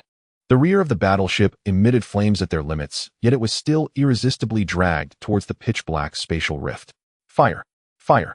Break those chains! Ronald roared almost madly. Thousands of high-energy beams struck the gravitational chains, but they simply passed through. This was a pure physical gravitational rule. Energy weapons could not touch them at all. Whoosh, whoosh, whoosh. One giant battleship after another was dragged in like shrimp caught in a fishing net. They were pulled into the rift without any power to resist. The same scene was playing out simultaneously across 300 star systems in the universe. The Resistance's proud fleet of 300,000 warships hadn't even fired a single main cannon shot. They were completely swallowed by the spatial rift. As his vision flipped, Ronald felt a severe dizziness. When he could finally see clearly again, his brain instantaneously lost its ability to think. His fleet had not been transported to some desolate star domain. Instead, they were directly hovering above a supergiant furnace rolling with dark red magma. This was the core synthesis furnace number 1 of the Skynet base. The temperature below reached tens of millions of degrees, causing even light to warp and distort in such high heat. A full 300,000 battleships hung in the air above the furnace, densely entangled by gravitational chains like pigs sent to the slaughterhouse. Detected high-purity titanium alloy and star-patterned steel. Total mass approximately 450 billion tons. Zero's electronic voice echoed steadily above the vast furnace. Composition assessment complete. Meets the basic remelting standards for the outer armor plates of the Star Destroyer Death Star. Lin Fan's voice followed from the massive holographic broadcast. There was no mockery nor the arrogance of a victor. Only the calm of calculating materials. 300,000 ships. Just enough to cover a sector of the Death Star. Eject the living carbon-based organisms inside. Directly toss the warships into the furnace. Melted. 300,000 heavy warships were firmly restrained by invisible gravitational chains like metal behemoths awaiting slaughter, forcibly dragged into the no. One synthetic furnace.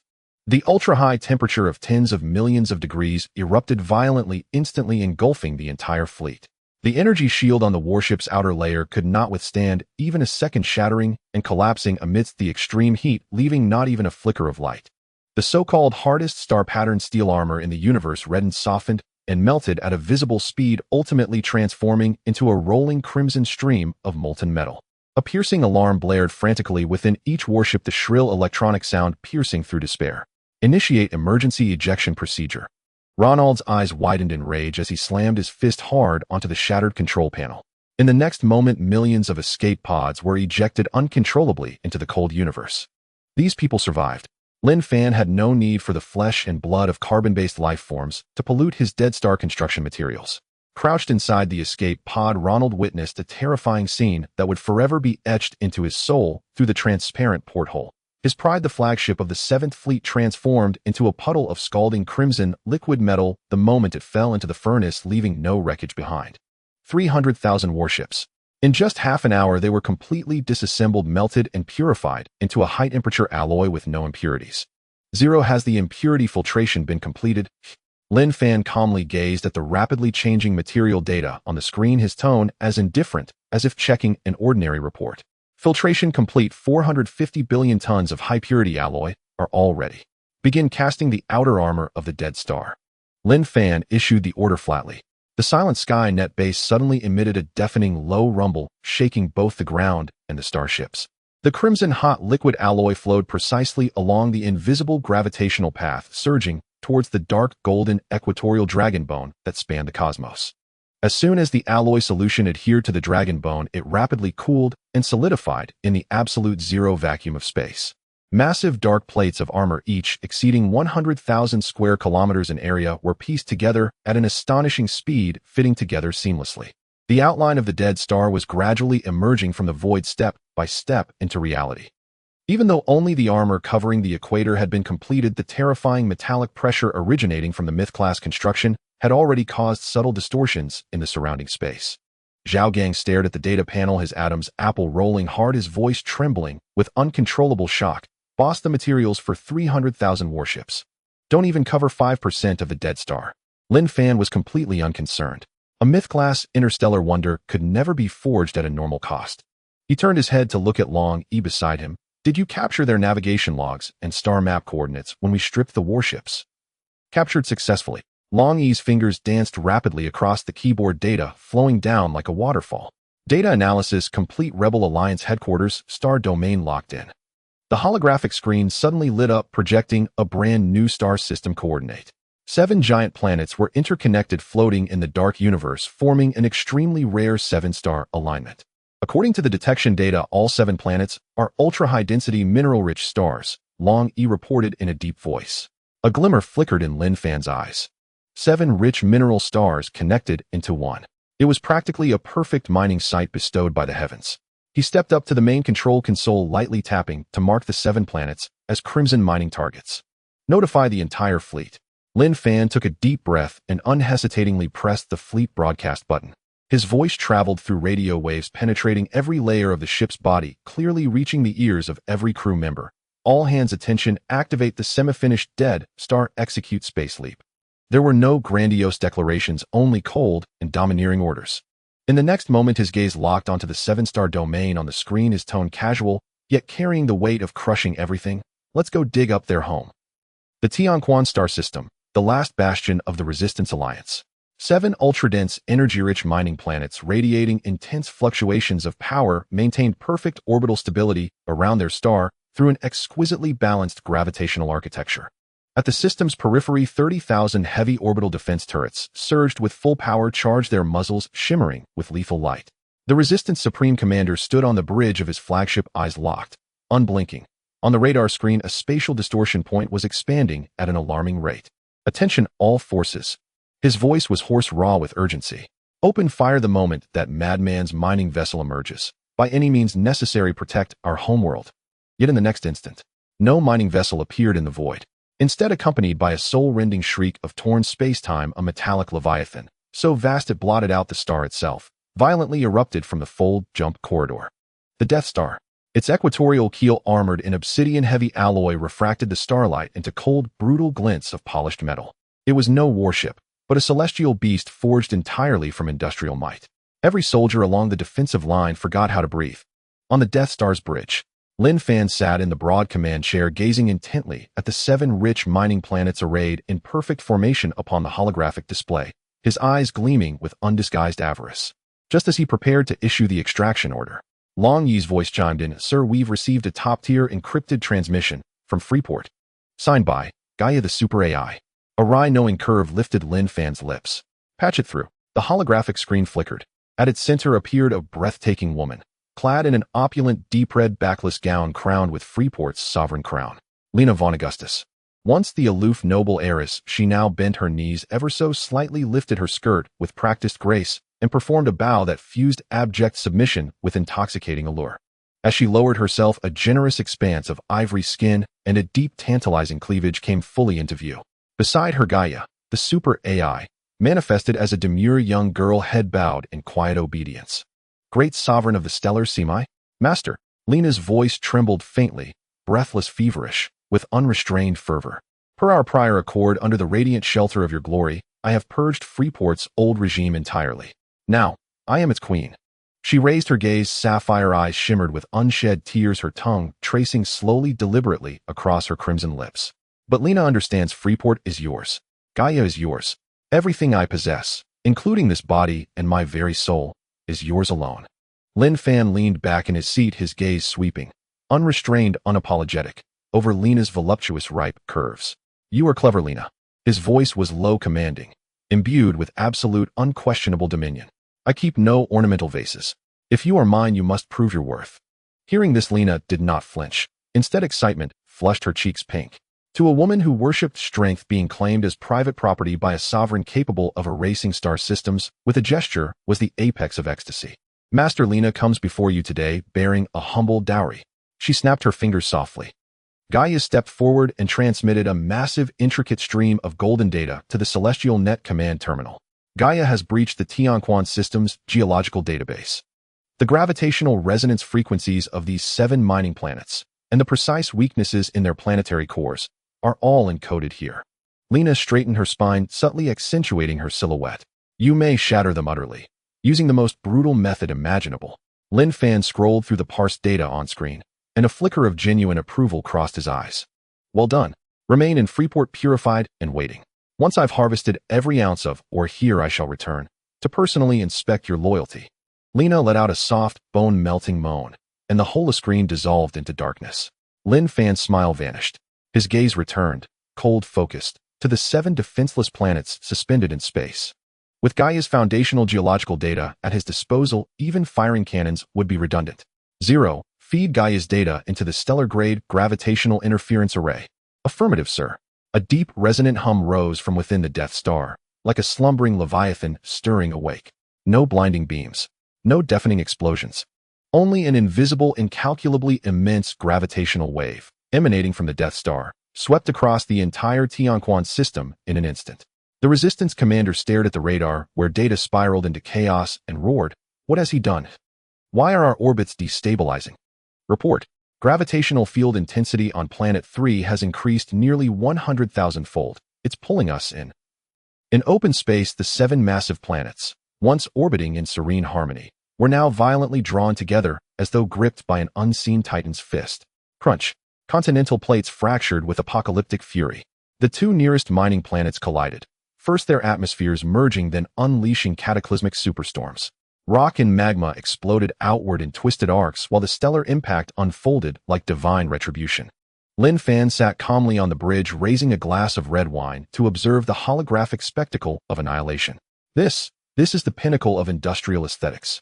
He swirled the ruby liquid gently, the flames of dying worlds dancing in its depths. Gravitational collapse. Stellar grinding. Shatter their crusts. Squeeze out the deepest, purest energy veins. The annihilation of the Tianquan star system was more decisive than any interstellar war. Under the altered gravitational field of the system, 7 ultra-dense, mineral-rich planets collided with each other like billiard balls. The crust shattered in an instant. A tsunami of magma thousands of meters high engulfed all defensive installations on the planet's surface. The proud base of the Rebel Alliance, the orbital cannons, and even the remaining warships that had yet to take off were reduced to cosmic dust under the terrifying pressure of celestial bodies unable to even spark a flame. Crack, crack. With the complete rupture of the planet's internal structure, the cores of the 7 planets were fully exposed to the vacuum. They were the high-purity mineral cores emitting dazzling light. Now's the time. Lin Fan leaned back in the command seat. Zero, start feeding. The dark metallic armor on the surface of the dead star slowly cracked open. Countless azure beams of attraction, each over 100 kilometers in diameter, surged forth like greedy maws fiercely biting into the exposed star cores. An energy massive enough to sustain a civilization for 10,000 years rushed into the internal furnace of the dead star along the beams. The shattered remnants of the planets and the rare metals from the rebel bases were also swept away by the gravitational net, turning into nourishment for the continued expansion of the dead star. Ding. Excess energy injection detected. Phase 2 armor coverage progress 30%, 50%, 80%. Congratulations, host. Successfully eradicated the headquarters of the Rebel Alliance. 5 million sign-in points. Lin Fan looked at the soaring numbers on the holographic panel and stood up satisfied. Zhao Ganglong, the remaining debris is up to you to clean up. Bring over the automated assembly line from the Tianwang base.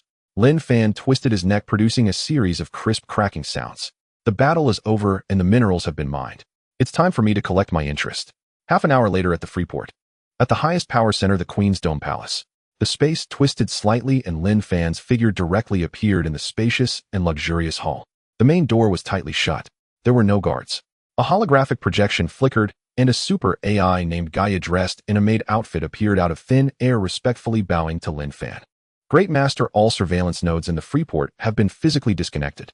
Gaia's voice was sweet and devoid of mechanical tone. Her Majesty Lena is already waiting for you inside. I wish you a pleasant evening. Gaia's figure dissolved into light spots, and the lighting in the entire palace dimmed and became ambiguous. Lin Fan stepped on the soft star beast fur carpet and pushed open the heavy wooden door of the inner chamber. The air was filled with the rich aroma of top-tier red wine and an incredibly enticing, unique fragrance. On the enormous velvet soft bed lay Lena von Augustus, the noble beauty who made countless interstellar tycoons salivate, the current queen of the Freeport. At this moment, she knelt by the bed in an extremely submissive yet seductive posture. She was not wearing the crown that symbolized power. Dressed only in a gossamer thin black silk nightgown, she could not conceal her proud fullness and the breathtaking curves of her waist and hips.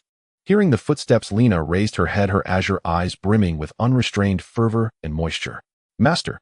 Lena's voice trembled slightly, revealing a hint of unbearable desire. She had witnessed through Gaia's data, sharing how Lin Fan crushed 7 planets with his bare hands. This absolute sense of violent dominance completely shattered her last shred of aristocratic reserve, transforming her into a beauty who worshipped the strong. Lena crawled forward, skillfully wrapping her arms around Lin Fan's calf, tilting her exquisite face upward. Your spoils are here to serve you. Lin Fan looked down at the noble woman before him. No unnecessary words were exchanged. He grabbed Lena's thick golden hair and forced her to stand up, then pressed her heavily against the explosion-proof glass of the panoramic floor-to-ceiling window. Outside the window was the vast and boundless sea of stars and Lin Fan's massive mining fleet. Lena let out a soft cry, her hands weakly pressed against the glass, her back tightly pressed against Lin Fan's burning chest. "Remember this starry sky, Lena." Lin Fan leaned down, biting her glistening earlobe, his voice low and domineering. "As long as you obediently comply, not only will the Freeport tremble, but the entire universe will quake beneath your feet." Lena felt as if her entire body was electrified and limp. "Lena, we'll obey the master." The expensive black silk was ruthlessly torn apart by Lin Fan with one hand. In the Queen's palace, only heavy breathing and the increasingly heated atmosphere remained. After conquering the stars, the owner of Galaxy Mining thoroughly subdued his first empress in the most primal and violent way. In the Freeport, the Queen's dome chamber, in front of the large panoramic floor-to-ceiling window, Lin Fan, draped in a black military trench coat, gazed down at the bustling interstellar port below. A fair and delicate arm wrapped around his waist from behind. Lena, wearing only a thin silk shawl, pressed her ample curves tightly against Lin Fan's back. This once unattainable eldest daughter of the Augustus family, now the Queen of Freeport, exuded an air of complete submission and languor. "Master, would you not rest for a moment?" Lena's voice was slightly hoarse as she rubbed her cheek against Lin Fan's shoulder in a pleasing manner. Lin Fan did not turn around, he merely reached out to grasp her delicate chin. "As inviting as the warm embrace, maybe my mining operations still require attention." He released his grip and turned towards the door. "Make sure to inventory the resources of Freeport, ready to integrate into the logistics sequence of the Tianwang base at any time. Do not disappoint me." Lena immediately knelt on one knee on the soft carpet, bowing her head deeply. "At your command, my master. Everything in Freeport belongs to you." Lin Fan pushed the door open and Gaia immediately projected a virtual silhouette in the corridor, respectfully guiding him. 10 minutes later, the core bridge of the Tianwang base. Lin Fan had just seated himself in the command chair when Zhao Gang and Long Yi approached. "Boss, the debris of the Tianquan star system has been completely cleared," Zhao Gang exclaimed, his face flushed with excitement as he handed over a lengthy data list. 7 rich mineral planets, not a scrap left. All the core energy and rare metals from the mantle have been devoured by the dead star's furnace. On the holographic screen, the massive dead star hung silently in space, its size now doubled compared to before. The originally dark golden dragon bones were now completely covered by heavy, sinister black metal armor. A myriad of colossal gravitational arrays and energy exhaust ports dotted the surface of this artificial celestial body. Merely docking there, the gravitational field produced by the dead star severely distorted the surrounding light. In his mind, the system's crisp notification sound arrived as expected. Ding. The second phase of armor coverage for the dead star is complete. Current overall construction progress 60%. Detected that the host has crushed a star system with absolute force, completing the hidden achievement Starfield Scavenger. Congratulations to the host for receiving achievement rewards, sign-in points, 10 million. Congratulations to the host for obtaining special blueprints, higher dimensional energy jump engine. Congratulations to the host for acquiring a special item, coordinates of an unknown higher dimensional mining area. Lin Fan looked at the barrage of rewards flashing in his retina, a satisfied smile curving his lips. 10 million sign-in points were enough for him to produce over 10 million T-1000 mining machines, exponentially increasing the current extraction efficiency. At this moment, however, the entire universe was plunged into an unprecedented panic. At the headquarters of the Commercial Alliance, hundreds of speakers and tycoons stared at the screen, showing the Tianquan star system turned into a void, all unable to utter a word. The rebel forces have vanished.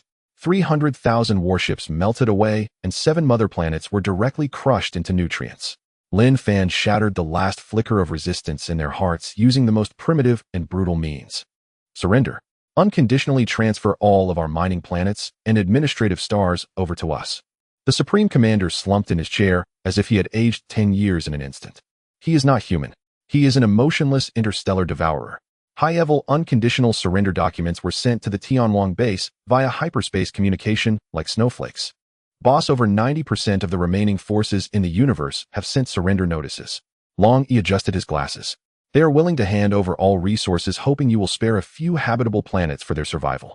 Lin Fan did not even glance at those surrender notices. Approved. Have Zhao Gang take charge of their mining areas. Leave the barren planets that do not produce minerals for them to retire on. Lin Fan's gaze was fixed on the system's recently issued coordinates of the higher dimensional mining area.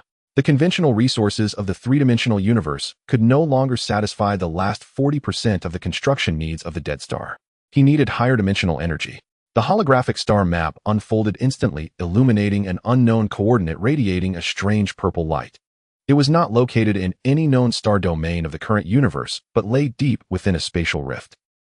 He immediately equipped the higher dimensional energy jump engine. Lin Fan stood up from the command seat, his eyes gleaming with a fervent desire to excavate. I am tired of conventional mining. Prepare to warp. We are going to dig into the ancestral graves of higher dimensional beings. The core bridge of the Tianwang base. The activation of the high-dimensional energy leap engine caused the entire dead star to emit a deep, resounding roar. The surrounding cosmic space was no longer a mere distortion, but like a shattered mirror revealing large patches of pitch-black fissures. Coordinates locked. The spatial barrier is being penetrated. The electronic voice of Zero echoed in the empty bridge. Engine operating at full capacity. Leap initiated. The massive annihilation star forcefully squeezed into a gigantic purple-black rift that had torn open. There were no conventional starlight trails in sight. All that could be seen were bizarre colored patches and a nauseating high-dimensional folded space. It was unclear how much time had passed, perhaps a moment, perhaps several long centuries. The violent tremors of the dead star abruptly ceased. Arrived at target coordinates. Environmental scanning in progress. The holographic screen suddenly lit up. Zhao Gang and Long Yi took a glance at the outside scene and involuntarily took 2 steps back. There were no stars, no planets, not even a meteor belt. The entire space was shrouded in a heart-pounding purple-black mist. In this boundless chaotic void, countless colossal skeletons floated too large to be measured by ordinary standards. The smallest skeleton was comparable in size to a Jupiter. The incomplete skeleton directly in front of the dead star stretched several million kilometers long. These bones had endured countless epochs, yet showed no signs of decay. All the bones were completely crystallized, exhibiting a semi-transparent amethyst texture. Within the bones, a high-dimensional energy flowed visibly 100 times more terrifying than a supernova explosion. This was clearly a graveyard for cosmic beasts of divine caliber. Boss, what on earth are these things? Zhao Gang felt as if his legs were filled with lead. Even those skeletons reduced to crystalline frames emanated a residual pressure that made humans from the three-dimensional universe feel an instinctive shudder. It was a terrifying suppression of dimensions. Beep, beep, beep. The dashboard in front of Long Yi exploded with blinding red light. This is insane. The energy concentration. Boss, even a piece of bone casually broken off here has a purity equivalent to an entire premium energy vein in the three-dimensional universe. Lin Fan supported his chin with one hand. He gazed at the enormous skeletons on the screen that could drive the entire universe mad, his eyes not showing fear, but rather a blatant fervor. This was clearly not a divine graveyard. To him, it was an inexhaustible, unending open-air, high-dimensional treasure mine. This is the true interstellar mining site. Lin Fan stood up, approached the holographic screen, and gently tapped on the largest amethyst skeleton. Using the scraps from the three-dimensional world to cast the outer shell is just like putting on thermal underwear. The core of the dead star and the high-dimensional weapon array must be filled with this stuff. Lin Fan suddenly turned. 0. Activate the T-1000 mining machine assembly line. All laser cutting tools switch them to super-frequency high-dimensional oscillation mode. Release millions of mining machines. Prepare to dismantle the bones. Countless massive alloy hatches opened simultaneously near the equator of the dead star. There were no complicated reconnaissance procedures, only a pure tide of industrial frenzy. A dense surge of silver metallic tide erupted from the dead star like millions of greedy locusts directly pouncing upon the millions of kilometers-long amethyst skeleton. ZZZT. Millions of super-frequency oscillating cutting beams simultaneously struck the incredibly hard high-dimensional skeleton.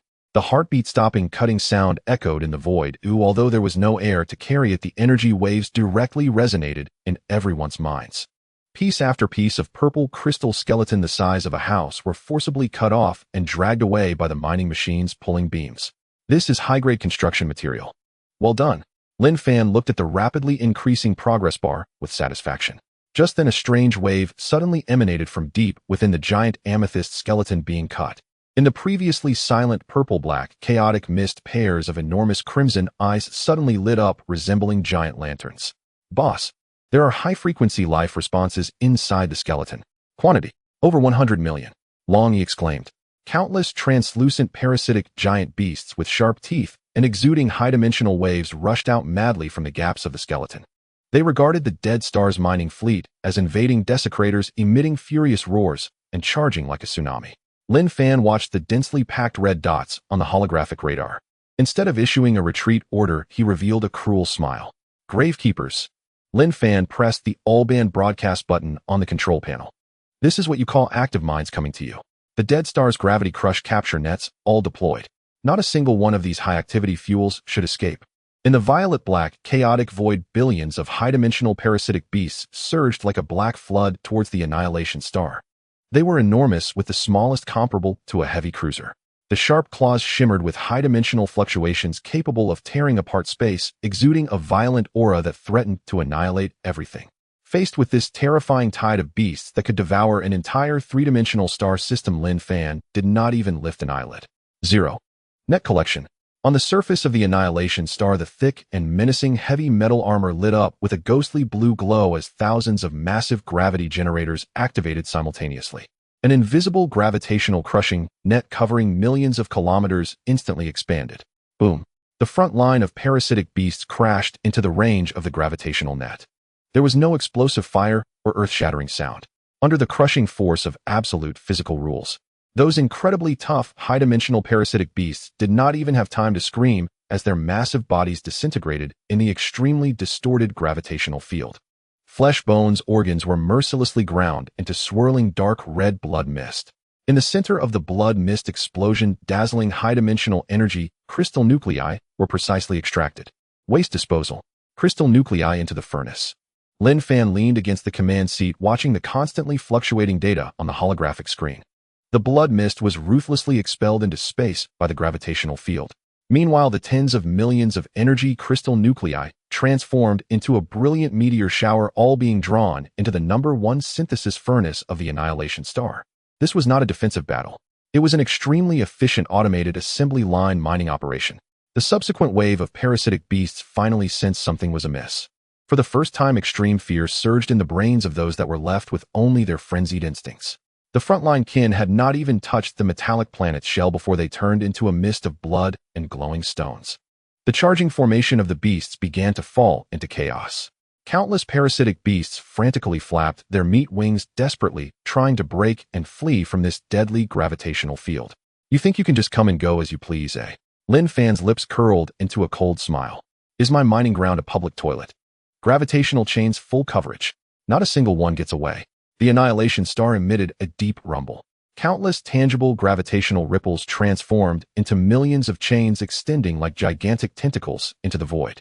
The parasitic beasts attempting to escape were tightly ensnared by the chains and forcibly dragged back into the crushing net. Inside the command bridge, Zhao Gang and Long Yi had become completely numb. They watched the slaughter scene outside, which could only be described as a meat grinder, and they didn't even have the strength to gasp. Zhao Gang skillfully pulled over a communicator. Logistics department, pay attention. Adjust the frequency of the traction beams. There are scattered crystal nuclei in the right area. Hurry up and pack them. Don't waste the boss fuel. Just as this harvesting was about to come to an end, at the rear of the beast tide, a gigantic parasitic beast king comparable in size to the moon let out a mournful roar. It erupted with intense purple light, tearing open a spatial rift with half of its body already penetrating through. Want to perform a spatial jump? Lin Fan snorted coldly. He suddenly pushed down on the thrust lever. From the equatorial keel of the annihilation star, a supergravity capture anchor with a diameter exceeding 10,000 meters shot out. The capture anchor, traveling at superluminal speeds, pierced fiercely into that spatial rift. Get back here. In a violent spatial turbulence, the enormous parasitic beast king was forcibly yanked out of subspace by the gravity anchor. Amidst the desperate roars, the beast king was dragged into the annihilation star's crushing net. Accompanied by a muffled explosion, a houses-ized high-purity, deep purple, king-level crystal nucleus was sent into the furnace. Ding. Detected a large influx of high-dimensional energy crystal nuclei. Annihilation star overall construction progress 70%. The Annihilation star's ultimate main cannon dimension annihilation cannon is entering the unlock countdown. Listening to the system's prompts in his mind, Lin Fan stood up with satisfaction. This efficient harvesting had filled his fuel reserves to the brim. However, before he could issue the command to continue cutting the divine skeleton, from deep within the massive purple crystal skeleton stretching millions of kilometers ahead, a deep sigh that transcended dimensions suddenly echoed. The surrounding violet-black mist surged violently. An ancient psychic pressure 100-fold more terrifying than the parasitic beast horde instantly enveloped the entire annihilation star. It was a spiritual pressure utterly beyond the comprehension of three-dimensional universes. Within the churning violet-black fog of primordial chaos, countless specks of light began converging with frenzied intensity. Within mere seconds, an immense, ethereal silhouette coalesced above the colossal amethyst skeleton, stretching millions of kilometers in length. Its face remained indistinct, its form encircled by tangible chains embodying higher-dimensional laws. Merely hovering in place, it caused every instrument aboard the Tianwang base's bridge to spike past maximum capacity, shrieking alarms in piercing, unrelenting bursts. Insignificant low-dimensional insects. A vast, ancient voice, devoid of emotion, pierced through the dead star's physical defenses and detonated directly within every mind. Zhao Gang collapsed onto the metallic floor, knees buckling, gasping for breath in ragged, heaving bursts. Long Yi clutched his skull in agony, as though his cerebral cortex were being torn apart by that overwhelming spiritual force. This was absolute hierarchical annihilation, a supremacy of life itself. You dared slaughter my symbiotic divine beasts, and carve away my godly relics of bone. The colossal silhouette slowly raised its hand, space around it warped violently, twisting into a gravitational vortex large enough to swallow entire planets. Kneel. Surrender your souls as penance for disturbing the slumber of a god. Before this cataclysmic wrath, the very fury of divinity. Lin Fan sat unmoved upon the broad command throne, not kneeling but irritably digging a finger into his ear. Phantom theatrics. He rose to his feet, gaze icy and unblinking upon the haughty, invincible phantom displayed across the holographic screen. When you were alive, your hide was flayed and your sinews stripped bare, yet now clinging to a wisp of residual soul, you dare posture before me, eh? Lin Fan reached forward and yanked down the primary control lever. A godly soul, is it? Today I'll see just how fiercely your divine essence burns. 0. Dead Star main cannon, obliterate him. At Lin Fan's cold, decisive order, the entire planet killer shuddered with unprecedented violence. Energy drawn from billions of high-dimensional parasitic beast cores, just absorbed moments earlier, was now unleashed without restraint, surging violently toward the dead star's equatorial core. Clank, clank, clank.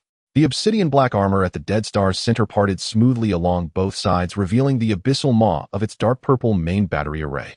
No charging delay, no extraneous luminescence. The instant the dimensional annihilation cannon activated, a pitch-black beam, beyond description, pierced the void itself.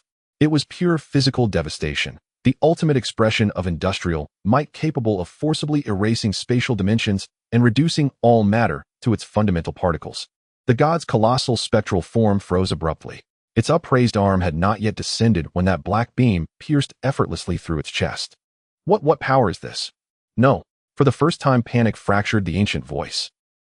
It attempted to mobilize higher dimensional laws to mend its form, but against the dimensional annihilation cannon's absolute, irreducible destructiveness, all resistance was futile. The black beam surged onward, piercing the residual soul, then striking the million-kilometer-long amethyst skeleton hedon. Boom. Space splintered like fragile glass. The exalted, godly remnant, and its supposedly indestructible relic bone, were shattered into countless motes of pure energy by the dead star's inaugural blast. Swatting a mosquito with a cannon. Overwhelming firepower delivered sheer unassailable dominance. Tractor beams, maximum output. Consume it entirely. Lin Fan settled back into his chair. The celestial haze of dissolving divine essence and amethyst dust was devoured en masse by the colossal gravitational net. Ding. Detected infusion of exceptionally high purity divine essence. Dead Star construction progress advanced 80 complete. Congratulations, host. The high-dimensional mining technology tree has been fully unlocked. Ding. Extracted memory fragment from the divine remnant. Decoded as the ultimate high-dimensional coordinate, the Genesis vein. Lin Fan stared at the radiant golden coordinate blazing across his retinal display, his eyes igniting with fierce, incandescent hunger. He moistened his lips and pressed the fleet-wide broadcast button. Long Yi immediately analyzed the new coordinate. Notify all mining sectors, prepare for an unprecedented harvest. Tianwang Base Core No. 1 Armory. The assembly lines, once forged from the finest three-dimensional cosmic metals, had undergone an inexplicable physical metamorphosis upon contact with freshly refined Zijing divine bone powder. Their mechanical structures were crystallizing and ascending into higher dimensions before the naked eye. Boss, this higher dimensional technology tree is nothing short of reality-defying black magic. Long Yi stood before the holographic control console, fingers flying across the virtual keyboard, his gaze burning with the fervor of a zealot. Our T-1000 mining units infused with the residual energy of divine relics have utterly transcended the material limits of three-dimensional physics. With a decisive press of the confirmation key, the massive synthesis chamber ahead slowly parted open, and a towering newly forged machine emerged hovering weightlessly in midair, its entire form shimmering with translucent violet gold luminescence. It bore no treads nor conventional thrusters, instead it floated effortlessly, sustained by warped higher-dimensional spatial fields. At its prow loomed a monstrous cutting drill, forged entirely from compressed spatial rifts. Ding! First artifact unlocked on the higher-dimensional mining technology tree. Tediific Judgment Class Dimensional Devourer, capable not only of extracting physical matter, but of severing space itself, siphoning fundamental laws, and consuming entire dimensions. Lin Fan gazed upon the machine, a masterpiece of lethal elegance and transcendent engineering, and nodded in quiet satisfaction. Initiate full-scale production. Use the reserve of divine fuel we just drained. Push output to absolute maximum. His voice was calm, yet beneath it pulsed a madness that could make galaxies tremble. Before we reach the new coordinate, I expect 1 million deific Judgment Class miners deployed and ready in standby orbit. Understood, boss.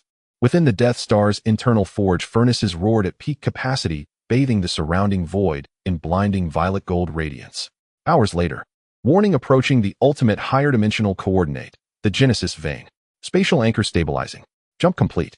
As Zero's emotionless voice echoed through the bridge, the dense primordial fog ahead tore apart, as though ripped open by colossal unseen hands. When the image resolved fully upon the main view screen, silence fell across the bridge, broken only by sharp, involuntary intakes of breath. There were no planets, no asteroids. As far as the eye could perceive, stretched an endless, boundless golden ocean, devoid of up or down edge or horizon. This was no water nor liquid hydrogen. Each droplet was a hyper-concentrated, fully manifested fragment of the universe's primordial creative law. Even the faintest ripple emanating from its surface resonated with a deep, ominous hum through the Death Star's outer hull. Dear heavens!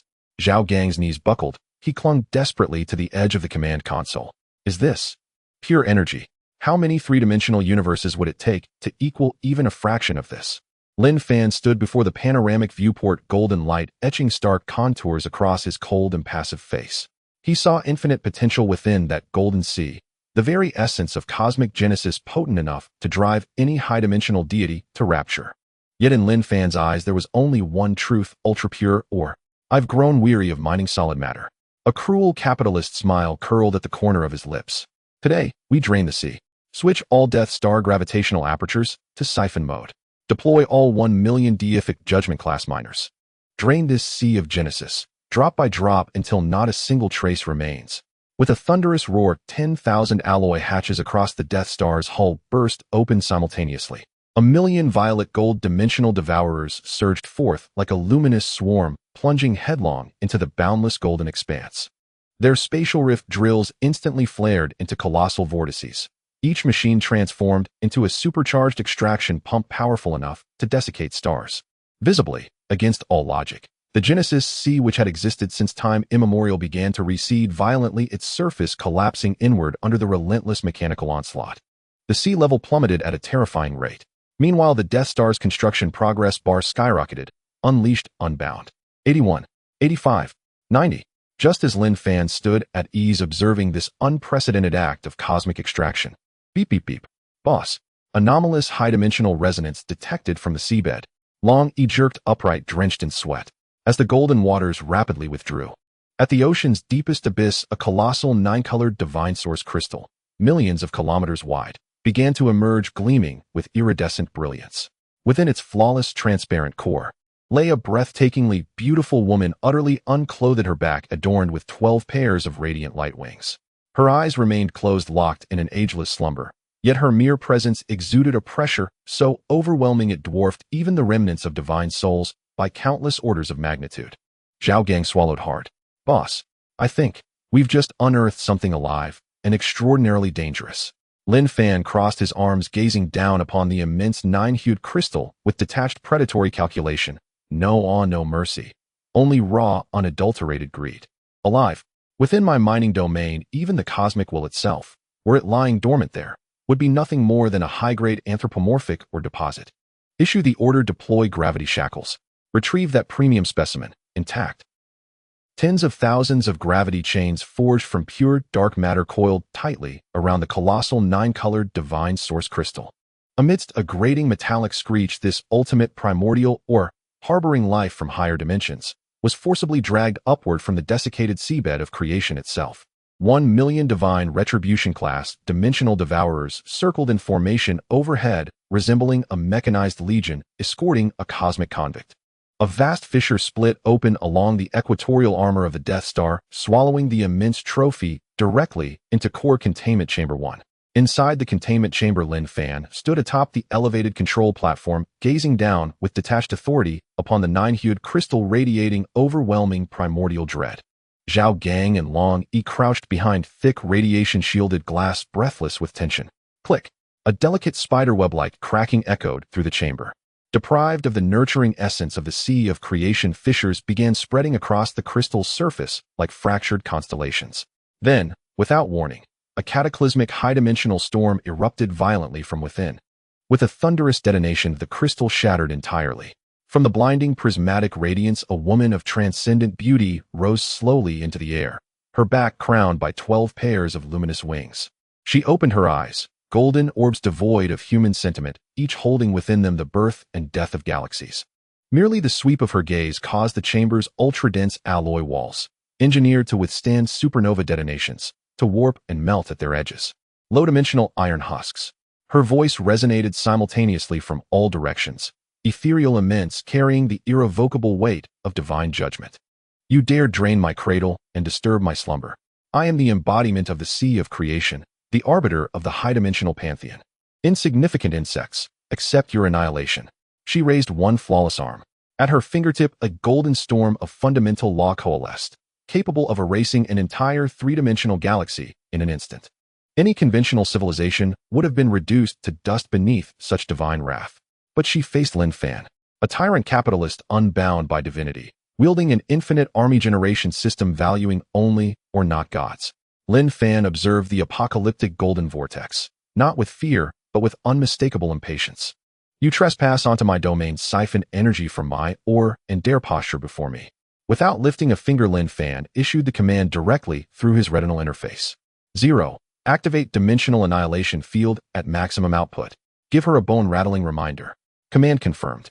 Field engaged. A low resonant hum filled the chamber. Space itself froze solid in an instant. No dazzling energy clash, only the brutal absolute imposition of physical law. An abyssal blue gravitational matrix, transcending both three-dimensional and higher-dimensional frameworks, slammed down from the ceiling with crushing finality. The so-called Arbiter 12-winged and radiant could not sustain her law storm for even a single second. Its incandescent fury snuffed out, as if extinguished by a breath. For the first time, profound shock contorted her perfect features. Before she could marshal her godlike power to resist, that incomprehensible gravity struck her shoulders like a collapsing star. A deafening impact. The deity who had stood aloft regarding all existence as mere vermin was slammed face first onto the floor. She lay prostrate on the cold, coarse metal deck, her 12 radiant wings pinned flat by invisible force, groaning under unbearable strain. No, this is impossible. I am the incarnation of universal law. How can your low-dimensional machinery even touch my divine form? She thrashed desperately, golden eyes now blazing with terror and humiliation. She attempted to ensnare Lin Fan with psychic influence, only to find his spiritual sea encased in an impenetrable system barrier utterly inaccessible even to gods. Lin Fan descended the staircase calmly, stopping before the fallen goddess. He knelt, reached out, and with the clinical detachment of an engineer inspecting raw material, grasped her chin and forced her gaze upward. No lust. His eyes were glacial, cold, precise, calculating energy efficiency ratios like a machine. 12 pairs of light wings, pure energy construct. Exceptionally high activity of creation law within her core. Lin Fan nodded, satisfied. Long Yi. Yes, boss. Long Yi snapped upright behind the shielded glass. Go to logistics. Fetch the thickest superconducting energy extraction conduit. Insert it directly at the base of her wings. Lin Fan rose, looking down upon the goddess's horrified face with serene finality. High-dimensional goddess. On my vessel, you're merely a premium-grade generator. Effective immediately, you are Star River Mining's Unit 001, humanoid reactor. You will supply continuous power to my production lines 24 hours per cycle. Slack off, and I'll dismantle you for fertilizer. The goddess's eyes widened, as if she'd just heard the most absurd jest in all creation. Dare you reduce me to a tool? Do you comprehend the multiversal tribunal that shall? Excessive verbiage. Lin Fan dismissed her protest with a flicker of disdain and summoned his system interface. Ding. High-dimensional humanoid symbiotic or detected. Enforce containment. Confirm containment. Apply high-austere cognitive imprint. An irresistible beam of system light pierced her forehead. Her outcry ceased instantly. Her golden eyes dulled, then glazed over, surrendering fully to absolute engineered obedience. High-dimensional goddess, physically subdued. As Lin Fan turned to return to the bridge, the long-awaited notification finally erupted in his mind. Sudden, thunderous, inevitable. Ding. Extraction from the sea of creation completed. Massive high-dimensional energy settlement processing. Congratulations, host. Final 10% of the Stellar Annihilator Death Star's armor and core components have been fully smelted. Overall construction progress 100. Stellar Annihilator Death Star. Ultimate form unlocked. Infinite minefield sign-in system. Ultimate army generation authority activated. Lin Fan paused. He closed his eyes, feeling the planet-wide surge of invincible force capable of shattering every known law of existence. And at last a fiercely triumphant smile curved his lips. The internal tremor within the star-destroying Death Star lasted only 10 seconds. Yet in that fleeting span, its external physical form underwent a cataclysmic transformation. The colossal metallic planet, so vast it could eclipse an entire star, began collapsing inward with violent, unrelenting force. Its armor, forged from peerless rare metals, was entirely restructured under the system's ultimate administrative authority, compressed into pure black matter so dense it warped spacetime itself. In the end, the Death Star metamorphosed into a dark matter neutron Worcester 1/10 its original diameter, yet radiating an abyssal light-devouring darkness. Inside the main control chamber, all complex mechanical interfaces and display screens vanished, replaced by an infinite boundaryless void composed entirely of dark matter. Unit 001 Humanoid Reactor. The 12-winged goddess, forcibly implanted with energy siphon conduits, kneeled motionless upon the obsidian black floor. She gasped raggedly, her ethereal face etched with utter despair and irreversible collapse. Moments earlier she had watched, helpless, as her vaunted higher-dimensional laws were extracted like water by this low-dimensional machine, then forcibly translated into cold, incomprehensible data code through a physics logic beyond her divine grasp. The inviolable dignity of divinity shattered utterly before absolute technological supremacy. Beep. Memory data retrieval complete. Zero's synthetic voice resonated across the vast chamber. At the center of the dark matter void, a colossal, hyper-detailed holographic star map materialized. Lin Fan stepped before the map, scanning its dense lattice of stellar coordinates, then arched a faint, satisfied brow. Cecilia, 7th Divine Empress of the Holy Roland Sacred Empire. Lin Fan turned his gaze descending upon the kneeling woman with glacial indifference. You were betrayed by the Grand High Priest during the succession struggle, stripped of divine authority and sealed alive as a sentient array anchor within the Genesis or veins. A cliched plot. I lack even the curiosity to hear more. Cecilia jerked her head up, golden eyes blazing with humiliation and defiance. Since you have already accessed my memories, you must know the Sacred Empire commands fleets capable of shattering dimensions at will. Gritting her teeth, she strained to reclaim the last vestige of imperial sovereignty. Though your war star is anomalous against the Empire's true legacy, it remains nothing but silence. Lin Fan cut her off without hesitation. He raised a hand and traced a massive crimson circle across the holographic star map.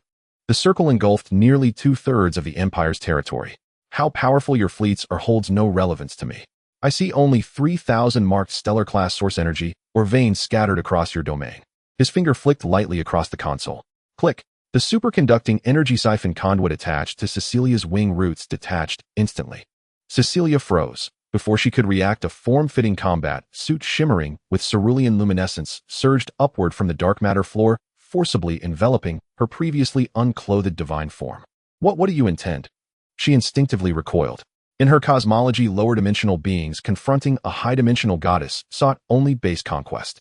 Yet Lin Fan's next move left her utterly stunned. A holographic contract materialized directly before her face. Sign it. His voice held no warmth, no inflection, only absolute finality. Effective immediately, you are officially employed by Galaxy Mining Corporation. Position General Manager, Higher Dimensional Mining Division. Staring at clauses mandating 0 base salary, 300 extraction performance benchmarks, and immediate physical disintegration for rebellion, Cecilia's mind went blank. You won't kill me. Won't claim my divine core. What do you truly want? I want your navigation. Lin Fan turned back toward the star map, his eyes gleaming with undisguised predatory ambition. Your throne holds no value for me. I seek the resources buried beneath your empire's very soil. Lead the way.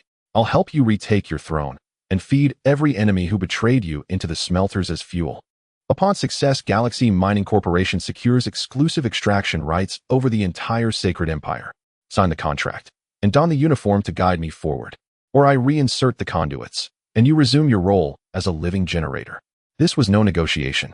It was unvarnished, unapologetic capital sovereignty. Cecilia drew a slow, deep breath, gazing at the man's upright silhouette, and felt the immutable pride of a goddess forcibly ground into submission. She knew she possessed no real choice. And more crucially, this terrifying war star was her sole viable instrument to reclaim everything. Trembling, she extended her hand and pressed her divine soul mark onto the holographic contract. Ding! High-dimensional guide target imprestier successfully integrated. Galaxy Mining Corporation, higher dimensional branch officially established. As the system chime faded, the control chamber erupted with piercing blood-red alarm sirens.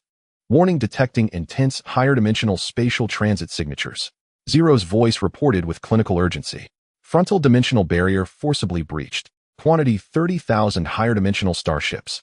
Threat assessment extreme. The holographic star map instantly switched to external sensor feeds. Before the Death Star, the chaotic void tore open. A colossal golden fissure ripped violently across reality. Tens of thousands of colossal platinum-white warships, glowing with sacred divine law, poured forth like a ravenous swarm, their cannons blazing with apocalyptic judgment light. Cecilia paled, drastically blurting out, "The Grand High Priest's sacred expeditionary fleet. My awakened divine resonance exposed our coordinates. They've come to erase me utterly." Faced with a fleet capable of annihilating entire universes, Lin Fan did not activate defensive shields. Instead, he settled effortlessly into the obsidian command throne. He regarded the dazzling high-dimensional armada on screen, not as a threat, but as premium-grade raw material delivered straight to his doorstep. Zero. Broadcast across all frequencies. Lin Fan raised his right hand and snapped his fingers with icy detachment. Unlock dark matter, main cannon matrix. Full unrestricted mobilization protocol. Engage. Let our newly appointed Empress Manager witness firsthand the hospitality of a galactic overlord. In the chaotic void, 30,000 high-dimensional warships cast entirely from platinum and adorned with intricate arrays of laws on their surfaces were arranged in a colossal cross-formation. At the forefront, the commander of the expeditionary force raised a staff that radiated a blinding light, his gaze fervent and cruel. The remnants of the traitor Cecilia, in the name of the High Priest, deliver the sacred judgment. Erase this blasphemous black sphere from the multiverse. With a wild roar, all 30,000 warships erupted in dazzling golden light. The source energy furnaces within the ships operated frantically, countless beams containing high-dimensional destructive laws converging at the center of the formation. Ultimately, it transformed into a great prophecy judgment light, with a diameter exceeding 100,000 kilometers, crashing towards the motionless dark matter neutron war star with overwhelming force. In the main control room, Cecilia looked at the overwhelming golden light on the holographic screen, her face turning ashen. She was acutely aware of the power of this strike. This was the combined divine punishment of the most elite expeditionary army, capable of evaporating hundreds of low-dimensional universes in an instant. Quick initiate dimensional jump. This war star cannot withstand. Before she could finish her words, the judgment light had already violently struck the surface of the neutron war star. There was no explosion, no shockwave, not even a hint of energy-dispersing glow. That golden beam capable of destroying heaven and earth vanished without a trace upon contact with the utterly dark shell of the neutron war star, as if a cow had sunk into the sea. The dark matter shell was like an insatiable black hole, greedily swallowing, absorbing, and assimilating all the energy of the laws. The battlefield fell into a strange stagnation. The commander of the expeditionary army, with his staff raised, froze midair, the fervor on his face solidifying into utter terror. This is impossible. Where did our divine punishment go? In the main control room, Cecilia's golden eyes widened in disbelief as she witnessed this scene. What level of defensive law is this? It can actually disregard the judgment of the great prophecy technique. Laws. Lin Fan, seated in the command chair, did not even change his posture, his tone dripping with mockery. Don't insult my industrial crystallization with your mystical terms. Lin Fan pointed at the floor beneath him. This is not magic, this is density. The highly compressed dark matter can swallow both light and time. Your feeble flashlight-like energy beams aren't even worthy of scratching my conventional armor. Lin Fan, uninterested in the chaotic expeditionary army, directly pushed the tactical lever in front of him. 0. Test the dismantling efficiency of the new equipment. Since they delivered high-quality building materials right to our doorstep, let's not waste them. Command confirmed. Gravity Rift Matrix activate. Godly punishment level mining machines launch. Buzz. An invisible wave suddenly erupted from within the neutron war star. The void where the expeditionary fleet was located instantly warped. The once impenetrable divine law shields on the warships emitted cracking sounds under the absolute gravitational strain, unable to withstand the pressure. In just 3 seconds, 30,000 shields simultaneously shattered, turning into countless golden specks of light. Before the commander of the expeditionary force could issue a retreat order, millions of purple golden streams of light surged out from the breach in the neutron war star. These were 10 million godly punishment level dimensional devourers that had just completed their upgrades. They were not fighting, but performing the most pure industrial cutting operation. The enormous space rift drill ruthlessly sliced through the armor of the platinum warships as smooth as a hot knife through butter. One by one, high-dimensional warships, several dozen kilometers long, were swiftly disassembled, cut, and crushed. Inside, the high-ranking cultivators and clerics barely had time to scream before being turned into blood mist by the powerful gravitational flow, dragged violently into the neutron war star's recycling furnace along with the wreckage of the ships. In less than 10 minutes, 30,000 imposing expeditionary warships vanished entirely. All that remained were a few scraps of metal still flickering faintly, proving they once existed. In the main control room, Cecilia trembled all over her legs, utterly weakened, collapsing softly to the ground. Her mind had gone completely blank. The high-dimensional empire she once ruled, her proud divine military force, was as fragile as a ridiculous bubble in front of this man's unreasonable mechanical torrent. She finally understood that the employment contract she signed was not a humiliation, but the greatest life-saving talisman she could grasp in her lifetime. Ding. Battle concluded. Destroyed and reclaimed 30,000 high-dimensional warships. Acquired 300,000 tons of high-purity divine platinum ingots. 30,000 source energy cores. Hearing the crisp notification sound from the system, Lin Fan stood up satisfied. He walked in front of the collapsed Cecilia and gently kicked the hem of her former Empress uniform. Stop daydreaming, General Manager. Lin Fan pointed at the vast star field belonging to the Divine Empire on the star map.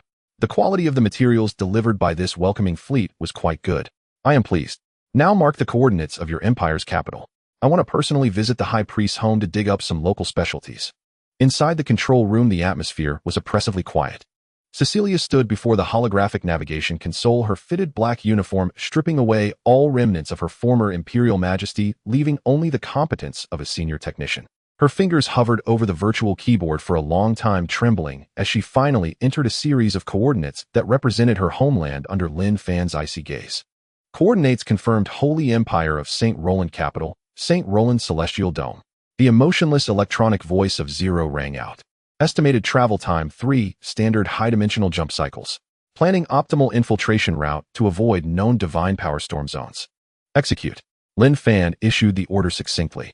Millions of gravitational units on the outer armor of the dark matter neutron battle star emitted a deep humming sound simultaneously. The entire battle star did not tremble at all, but the space in front of it was forcibly torn apart by an invisible force, revealing a bizarre high-dimensional route interwoven with countless colorful strands of laws. The neutron battle star plunged in, beginning its first expedition across dimensions. Lin Fan stood up from the command seat and walked over to Cecilia. Now, Ms. General Manager, let's begin your pre-job training. Lin Fan lightly swiped his finger in the air, projecting a holographic document radiating a cold glow in front of Cecilia. KPI assessment standards for the high-dimensional business division of Stellar Mining Trial Edition. As she looked at the dizzying clauses such as source power vein exploration volume, sacred metal recovery rate, and biomass resource conversion efficiency, Cecilia's mouth twitched involuntarily. Boss. She struggled to organize her words. The St. Roland Celestial Dome is the heart of the sacred empire. There are no veins, only our most sacred legacy artifacts. For instance, Lin Fan raised an eyebrow. For example, the eternal sun, while located in the central divine temple, which is the source of the entire empire's faith power and can provide endless divine energy. Lin Fan nodded, directly ordering the AI in the Heir 0 record. Target 1 eternal sun, well assessed as a super high purity unowned energy pool. Immediately establish a mathematical model to calculate its maximum power siphoning scheme. Cecilia's expression stiffened. Taking a deep breath, she continued. Also, the ancestral holy remains enshrined in the Hall of Heroes, which is the immortal body left by our first-generation God Emperor containing the purest royal bloodline power. 0 record. Target 2 Ancestral Holy remains assessed as a top-tier active biomass mine with extremely high genetic research value. Notify Factory 1 to reserve a production line for genetic divine weapons. Cecilia's complexion shifted from stiffness to numbness. She felt as if she was not introducing the glorious history of her homeland, but rather presenting to a bank robber the safest vaults for the most money. After the High Priest usurped power to consolidate his rule, he will definitely activate the ultimate protective formation left by the Creator God, Divine Kingdom Barrier. This time Cecilia had learned to be smart, actively switching to a worker mindset. That is an absolute defense constructed from pure laws of faith, theoretically capable of withstanding any known form of physical and energy attacks. But its core energy node is precisely located directly above the eternal sun well. If we could. Stop. Lin Fan waved his hand, looking at her as if she were foolish. We are a mining company, not thieves. Why bother searching for an energy node? When faced with a wall, what is the most effective method? Lin Fan's face revealed a smile that sent chills down Cecilia's spine. It's to bulldoze it down directly. At that moment, Zero's prompt sounded on cue. Warning. High-dimensional jump ending soon. 3, 2, 1. The neutron battle star shook violently, breaking through the final layer of spatial barrier. A magnificent scene beyond description slowly unfolded outside the huge viewport of the control room. It was a vast city floating in the endless sea of dimensions. Countless resplendent floating islands and temples radiating soft, holy light were interconnected by rainbow-like energy bridges. Melodious hymns seemed to penetrate the vacuum, resonating deep within the soul. Any living being witnessing this scene would inevitably feel an impulse to worship. Except for Lin Fan. His gaze quickly scanned those magnificent buildings, his expression akin to someone selecting the freshest vegetables at a market. The building materials are primarily high-purity sacred gold mixed with a small amount of moonlight secret silver, making them highly valuable for recovery. The city's layout is arranged radially, conforming to the characteristics of energy concentration supply, convenient for a total sweep. Not bad, it's a treasure land. Lin Fan made his final assessment. The arrival of this uninvited guest instantly stirred the holy city that had been sleeping in comfort. A piercing alarm echoed throughout the sky. Following that, a heavy golden energy shield, as if an inverted giant bowl, slowly rose from the city's edge, enveloping all the temples within. That was precisely the ultimate protective formation Cecilia mentioned, Divine Kingdom Barrier. Looking at that impenetrable energy shield flowing with sacred runes, Lin Fan not only showed no gravity, but rather licked his lips, his eyes bursting with extreme greed. 0. Bring out our largest planetary core drilling machine from the warehouse. Today I am going to give the new employees a thorough lesson in what it means to violently breach. Within the St. Laurent celestial dome, the atmosphere was solemn and grave. The newly appointed divine emperor, who was once the high priest, stood at the highest point of the central temple, clad in a magnificent robe adorned with golden edges. He coldly gazed through the slowly rising divine kingdom barrier at the ominous star, entirely black, suspended in the distance. Just a low-dimensional hunk of iron that has lost its direction dares to intrude upon the sacred kingdom left by our Lord. The high priest's face was filled with disdain and arrogance. Send forth my divine decree. All temple priests pour all divine power into the eternal sun well and elevate the strength of the divine kingdom barrier to its utmost limit. I will make this group of ignorant insects along with their scrap metal shatter into pieces before our greatest guardian's divine mark. Understood. With his command, all the temples in the city erupted in brilliant golden light. Endless power of belief surged like a tide into the golden energy shield, solidifying it further as the runes of law on its surface flowed like living beings. However, all their confidence and preparations froze on their faces in the next moment. They saw a massive circular armor on the surface of the black neutron war star, slowly sliding open. Then a terrifying creation that would shatter the worldview of all citizens of the Divine Empire was slowly pushed out from within. It was neither an elegant annihilation cannon nor a mysterious weapon of law. It was a gigantic drill, immense beyond description, filled with a rugged industrial style. Its diameter was nearly half that of the St. Laurent celestial dome, constructed entirely of the darkest matter covered in spiral cutting matrices that shimmered with bluish electric arcs. It looked as if it were a rusty second-hand part stripped from some abandoned cosmic mine. Yet the pure physical sense of oppression it emanated, existing solely to pierce through everything, caused even the sacred hymns within the divine kingdom barrier to come to a halt. In the control room, Cecilia gazed at the familiar planet-level core drilling machine on the screen, swallowing hard and instinctively taking half a step back.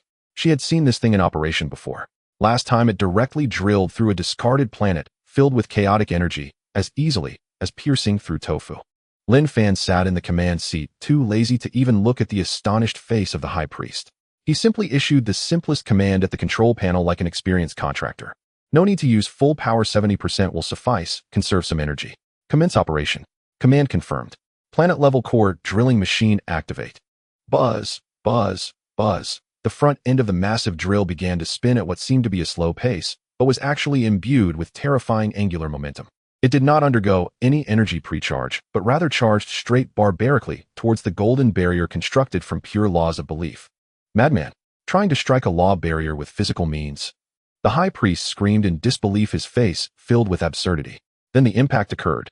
There was no earth-shattering explosion, only a grinding sound that made the entire dimensional space tremble, painfully grating to the ears. Creak, crack. That was the sound of diamonds scraping glass magnified a billion times. The tip of the dark matter drill, upon contacting the divine kingdom barrier, erupted in blinding bluish electric arcs. That golden barrier, theoretically immune to any physical attack, constructed purely from laws, was actually ground into a visible dent by the mad spinning of the drill. Countless golden fragments of law splattered everywhere like sparks. No, this is impossible. The high priest's eyes nearly bulged out. How can a physical entity touch the law? This violates the fundamental laws of the universe. Boss, the enemy's energy shield is being physically eroded at a rate of 3% per second. Cold data from Zero pronounced the death sentence for the divine kingdom barrier. Erosion. Lin Fan frowned at the progress on the screen, which looked like scraping the skin. Too slow. He pressed a red button directly. Switched to pulse oscillation mode. Amp up the intensity. Buzz. The rotation speed of the massive drill instantly increased tenfold, the bluish electric arcs at the tip suddenly converging into a matter-crushing beam that pierced through heaven and earth. Crack. A sound as crisp as shattering glass reverberated throughout the starry sky. That golden barrier, regarded by the divine empire as their last bastion and said to never fall, suddenly bore a spiderweb-like network of enormous cracks starting from the center point of contact with the drill. The cracks spread across the entire energy shield in a mere second. Ultimately, under the stunned and desperate gazes of all the citizens of the St. Laurent celestial dome, it shattered with a thunderous crash, transforming into a rain of golden light that slowly dissipated. The entire city was laid bare, completely defenseless before the black neutron war star. In the temple square, the high priest struck as if by lightning, collapsed to the ground, murmuring the divine mark. Shattered. Lin Fan looked at the screen displaying the magnificent city, now stripped of all defenses like a lamb to the slaughter, his face devoid of any expression. He slowly stood up and issued a command that sent shivers down Cecilia's soul. 0. Deploy 100 million cleansing drone units to conduct material scans and value assessments of all buildings in the city, marking them by grades. Stand by for the divine condemnation level mining machine group. Lock onto primary target, city center, Eternal Sunwell. Notify all units, demolition work officially commence. Deprived of the protective barrier of its divine realm, St. Roland's celestial dome lay exposed, like an egg stripped of its shell, vulnerable and defenseless against the frigid vacuum of deep space. 100 million scavenger drones surged forth from the abdomen of the neutron star battleship, coalescing into a black metallic tide that blotted out the sky, descending mercilessly upon the opulent god city, suspended within the dimensional sea. Defend the temples. Slay the heretics. Millions of imperial holy knights and high-ranking priests ascended from the city streets. They brandished enchanted longswords and chanted protracted multidimensional banishment incantations. In an instant, the heavens erupted with dazzling lost lights and sacred sordoras powerful enough to cleave mountains, hurling themselves with devastating force toward the oncoming swarm of black drones. Yet this was a wholly asymmetrical act of dimensional suppression. When those cataclysmic incantations, capable of submerging entire low-dimensional planets, struck the drone's dark matter coating, not even a spark flared. Their energy was absorbed entirely without resistance. The drone swarm carried no offensive weaponry, only unwavering obedience to AI Zero's directive: demolition. 10 mechanical tentacles extended from each drone's undercarriage, locking precisely onto the sacred golden bricks and tiles crowning the temple spires, and yanked with brutal force. Amidst a chorus of despairing fractures, millennia-old sanctuaries were disassembled with surgical precision, then compacted into spatial compression crates mounted on the drones' backs. Knights hacked frantically at the drones' hulls until exhaustion overtook them, plummeting helplessly as they watched their homeland crumble into rubble. Boss, exterior demolition progress has reached 30%. In the main control chamber, Zero's voice remained calm and synthetic. Primary target zone, the Central Plaza's eternal sun well, has been cleared. Divine Retribution class mining rigs are now in position. Lin Fan sat in the command chair watching live feed stream across his display. At the plaza's heart loomed a colossal well over 10 kilometers in diameter, exuding dense radiant golden mist. Its liquid core appeared forged from pure starlight, each droplet brimming with transcendent energy capable of elevating mortals to godhood on the spot. Premium liquid energy. Lin Fan nodded approvingly. Proceed. Just as the divine retribution miners prepared for descent, the grand priest who had been kneeling beside the well rose abruptly, his hair wild, his once lavish ceremonial robes torn and scorched by backlash divine energy. Blasphemers, you shall be erased by the Creator himself. Frenzied, he slashed open his own wrist and cast torrents of searing golden divine blood into the eternal sunwell. With my lifespan as offering, I summon the divine. Hail the Creator's descent. Boom. The well's surface roiled violently. From its abyssal depths rose a towering golden specter, tens of thousands of zhang tall, radiating overwhelming primordial authority. Its face remained indistinct, yet the mere emanation of its presence sent ripples cascading through higher dimensional spacetime. Cecilia, standing behind Lin Fan, paled instantly, her body trembling instinctively. Boss, that is the Creator's primordial projection, an absolute divine grace suppression. If it unleashes a law storm. Overreacting. Lin Fan cut her off coldly. It is merely an energy aggregate. 0. Deploy the superconducting siphon pump. Mount the energy conversion core. Affirmative. Above the neutron star battleships, bay doors swung wide open. A jet-black industrial pipeline, over 100 meters in diameter, plummeted with a thunderous sonic boom, impaling the central plaza like a celestial spear and plunging deep into the heart of the eternal sunwell. Its far end connected to a mountain-sized energy conversion array, a masterpiece forged from Lin Fan's earliest sign-in blueprints, engineered to absorb all chaotic energy with zero loss. Engage overload mode. Lin Fan issued his final command. Hum. An ear-splitting turbine roar instantly drowned out the Grand Priest's incantations. The Creator's specter, just risen poised to manifest divine majesty, had not even raised a hand before convulsing violently. From the pump's base erupted an irresistible physics-defying suction. Under immense negative pressure, the deity's lower form twisted into strands of luminous slurry, wrenched uncontrollably into the obsidian pipeline. No! The Grand Priest screamed hysterically. He watched paralyzed as the supreme object of his faith, summoned at the cost of his life, was stripped of dignity and drained like cheap dish soap foam beneath the relentless whine of the industrial siphon. At the pipeline's terminus, the conversion array roared to life. Golden sacred energy subjected to brutal compression through gears and reactors shed every trace of mystical law, refined into raw, unadulterated industrial power. Conveyor belts whirred, perfectly standardized Azure energy blocks, precisely measured in length, width, and height, were stacked with mechanical precision into shipping containers and ferried back to the neutron star battleship's vaults. Beep. 1 million units of high-purity standard energy block stored. Beep. 3 million units stored. Hearing those harmonious tones, Lin Fan's mood finally lightened. He glanced sidelong at Cecilia, frozen in stunned silence. Understood, General Manager. This is efficient extraction. Cecilia swallowed hard. The last vestige of nostalgia for the old empire, deep within her gaze, shattered utterly beneath the siphon's thunderous resonance. Before this man, what were gods? What was faith? Only obedience and measurable performance remained the sole immutable truth of survival. She swiftly recomposed herself, adopting a posture of razor-sharp professionalism, and pointed to another sector of the holographic display. Boss, 300 meters beneath the eternal sunwell's left flank lies a high-dimensional condensed mithril vein, the exclusive resource reserve of generations of Imperial Knights.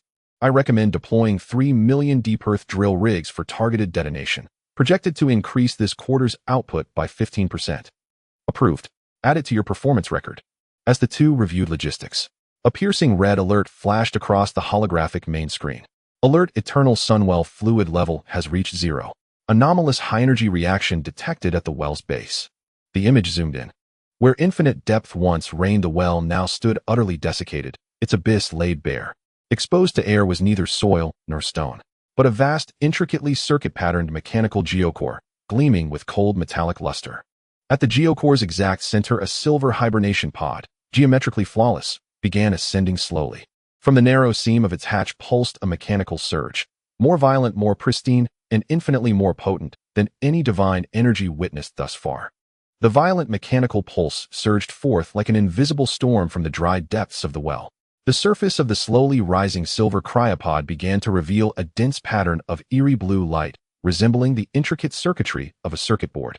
In the control room, Cecilia gazed at the cryopod, her golden eyes reflecting a complex mix of awe and fear for the first time. It is the ancestor's sacred remains.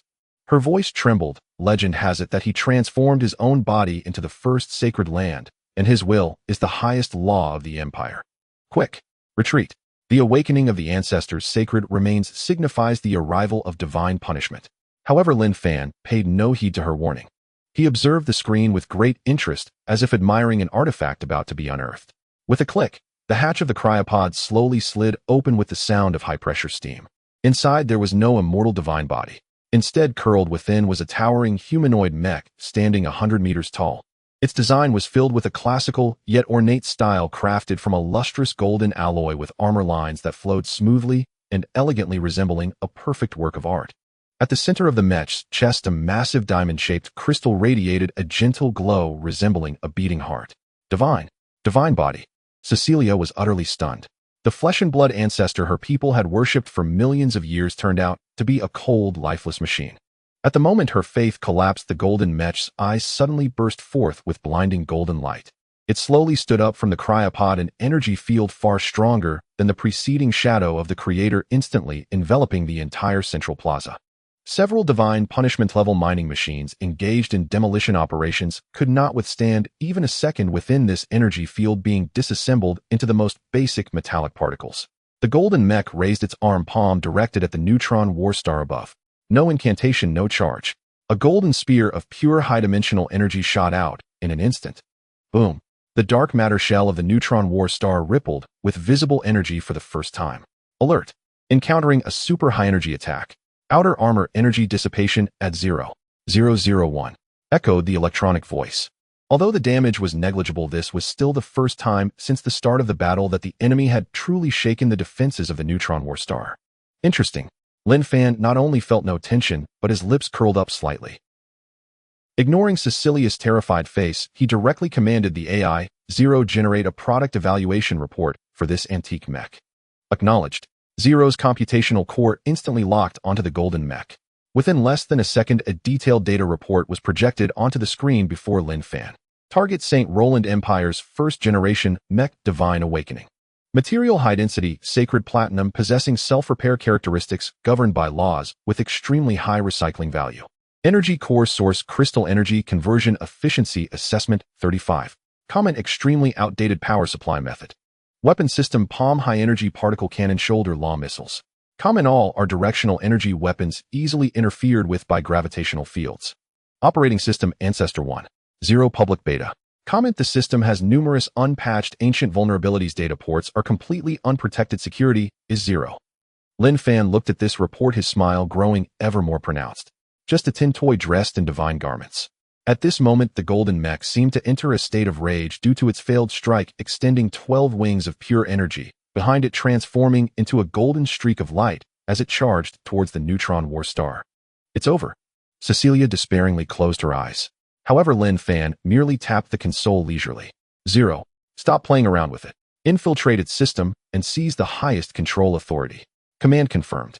Infiltrating through unencrypted data ports, implanting stellar mining protocol. The golden mech's charging figure suddenly froze midair. Its violent momentum, capable of tearing dimensions apart, vanished without a trace, leaving it rigidly suspended in the cosmos like a puppet with its strings suddenly cut. The golden light in its eyes began to flicker wildly, as if engaged in some silent, intense struggle. But this struggle lasted less than 3 seconds. Before AI Zero's computational power comparable to the laws of the universe, its outdated Ancestor 1.0 system could not even organize a decent resistance, being completely overwhelmed in an endless torrent of data. Lin Fan looked at the immobile mech and issued the final, most ruthless command. Format its underlying logic. Then install the latest Stellar Mining Corporate Loyalty version operating system. Buzz. The light in the golden mech's eyes was completely extinguished. The next second, a cold, eerie blue, representing absolute obedience, reignited. This ancestor's sacred remains that the Holy Empire had worshipped for millions of years slowly, standardly knelt on one knee towards the neutron war star under the dazed gazes of all Imperial citizens. Its ornate head bowed, deeply performing a standard gesture of submission. Ding. Successfully recovered Sacred Empire Ancestor Mech 1 unit. System has completed reinstallation automatically incorporated into Chairman's Guardian Team sequence, numbered 001. Lin Fan looked at the kneeling golden mech on the screen satisfied as he snapped his fingers. Beside him, Cecilia, the former Empress, was now slumped on the ground, her eyes vacant, repeatedly murmuring the same phrase. In the central square, the High Priest gazed at the golden mech kneeling beneath the black battle star, his expression twisted to an extreme. This was the ultimate faith upon which he relied to usurp the throne and rule over billions of lives in the Empire. Now this faith had been altered at a fundamental level, in mere seconds reduced to an obedient mechanical dog. No, the Holy Empire will never perish at the hands of a bunch of low-dimensional iron lumps. The High Priest suddenly bit his tongue, a rich stream of golden blood spraying onto the white jade tiles before him. He extended his withered hands and, disregarding everything, tore open his chest. His heart, imbued with a sacred aura, was exposed to the air, and he frantically scratched ancient and malevolent runes upon it with his nails. With my heart's blood, I sacrifice it for the holy Roland sky and the billions of lives. Open the divine stairway. I beseech the Lord of Holy Light to descend and bring forth the cleansing fire of annihilation. Boom! With the High Priest's anguished roar, the ground of the entire central square began to shake violently. The white jade tiles shattered layer by layer as a scarlet passage constructed from pure high-dimensional spatial laws forcibly tore open a massive dimensional rift above the square. From deep within the rift came a terror that could not be described in words, a pressure so horrifying it could drive an ordinary person mad in an instant. This was a higher-level power that transcended the current dimension approaching. In the control room, Cecilia, who had just regained her composure from the shock, felt her pupils constrict suddenly. Boss, stop him quickly. That was the Empire's oldest taboo, sacrifice. He was seeking aid from the god beyond dimensions. Quickly, if the projection of the god crosses that rift, we, along with this star domain, will be completely erased. Lin Fan sat in the command seat, watching the scarlet rift on the screen, expanding, his brows slightly raised. Crossing the servers to summon people. He did not order the main cannon to charge, nor did he send the newly acquired ancestral mech to intervene. He simply issued a calm directive into the communicator. 0. Unauthorized high-frequency spatial channel fluctuations detected.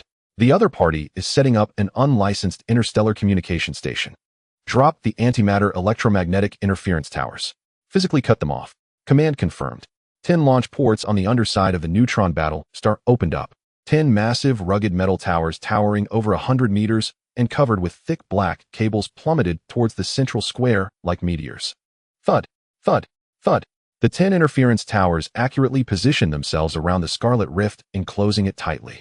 The next second, the antimatter reactor atop the towers roared to life. There were no dazzling lights or deafening explosions.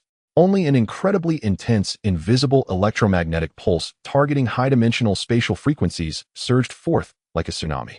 ZZ. The once grand stairway to divinity, exuding horrifying pressure, suddenly emitted a series of piercing static noises. It was as if an old radio had suddenly lost its signal. The scarlet dimensional rift began to flicker wildly under the impact of the electromagnetic pulse, with large areas of collapse appearing at the edges of the loss. What is happening? Why is the brilliance of the god dissipating? The High Priest's eyes widened as he desperately squeezed his heart, attempting to channel more of his blood to maintain the magic formation. But it was futile. Under the absolute power coverage of the 10 interstellar-level interference towers, no spatial signal unauthorized by 0 could even travel a millimeter. Pop, accompanied by a faint crack, the dimensional rift capable of destroying star systems extinguished completely, as if its network cable had been forcibly pulled out. All pressure and all miracles vanished in an instant, leaving only the deep mechanical rumble of the 10 interference towers. The High Priest, whose power had been severely backfired, spat out a mouthful of black blood, instantly aging him by hundreds of years, collapsing to the ground like a pile of mud. He twitched all over, staring in disbelief at the pitch-black battle star in the sky. What have you done to the god's passage? Lin Fan's voice echoed through the loudspeaker above the square. Nothing much. Your network service has expired, and I helped you unplug the cable. Now let's return to the topic we started with. Lin Fan glanced at Cecilia beside him. The former Empress took a deep breath. In her eyes there was no longer any longing for her homeland, only an absolute obedience to powerful capital and industrial might. Cecilia strode to the control panel and quickly operated it with both hands. 0 System, please mobilize engineering teams 7 to 12. Target the Divine Mountain behind the High Priest's palace. According to the Empire's top-secret files, the largest high-dimensional source stone vein is hidden there. I demand the demolition and recovery to be completed within 30 minutes. Lin Fan nodded in satisfaction as he watched Cecilia's skilled supervisory actions. Good. This is the senior partner in the galaxy mining industry that I need. The High Priest lay in the ruins watching helplessly as the Empress he once feared directed the mechanical army coldly dismantling the holy ground he had painstakingly managed piece by piece. His vision was gradually swallowed by despairing darkness. Meanwhile, in the control room of the neutron battle star, Lin Fan's mind finally echoed with the crisp voice he had long awaited. Ding. Host has successfully recaptured a core node of a high-dimensional civilization. Epic battle settlement completed. Resource recovery rate in the capital circle of the Holy Empire has reached 90 and exclusive sign-in rewards are being issued to you. In the control room, the crisp sound of the system's notification echoed continuously in Lin Fan's ears. Ding. The settlement of the epic battle is complete. Congratulations, host, you have obtained the blueprint for a super-grade building stellar-level law furnace. Blueprint description: the ultimate manifestation of industrial beauty. It can ignore physical rules, forcibly extract and forge any material with attributes of mystical laws, divine power, or magic power into high-strength starship armor materials. Congratulations, host, you have obtained a special defense device, dimensional blockade anchor points 10. The device can create an absolute physical barrier once deployed. It completely locks the spatial coordinates of the current area, ensuring that any unauthorized high-dimensional teleportation jumps or divine descents will be forcibly interrupted and cause backlash. Lin Fan satisfiedly closed the system panel. He looked out the porthole. The holy Roland sky no longer bore any resemblance to the ancient divine city. Tens of millions of engineering drones buzzed like diligent worker ants weaving through the ruins.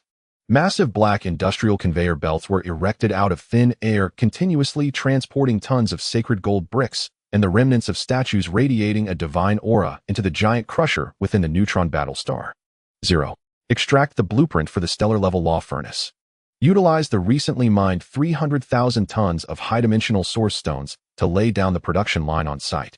I want every brick in this city to become armor on our warships. Command confirmed. The furnace core is warming up. As Zero's mechanical voice echoed, a towering giant furnace reaching 10,000 meters rose from the ruins of the central plaza. Blue and white plasma flames erupted from the top of the furnace, slightly distorting the surrounding space from the intense heat. Cecilia hurriedly approached Lin Fan's command seat, holding a holographic tablet. Boss, the divine mountain behind the High Priest's palace has been completely blasted. She expressionlessly swiped through the data on the screen. A total of 50 million units of high-purity source stones have been mined. Additionally, we have acquired 3 private treasure troves left by the previous Divine Emperor. All artifacts and elixirs have been sent to the number 3 decomposition chamber for the extraction of basic elements as per your instructions. Furthermore, we have captured approximately 300,000 Imperial Paladins. Cecilia raised her head, a glimmer of cold calculation flashing in her eyes. The divine power within them has been completely suppressed by the interference tower. I suggest implanting neural control collars and incorporating them into the Deep Space Suicide Squad miner sequence. Their physical condition is significantly stronger than that of ordinary carbon-based life forms, making them highly cost-effective for mining high radiation or veins. Lin Fan looked at the competent general manager before him and nodded in approval. Approved. Your efficiency in handling matters is increasingly impressive. In the ruins below the plaza, the High Priest collapsed like a discarded sack among the rubble. He witnessed the most sacred statue of the Empire being sent into the furnace by the conveyor belt, transforming into molten iron. He saw those once noble paladins don black metal collars, handed rough pneumatic picks, and driven into the mines like livestock. It's over. Everything is over. The High Priest's throat emitted a wheezing sound akin to a leaking windbox. In the depths of extreme despair and the dual backlash of magic, he suddenly spat out a mouthful of black blood mixed with chunks of internal organs, his head striking heavily against the shards of the white jade floor, utterly extinguishing his life. No one cast him a second glance. Amidst the roaring sounds of heavy industrial machines from the Star River mining, a worthless native leader lacked even the qualification to serve as biomass fuel. Boss. Zero's voice suddenly interjected, interrupting Lin Fan's interest in reviewing accounts. Regarding the Ascension long step formation that was physically severed 10 minutes ago, I have completed the reverse decoding of the residual signals. The holographic screen instantly switched, displaying a cascade of emerald green code. Based on the analysis of the underlying logic framework of the signal source, the other party is not a high-dimensional deity at all. This is a fourth-level mechanical ascension civilization codenamed Holy Light Matrix. They establish a belief system by projecting so-called divine miracles and doctrines into the low-dimensional universe essentially to cultivate these planets and regularly harvest biomass and source energy. Cecilia was taken aback. The holographic tablet in her hand almost dropped to the ground. Mechanical civilization. Cultivation. She let out a wry laugh, her laughter filled with ridicule of her own cognitive limitations. The deity worshipped by billions of beings in the empire for whom they would even sacrifice their lives to defend was merely a cold, high-dimensional computer. Were they the so-called noble divine race, merely a batch of leeks planted in the other party's orchard? Continue. Lin Fan's fingers tapped against the armrest, his eyes sparkling with the glint of a hunter. Before the signal was interrupted, the mainframe on their side sent us an automatic reply from our coordinates. Zero translated the garbled message into human language and projected it in the center of the screen. Warning: severe data anomaly at node 774. The faith harvesting circuit has suffered physical damage. Determination result: encountered invasion by unknown low-dimensional illegal mining forces. Countermeasure program initiated. The Purge heavy extermination fleet has jumped from the Holy Light Nexus. Expected arrival time 72 standard hours. This area will be subject to absolute physical erasure. As they looked at this line, filled with mechanical authoritarianism warnings, the atmosphere in the control room slightly tightened. Cecilia's breathing quickened. A fourth-level mechanical civilization capable of cultivating countless universes would undoubtedly have a fleet of extermination ships with firepower far beyond their imagination. Boss, should we immediately activate the quantum bubble stabilizer and proceed with a strategic retreat? Cecilia calmly suggested. Lin Fan, however, did not respond. He stood up and walked to the enormous porthole, gazing at the now well-formed stellar-level law furnace outside. A cruel and greedy arc slowly crept onto his previously calm face. Retreat. Why retreat? Someone is coming to offer high-grade mechanical scraps. Is there a more profitable deal than this? Lin Fan abruptly turned around and issued a loud command. Zero. Throw all the recently mined high-dimensional source stones into the furnace. I want to see 10,000 new type frigates equipped with dimensional blockade armor within 72 hours. Since the supplier is so enthusiastic, we must prepare a sufficiently grand welcoming ceremony for them. In the control room, red alarm lights flashed wildly. Alert. Ultra-high energy spatial folding fluctuations detected. Zero's electronic voice lost its usual calm. On the holographic screen, the progress bar that originally indicated a 7-tit-woher countdown instantly reset to 0. 72 hours was merely a tactical deception of a level 4 mechanical civilization. The cosmic vacuum above St. Lawrence Dome suddenly tore apart. A massive mechanical eye entirely constructed of silver metal and exceeding 1,000 kilometers in diameter squeezed through the spatial rift. The surface of the mechanical eye glowed with a destructive white light. A silent superdimensional pulse beam shot towards the neutron battlestar. Boom. The dark matter shell of the neutron battle star violently shook. The internal energy readings plummeted. Boss, this is a dimensional disintegration ray from a level 4 civilization. The neutron shield can last at most 10 minutes. Cecilia's face turned pale as she gripped the control panel tightly. Lin Fan stared at the gigantic mechanical eye on the screen. He opened the ship's communication channel. 0. What is the charging progress of the stellar-grade law furnace? 60%. Insufficient high-dimensional active medium to ignite the core. Conventional energy cannot reach the forging temperature. Lin Fan glanced at the 300,000 holy knights who had just donned electronic collars amidst the ruins. The ready active medium is right below. Assemble all 300,000 holy knights into the lower pressure chamber of the furnace. Extract their original divine power as the ignition medium for the blast furnace. Cecilia abruptly turned her head. They were once her most elite imperial subordinates. But she only paused for a second before immediately turning to the communicator and shouting, 7th Engineering Team, heed my command. Escort the 300,000 laborers to the blast furnace base. Connect to the energy extraction matrix. In the central square, 300,000 holy knights were forcibly pushed into the transparent energy conduit at the bottom of the blast furnace by black mechanical arms. The energy extraction matrix activated at full power. The residual divine power within the knights was violently drawn out, transforming into pure white streams of light madly pouring into the furnace core above. Boom. The 10th Ascend blast furnace erupted with a towering column of fire. The blue-white plasma tail flame absorbed the divine power and instantly transformed into an extremely violent dark golden color. Blast furnace ignition successful. Temperature reached forging standards. 0 reported swiftly. Input 50 million units of high-dimensional source stones. Input the blueprint for the dimensional disruption anchor point. Lin Fan decisively issued the command. Massive metal gears and sand and hammers roared within the law furnace. Countless high-dimensional materials rapidly fused and reshaped under extreme heat and physical forging. In the sky, the second disintegration ray from the mechanical eye was quickly charging. The surrounding space was pressed by white light, causing black cracks to appear. Forging complete. The first Absolute Zero class dimensional disruption cruiser is offline. The massive gate at the top of the blast furnace thunderously opened to both sides. A heavy battleship entirely pitch black and 10,000 meters long with no superfluous decoration soared into the sky. Its bow featured a gigantic physical ram with a polyhedral structure. The white destructive beam from the mechanical giant eye poured down.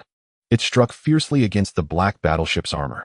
The space twisted violently, yet the black battleship remained unscathed. The dimensional disruption anchor point on the armor erupted with an invisible force field, forcibly stripping away the high-dimensional destructive properties of the beam. The beam, which was originally capable of disintegrating a planet, struck the hull and left only a harmless, ordinary strong light. Lin Fan looked at the parameter feedback on the screen. He pressed the highest command button on the control panel. Overload all ship engines. Smash it. The Absolute Zero class cruiser expelled a blinding blue tail flame from its rear, transforming into a black sword pushing against the torrent of high-energy beams as it surged upwards. It instantly crossed the distance of space. The massive physical ram accurately pierced the very center of the silver mechanical giant eye. In the depths of the vacuum of space, a cataclysmic explosion erupted with earth-shattering intensity, the violent shockwaves sweeping through the entire star region, reducing the surrounding floating meteorite clusters to nothingness. The mechanical giant eye that once looked down upon lower-dimensional civilizations with unmatched authority became as fragile as a finely tuned pocket watch shattered by a heavy hammer, disintegrating instantly before the cold, hard impact of the Absolute Zero class cruiser. Countless silver metallic wreckages and fragmented azure energy conduits mixed with a viscous and bizarre high-dimensional liquid medium aimlessly floated and spun in the weightless vacuum of space, transforming into a silent yet magnificent metallic graveyard. Inside the Neutron War Star's control room, the frantic red alarm lights finally extinguished and the deafening alarm ceased entirely. Target high-dimensional biological field confirmed collapsed, the threat of disassembly rays completely eliminated. The electronic voice of the artificial intelligence Zero resumed its usual calm and cold tone. Lin Fan sat upright in the command chair, his gaze fixed on the densely packed wreckage coordinates on the screen, fingers lightly tapping the alloy armrests, speaking in a flat tone. "What are you dawdling for? Get to work." He raised his hand and pressed the full-band broadcast button, his voice echoing through the communications system across the War Star. "Engineering teams 7 through 20 all deploy. Bring back every piece of that fourth-level civilization's debris without exception to the rule furnace. Those are prime materials for starship armor. If anyone loses a single screw, next month's energy quota will be halved."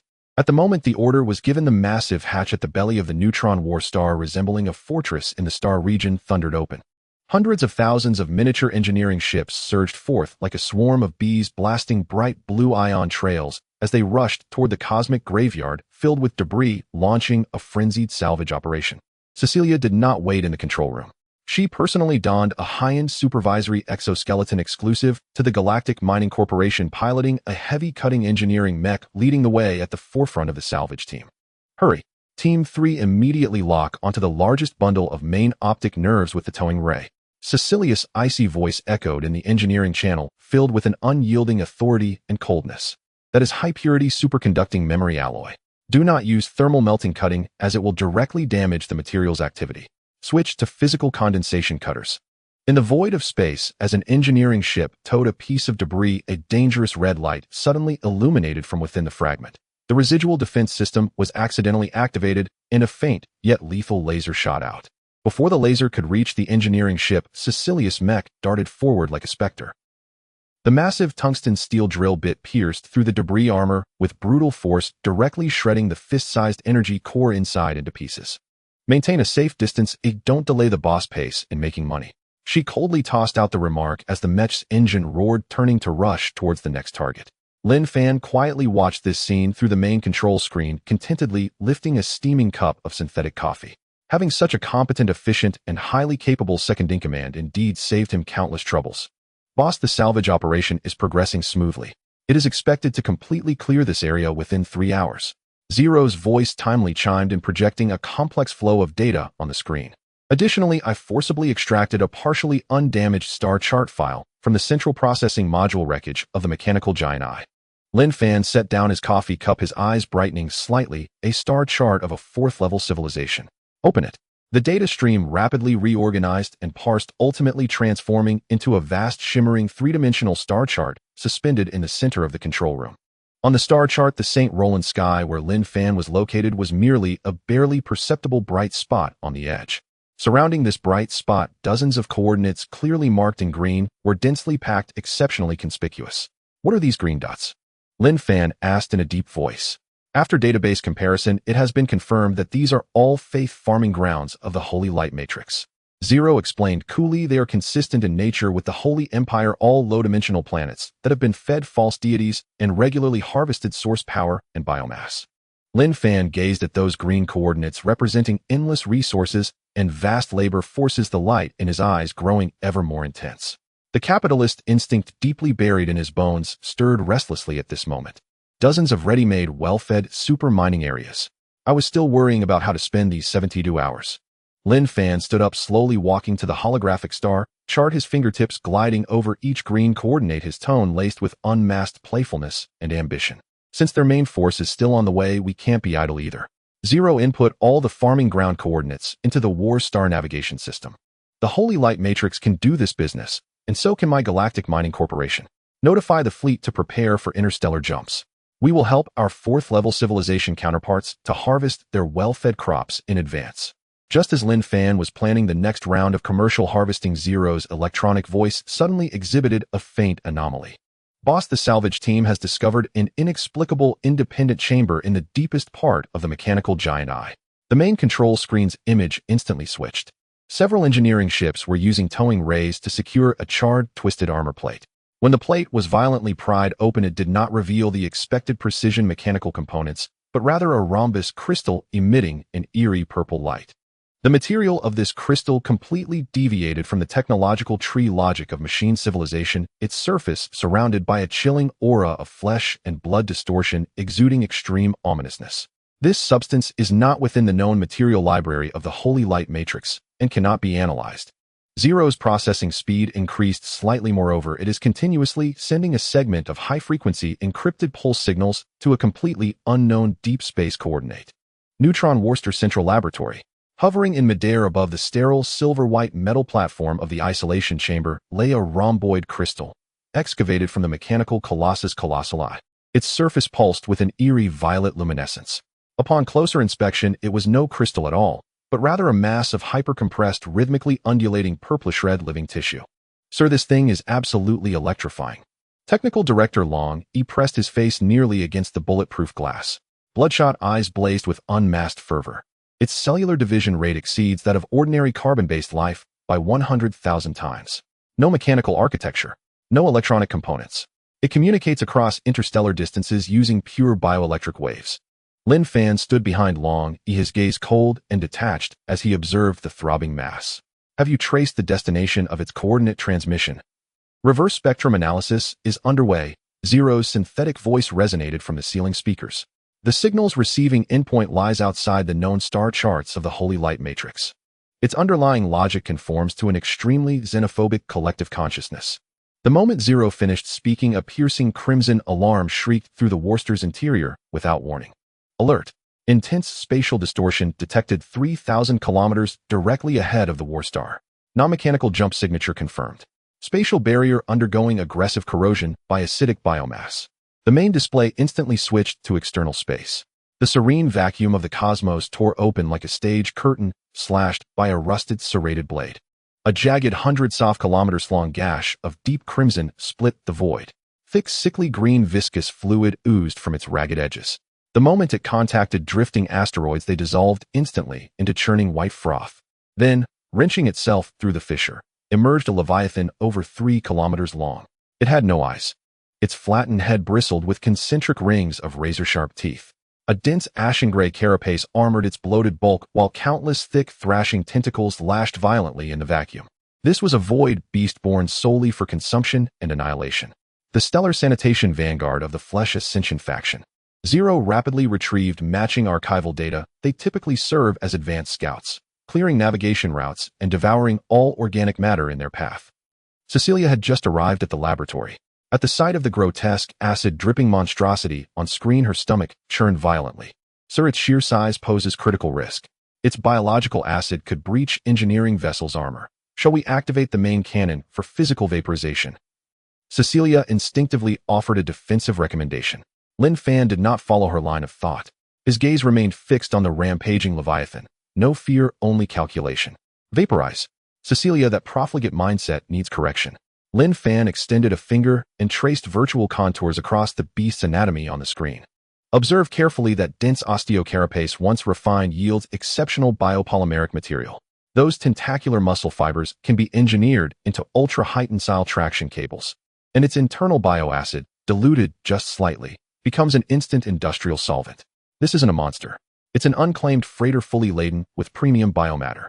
Lin Fan tapped his comm device. Absolute Zero-class cruiser acknowledge command. Deactivate conventional armaments. Replace main cannon barrels with tinthasantin tungsten steel harpoons. Capture it alive. Tow it to Bay 3 for processing. In the void, the newly emerged void beast had not even roared before a black warship, twice its size, glided silently into proximity. Instinctively, the beast yawned open, its abyssal maw preparing to unleash corrosive bile. Bang! A searing flash erupted from the cruiser's bow. A tungsten steel harpoon, tens of meters thick, tipped with monstrous barbs, launched at velocities exceeding the third cosmic speed. It pierced the beast's lower jaw with surgical precision and exploded outward through the rear of its cranial carapace. Thick emerald blood geysered into the void. The cruiser's stern winch spun backward at furious speed, its high-tensile alloy cable drawn taut as steel wire. The beast thrashed wildly, its tentacles slammed against the cable in futile rage, yet could not budge the black starship, a monument to brutal industrial aesthetics. Like a colossal carp hauled from the depths, it was dragged inexorably toward the Worcester's cavernous dorsal docking bay. Half an hour later, Longy burst back into the core lab, drenched in green ichor eyes alight. Sir, a windfall. He slotted a blood-flecked neural memory drive into the reader port. I drained its cerebrospinal fluid and forcibly extracted residual fragments of its collective consciousness. A grainy, horrifying image of interstellar war flickered onto the screen. Countless void beasts and colossal flesh mothers tore into metallic planets with ravenous fury. Cross-referencing memory fragments. The origin vector points directly to the holy light matrix's core stellar domain.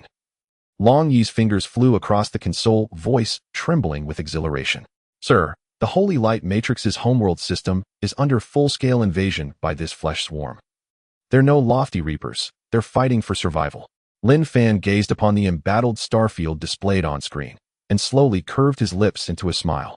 So then, the so-called purification fleet dispatched to erase us is actually a pack of interstellar refugees fleeing a swarm of flesh hounds. Precisely, Longy grinned. They're running for their lives and decided to swat us en route just to vent. Cecilia froze. One moment, an extinction-level strike from a Type 4 civilization. The next, a rabble of fugitives. If they're fleeing, they must carry their civilization's most vital assets. Lin Fan turned toward the infinite starfield beyond the viewport. Zero. Cancel all preparations for interstellar transit. Deploy all 5,000 newly forged annihilation-class stellar ordnance along their predicted flight corridor. Today, we establish a toll station here. In the depths of the silent universe, G734 Death Passage. The neutron battle star and the absolute Zero-class cruiser quietly hovered on the dark side of a desolate planet. The battleship's coating absorbed all light as if merging with the pitch-black deep space. In the command room, Lin Fan leaned back in the spacious captain's leather chair, idly playing with a high-purity energy crystal coin. Boss, the mining net has been fully deployed. The electronic voice of Zero echoed in the empty cabin. 5,000 annihilation-class star bombs have completed their gravitational wave band modification, covering the transition exit 3 million kilometers ahead. Lin Fan nodded in satisfaction. At this moment, the long-silent system prompt suddenly rang crisply in his mind. Ding! High-dimensional spatial fluctuations detected. A mobile mineral vein containing superconducting memory metal and high-grade fire source is approaching. The system has issued a temporary mining task, overlevel mining. Please complete over 80% of the forced dismantling before the enemy fleet escapes. Listening to the system's report, Lin Fan could no longer suppress the smile at the corner of his mouth. A mobile mineral vein. This determination from the system was truly to his liking. Everyone stay alert. Lin Fan tapped the control panel and activated the ship's broadcast. Our Xinghe Mining has received our first major order in this star system. If anyone lets a high-dimensional armor plate slip away today, this month's energy quota will be completely deducted. Zhao Gang beside him rubbed his hands in excitement. Boss, don't worry, the brothers' mining picks are already itching to go. As soon as he finished speaking, the space ahead suddenly twisted, and a huge dark blue wormhole was forcefully torn open. More than 30 silver-white, geometrically stunning Level 4 civilization battleships clumsily emerged from the wormhole. Their hulls were covered in traces of strong acid corrosion, clearly having suffered greatly under the pursuit of the insectoid vanguard. These were the fleeing fleet of the Holy Light Matrix. Before their navigation engines could recalibrate, Lin Fan pressed the detonation button without hesitation. Net closed.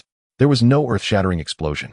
The 5,000 star bombs disguised as meteorites simultaneously collapsed, releasing an extremely terrifying directional gravitational wave. Buzz. The entire airspace seemed to freeze instantly. The fleet of the Holy Light Matrix was like crashing into an invisible giant spider's web, as all battleships' conventional power systems overloaded and shut down, and their dark blue energy shields flickered violently on the verge of collapse. Alarm. Encountering an unknown gravitational field trap. Inside the enemy flagship, the AI commander emitted a piercing electronic scream, immediately connecting to the public channel, attempting to negotiate with the high-dimensional civilization's posture. Low-dimensional ambushers, we are the Holy Light Matrix. Click. Lin Fan directly cut off the communication receiver, not wanting to listen to even a single word. What was there to discuss with Theor? Release 100,000 T-1000 fully automated mining machines. Go let our high-dimensional friends feel a bit of pressure. Proceed with online live disassembly. The abdominal armor of the neutron battlestar split open in layers. 100,000 streams of black light like marching ants emerging from their nest dragged crimson tails and swarmed towards the motionless silver battleships. The scene was extremely bizarre. The T-1000 mining machines were not equipped with conventional interstellar cannons. They wielded industrial cutting lasers weighing tens of thousands of tons, high-frequency, vibrating drill bits, and robust hydraulic arms. The first batch of mining machines slammed into the hull of an enemy frigate. The high-temperature plasma cutting line lit up instantly, creating sparks along the seams of the enemy ship's armor. The mechanical arms barbarically reached into the cracks, forcibly tearing down superconducting alloy plates weighing hundreds of tons. High-purity energy transmission pipeline detected beginning extraction. Spare engine compartment detected executing physical stripping. The public channel was filled with the ruthless mechanical reports of the mining machines. Inside the battleships of the Holy Light Matrix, chaos erupted. Their proud high-dimensional energy weapons could not charge under the suppression of the gravitational net, leaving them to watch helplessly as their hulls were disassembled bit by bit. A few frigate AIs attempted to initiate self-destruct protocols, but the T-1000 mining machines were faster. Over 100 mining machines directly cut open their reactor casings, forcibly pulling out the ignition control valves with hydraulic pliers. On our Xinghe Mining's territory, unauthorized self-destruction is considered destruction of company property. Lin Fan coldly watched the system points on the screen rapidly increase, then fixed his gaze on the largest silver flagship. Absolute Zero-class cruiser, main engine, overloaded propulsion. Give me the juiciest piece of it cut open. The pitch-black cruiser surged forward like a giant beast awakening from the abyss, crashing through the flagship's remaining shield with unmatched pure kinetic energy. The massive alloy ram brutally pierced through the midsection of the silver flagship, bending it into a bizarre shape. Half an hour later, this one-sided violent mining was nearing its end. The entire Level 4 fleet had turned into a neatly arranged pile of high-grade material. Ding! Overlevel mining task completed. Received tenfold resource crit reward. Just as Lin Fan was about to check the reward settlement log, he hurriedly sent a communication request. Boss, the mining machines have dug up something strange in the flagship's core vault, and the system actually determines it cannot be directly disassembled. The screen shifted. A sleep pod made of transparent high-dimensional crystals was being carefully supported by several hydraulic mechanical arms. The pod was filled with a pale golden unknown nutrient liquid, and suspended in the center of the liquid was not a mechanical creation or mineral, but a woman with perfect curves. She had long silver hair cascading like a waterfall, and her skin, near translucent, was adorned with extremely complex, glowing golden divine patterns. Even through the screen, her noble aura, lofty above the mundane, was palpable. Ding! Detected extremely rare biological asset. Clone of the first Empress of the Holy Empire high-dimensional law vessel. Looking at the system's special red alert, Lin Fan's gaze instantly became incredibly profound. A strong desire for conquest and greed spreading in his eyes. This mining trip unexpectedly unearthed a supreme empress. The G734 death route had long since transformed into a boiling interstellar furnace. The thoroughly dismembered remnants of the Holy Light Matrix fleet became an immense source of pure high-dimensional resources surging into the conversion furnace of the infinite mining science system, like a tidal wave erupting with a heart-stopping roar of energy. Lin Fan stood with his hands clasped behind his back on the command platform at the peak of the neutron battle star, the biting cosmic wind brushing against his dark military uniform, while the system's cold and mechanical prompt echoed constantly in his ears. Ding. Resource conversion complete. Current remaining sign-in points, 350000. Detected host possesses a vast amount of high-dimensional superconductive metal. Would you like to initiate the mining machine deployment and explosive troop program? Lin Fan's lips curled into a cold and domineering smile. Exchange all of it for 200,000 T-1000 type universal mining machines. I want this asteroid belt from the largest celestial body to the tiniest interstellar dust, all marked with the name of Galaxy Mining. With a single command, the entire neutron battle star instantly entered a state of maximum combat readiness, the internal automated arms factory roaring at full power, mechanical arms and forging furnaces erupting with temperatures surpassing that of a stellar core. In just a few minutes, the giant hatch on the Battlestar's outer wall opened with a thunderous sound. Like a beehive, a swarm of black flowing light surged forth like a tsunami, with 200,000 brand new T-1000 mining machines forming a black storm that blotted out the sky, instantly sweeping across the desolate starry sky. Where the mining machines tread, it was Lin Fan's absolute domain. This was the iron rule of galaxy mining. After handling the matters of domain expansion, Lin Fan turned and walked toward the private captain's room at the highest level of the Battlestar. There stored was the most special premium mineral he had just unearthed. The heavy dark golden alloy door slowly slid open. Inside the lavish captain's room, the high-dimensional crystal stasis pod had already opened, and pale golden nutrient fluid flowed slowly along the expensive Star Beast skin carpet, leaving behind faint high-dimensional energy fluctuations in the air. Beside the stasis pod, a breathtaking figure stood silently. Her silver hair cascaded down to her ankles like a waterfall, the gossamer energy robe barely covering her body, and on her flawless snow-white skin intricate and ancient golden divine patterns shimmered, exuding a pressure derived from the supreme bloodline. She was the clone of the first empress of the Holy Empire, Elia. Hearing the footsteps, Elia slowly turned her gaze. In her light golden eyes there was not a trace of emotion, only a cold indifference that looked down upon all things, regarding all beings as mere ants. Low-dimensional barbarian. Her voice was like the sound of shattered jade, ethereal, yet majestic, carrying an undeniable supreme pressure. Is it you who disturbed my stasis route? Lin Fan did not respond, merely removing his black military coat and casually tossing it onto the sofa, striding steadily toward her.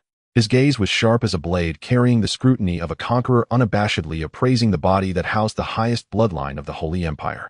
This unrestrained gaze instantly pierced through Elias' deep-seated pride. Impudent. Her fair fingers suddenly lifted, and the golden divine patterns around her erupted with blinding divine light, coalescing into an invisible blade of high-dimensional power capable of warping space and shattering laws, aimed directly at Lin Fan's forehead. This was an obliteration on the level of laws. A typical starship would be instantly reduced to cosmic dust by a single strike. Yet Lin Fan merely raised his right hand casually. Bang! As the destructive high-dimensional law blade touched his palm, it crumbled inch by inch as though it had collided with a primordial dark reef, dissipating into countless golden light points. Elias' pupils suddenly constricted, and that eternally proud and indifferent face revealed a look of extreme shock for the first time. Impossible. Why is my law power ineffective against you? What kind of monster are you? Lin Fan chuckled lightly, his figure instantaneously crossing dozens of meters as he appeared before Elia, as if teleporting. He showed no mercy, grasping her slender neck with one hand, pressing her firmly against the panoramic floor-to-ceiling window, his strength steady and absolute, without a hint of violence, yet rendering her completely powerless to resist. Before me, your so-called laws are not even fit to serve as lubrication for my mining machines. Do you think you are a deity? A female emperor? The supreme ruler of the empire? Lin Fan's fingertip lightly pressed against her pulse, his tone calm, yet carrying an overpowering dominance. Look outside the window. He forced Elia to gaze at the starry sky outside. In the pitch-black universe, 200,000 mining machines were tearing apart celestial bodies, crushing asteroids, and devouring all matter with pure industrial violence. That boundless feeling of despair was enough to make any civilization tremble. Wherever my fleet goes, the entire universe is my mining site. And you are merely a rare high-dimensional mineral that I casually mined today.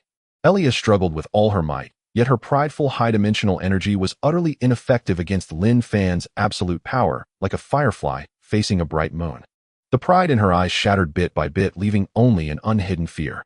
Lin Fan looked down at her, his gaze devoid of desire, only the absolute possession of a conqueror over his spoils. Since it is a mineral, you must accept extraction and refinement. This is your fate. He released his grip, and Elia staggered back, leaning against the floor-to-ceiling window, gasping for breath, the golden divine patterns dimming as her strength was exhausted. This once invincible Empress clone experienced the feeling of being utterly crushed for the first time. The luxurious captain's room fell into silence. A few hours later, Lin Fan sat on a large leather sofa, holding a glass of crimson alien fruit wine. Elia stood quietly beside him, no longer exuding any pride, her eyes filled only with submission and awe, like the most loyal follower. Speak. Lin Fan toyed with the wine glass, his tone lazy. Did the Holy Empire secretly transport you here because the Empire is on the brink of collapse? Elias' delicate body trembled slightly, then she lowered her head, speaking, as if resigned, yes. The Abyssal Swarm has already severed the Empire's entire energy network, and I am the only vessel carrying the Empire's core spark. As long as I return to the capital star system, I can activate the royal treasury and awaken the ultimate weapon. Lin Fan downed the fruit wine in his glass.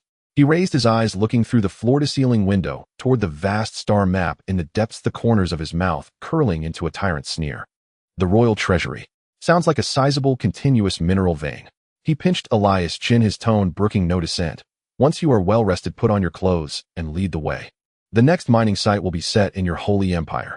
The energy fluctuations in the captain's room gradually calmed down.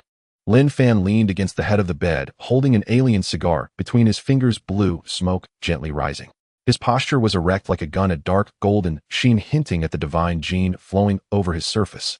Beside him, Elia curled up, her silver hair spread across the sheets, the once dazzling divine patterns now subdued, her eyes devoid of any arrogance, leaving only complete submission to her conqueror. Coordinates. Lin Fan flicked off the ash, his voice deep and powerful. Elia lifted her beautiful face without the slightest hesitation, directly revealing the Empire's highest secret, the capital star system of the Holy Empire, the alpha node of the Tianshu seat. The royal treasury is hidden inside the star behind the node, and only my biological gene wave can activate it. Very good. Lin Fan nodded in satisfaction, as if rewarding a competent guide. Master. Elia bit her red lip, a glimmer of fear flashing in her eyes. The vanguard of the Abyssal Swarm has surrounded the capital star system. Their reproduction speed defies the laws of the universe, and any metal fleet will be instantly devoured by them. Devoured? Lin Fan raised an eyebrow, showing not a trace of fear. Instead, his eyes erupted with an almost greedy fervor. System assessed the components of the Abyssal Swarm. Ding. Scanning data. Assessment complete. Abyssal Swarm carbon silicon hybrid superlife forms containing ultra-high purity bioghost energy system determines it to be a premium mobile biological mineral vein. Recommend large-scale harvesting and refining. Hearing the prompt, Lin Fan's smile grew increasingly wild. Indeed, it was correct. Whatever cosmic disaster, whatever doomsday insect wave in Lin Fan's eyes, as long as it contained energy, it was a mineral. If it's a mineral, it should be mined. System sign in for today. Ding. Today's sign-in successful. Congratulations to the host for obtaining ultra-large space folding mining passage Stargate construction blueprint. Blueprint introduction designed specifically for large-scale interstellar mining operations capable of forcibly opening absolutely stable passages between any 2 points in the universe, accommodating billions of engineering fleets for universal passage. The drowsiness brought the hardest pillow. Lin Fan threw aside the thin blanket, got up, donned his black military coat, and strode to the panoramic floor-to-ceiling window overlooking the boundless torrent of mining machines below. Zero, take control of all T-1000 mining machines. He pressed the global communication button, his cold command resonating throughout every corner of the fleet. Utilize all the high-dimensional superconductive alloys melted from the Holy Light Matrix fleet's wreckage. Within 3 hours, I want to see a folding Stargate leading straight to the Holy Empire. If energy is insufficient, then drain the core of this death planet. With the command given, the G734 death route fell into complete madness. 200,000 mining machines transformed into tireless black worker ants, leaving dazzling plasma trails in the universe as massive high-dimensional alloy plates were forcibly twisted, spliced, and forged. Tens of thousands of energy extraction pipes pierced deep into the planet's interior like a cosmic giant python, brutally squeezing the core energy. The surface of the planet began to collapse and shatter on a large scale, ultimately heading toward annihilation. 3 hours later, a giant circular stargate with a diameter of over 100 kilometers stood abruptly in the void. The stargate shimmered with a ghostly blue light, its internal space twisted into a bottomless vortex leading to the vast domain of the Holy Empire millions of light years away. Lin Fan held the now tightly fitted Elia dressed in a snug black uniform, stepping onto the bridge of the Absolute Zero-class cruiser. The uniform perfectly accentuated her figure, and a badge of galaxy mining shone brightly on her collar. Boss, the space-folding mining passage is stable anchor point locked outskirts of the Holy Empire capital star system. Zero's electronic voice reported calmly. Lin Fan's gaze was sharp as he looked deep into the stargate, set off to claim our new mining site. The cruiser was the first to enter the stargate, followed closely by the neutron battle star and the endless torrent of mining machines. After a slight tremor in space, the scene before them opened up. However, the main screen did not display the resplendent capital of the Empire, but rather a hellish doomsday vista.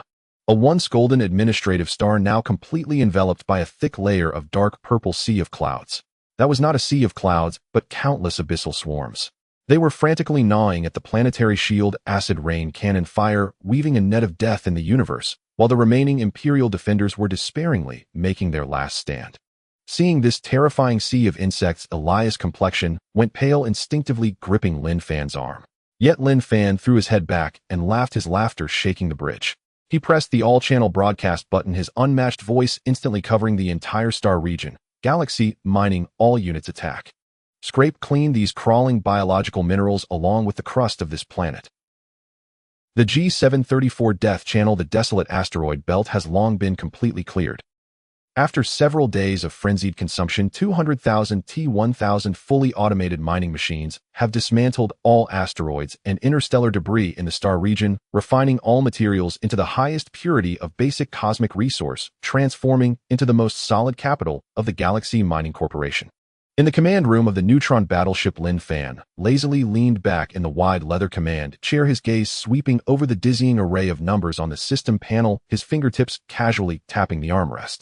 Elia curled up on the animal skin carpet at his feet, wrapped only in Lin Fan's oversized black military shirt, its hem barely covering her thighs. Her silver hair cascaded like a waterfall, making the once proud first empress of the Holy Empire appear as docile as a precious Persian cat. Boss, the current resource reserves have reached the storage limit of the neutron battleship. Zero's smooth electronic voice echoed in the room. It is recommended to immediately construct a large resource storage base or engage in large-scale resource consumption. Lin Fan stroked his chin, already having made up his mind. With just 200,000 mining machines and a neutron battleship, while they could indeed sweep across the Holy Empire, such a display was unworthy of the Galaxy Mining Corporation's identity. What he desired was not mere oppression, but an invincible fleet capable of pushing through the star sea and intimidating all races. System, open the industrial mall. Lin Fan directly issued the order in his mind. I want heavy escort ships, top configuration. Ding. Selection complete. Recommended exchange Galaxy class, heavy industrial shipbuilding assembly line, full version bonus blueprints, Leviathan class, interstellar battleship, Hive class, interstellar aircraft carrier. Would you like to spend 10 million sign-in points and corresponding resources for manifestation? Exchange. Lin Fan didn't even raise his eyelids, his tone as flat as if he were purchasing a common item. In the next second, a blinding light suddenly erupted in the vacuum outside the neutron battleship. 200,000 T-1000 mining machines simultaneously received new bottom-level commands, halting their wandering, and in the vacuum, they began to combine, splice, and construct at an unreasonably fast speed. A super-giant interstellar dock over 30,000 kilometers long formed rapidly in the vacuum, composed of billions of mechanical arms, plasma furnaces, and modular platforms resembling an industrial behemoth spanning the star sea. Elia was awakened by the strong light outside the window, rubbing her sleepy eyes. When she saw the massive object crossing the star region, she froze instantly, her pale golden pupils violently constricting. What is that? It's the shipbuilding assembly line of Galaxy Mining Corporation. Lin Fan picked up a glass of red wine, slowly walked to the floor-to-ceiling window overlooking the industrial miracle that shocked the star sea below, and said in a nonchalant tone, "To mine in the Holy Empire, one must have a proper escort fleet. Zero, activate the entire assembly line. Prioritize using the high-dimensional alloys obtained from dismantling the 4th-level civilization fleet and produce ships at full speed." Understood, boss. With Zero's command given, the giant dock 30,000 kilometers long roared instantaneously, and the tremors spread throughout the entire star region. Hundreds of heavy mechanical arms, each a meter wide, swung wildly, and azure plasma arcs intertwined into a raging sea of energy fire. On the first main assembly line, a 10-kilometer-long black giant ship's keel was instantly cast into shape. High-dimensional alloy armor plates were rapidly riveted together like a puzzle, and 3 main cannons capable of obliterating asteroids precisely locked onto the ship's bow. In just 10 minutes, a completely black Leviathan-class interstellar battleship exuding an aura of destruction slowly emerged from the dock, its engines spitting out ghostly blue flames quietly hovering in the universe. And this was merely the beginning. The assembly line erupted in full force with the 2nd, 3rd, 10th, and 100th battleships rolling off the production line like canned goods neatly arrayed blocking out the sun. In a wider dock on the other side, the Hive-class interstellar aircraft carrier also showcased its might. On the 30-kilometer-long giant flat-top deck, 100,000 ghost drones were densely arranged resembling a steel jungle. Aaliyah pressed herself tightly against the bulletproof, floor-to-ceiling window, her legs giving way as she fell to her knees. Her lips trembled uncontrollably, and her mind fell completely blank. In the Holy Empire, constructing a main battleship requires exhausting an entire resource star, mobilizing 1 million senior engineers, and taking a full 12 years to complete. Yet this man was mass-producing war monsters larger and more terrifying in firepower than the Empire's main battleships in mere seconds. This was no mere interstellar warlord. He was clearly a natural disaster walking in the universe. Lin Fan looked down at the trembling Aaliyah beneath him, reached out to grip her chin, and gently lifted her up. "What's the matter? Are you scared already?" He chuckled lightly, his tone unabashedly arrogant. "This is only 30% of the assembly line's capacity." Aaliyah looked up at Lin Fan, the last shred of her rebellious thoughts completely dissipating. She clutched the hem of Lin Fan's shirt tightly, her eyes filled only with extreme admiration and submission, her voice soft and reverent. "Master." She gently pressed her cheek against Lin Fan's palm. "Your fleet will surely crush everything." Lin Fan smiled with satisfaction. At that moment, a piercing top-level battle alarm suddenly sounded in the captain's room, and crimson holographic alerts filled the entire room, the lights flashing wildly. "Boss, radar detected a large-scale spatial tearing reaction." Zero's electronic voice carried a distinct urgency for the first time. In the starry sky ahead, countless dark purple spatial rifts were violently torn open. A vast and bizarre swarm of insects surged out from the rifts, each one comparable in size to an asteroid, covered in thick biological shells, their fearsome mandibles spewing forth corrosive acid, their breath exuding extreme ferocity. "It's the vanguard of the Abyss swarm." Aaliyah's face turned pale, her voice trembling. They followed my aura here." Looking at the ugly swarm that blotted out the sky outside the window, Lin Fan showed no signs of panic, instead a hint of bloodthirsty excitement ignited in his eyes. He turned to look at the 100 battleships and 30 aircraft carriers that had just rolled off the assembly line neatly arrayed. Just in time, Lin Fan abruptly donned his military coat, his tone sharp and domineering. "Transmit my orders. Charge the main cannons of the entire fleet. Let these bugs taste the freshly baked shells from our interstellar assembly line." The spatial rift in the G734 Death Corridor continued to widen relentlessly. Countless colossal abyssal insects, armored in grotesque, jagged carapaces, erupted frenziedly from the dark purple fissure. Their numbers blotted out starlight itself. Their shrill biological shrieks reverberated through gravitational waves and pierced deep into the warship's hull. Ilya slumped at Lin Fan's feet, her body trembling uncontrollably. She had witnessed firsthand how these monsters tore through the Holy Empire's defenses and reduced a thriving habitable world to a barren, lifeless husk within 3 days. They were a cosmic calamity. Even higher dimensional laws could scarcely erase them entirely. "Master, retreat now. Those are abyssal leviathans. Their corrosive acid dissolves even the highest-grade superconducting alloys." Ilya clutched Lin Fan's pant leg with desperate trembling fingers, her voice thick with despair. Lin Fan ignored her, instead pressing the scan command on the console. "Zero, deliver a full compositional analysis of this swarm." "Affirmative, sir." Zero's electronic voice remained utterly devoid of inflection. "Scan complete. Target exoskeleton contains ultra-pure biomemory metal. O-acid glands yield premium-grade plasma fuel. System has classified them as high-value mobile biological or veins." At that verdict, Zhao Gang's exultant roar erupted instantly across the general frequency. "Brothers, did you hear that? These aren't pests. They're divine couriers bearing fortune. Boss, I request immediate deployment of the mining drone fleet. No rush. Live extraction carries unacceptable risk. First, let our new employees loosen the soil for these or deposits." Lin Fan gave a faint wry smile and swirled his glass of red wine. Leviathan-class battleship squadron. Charge stellar annihilation, main cannons to 100%. His gaze lifted, suddenly frigid and implacable. Hive-class aircraft carriers. Launch all Ghost-class fighters. Reduce them to atomic dust, and then go collect your payment. At Lin Fan's command, 100 freshly assembled interstellar battleships, still gleaming from the assembly line, simultaneously ignited their colossal bow-mount cannons. Boom. No deafening roar, only blinding light and searing heat. 100 thick beams of cobalt blue antimatter energy lanced through the void, piercing absolute darkness. Tens of thousands of vanguard abyssal insects vanished in an instant. No shriek escaped their throats before incineration reduced them to nothingness, not even ash. Immediately afterward, the flight decks of 30 Hive-class carriers fully retracted. 3 million Ghost-class autonomous fighters surged forth like a black iron tempest. Unburdened by human reaction time, they executed flawless lethal formations under Zero's unified computational command, plunging directly into the swarm. Microplasma autocannons swept across the horde with surgical precision, blinding compound eyes, severing chitinous limbs. This was pure industrialized annihilation, a dimensional massacre of carbon-based life by relentless machine logic.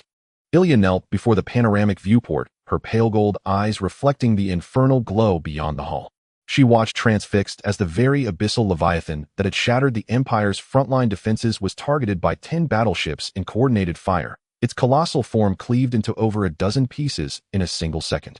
Viridian insect blood sprayed violently across the vacuum. Before the corpses drifted far, hundreds of thousands of T-1000 mining drones surged into the battlefield with eager urgency.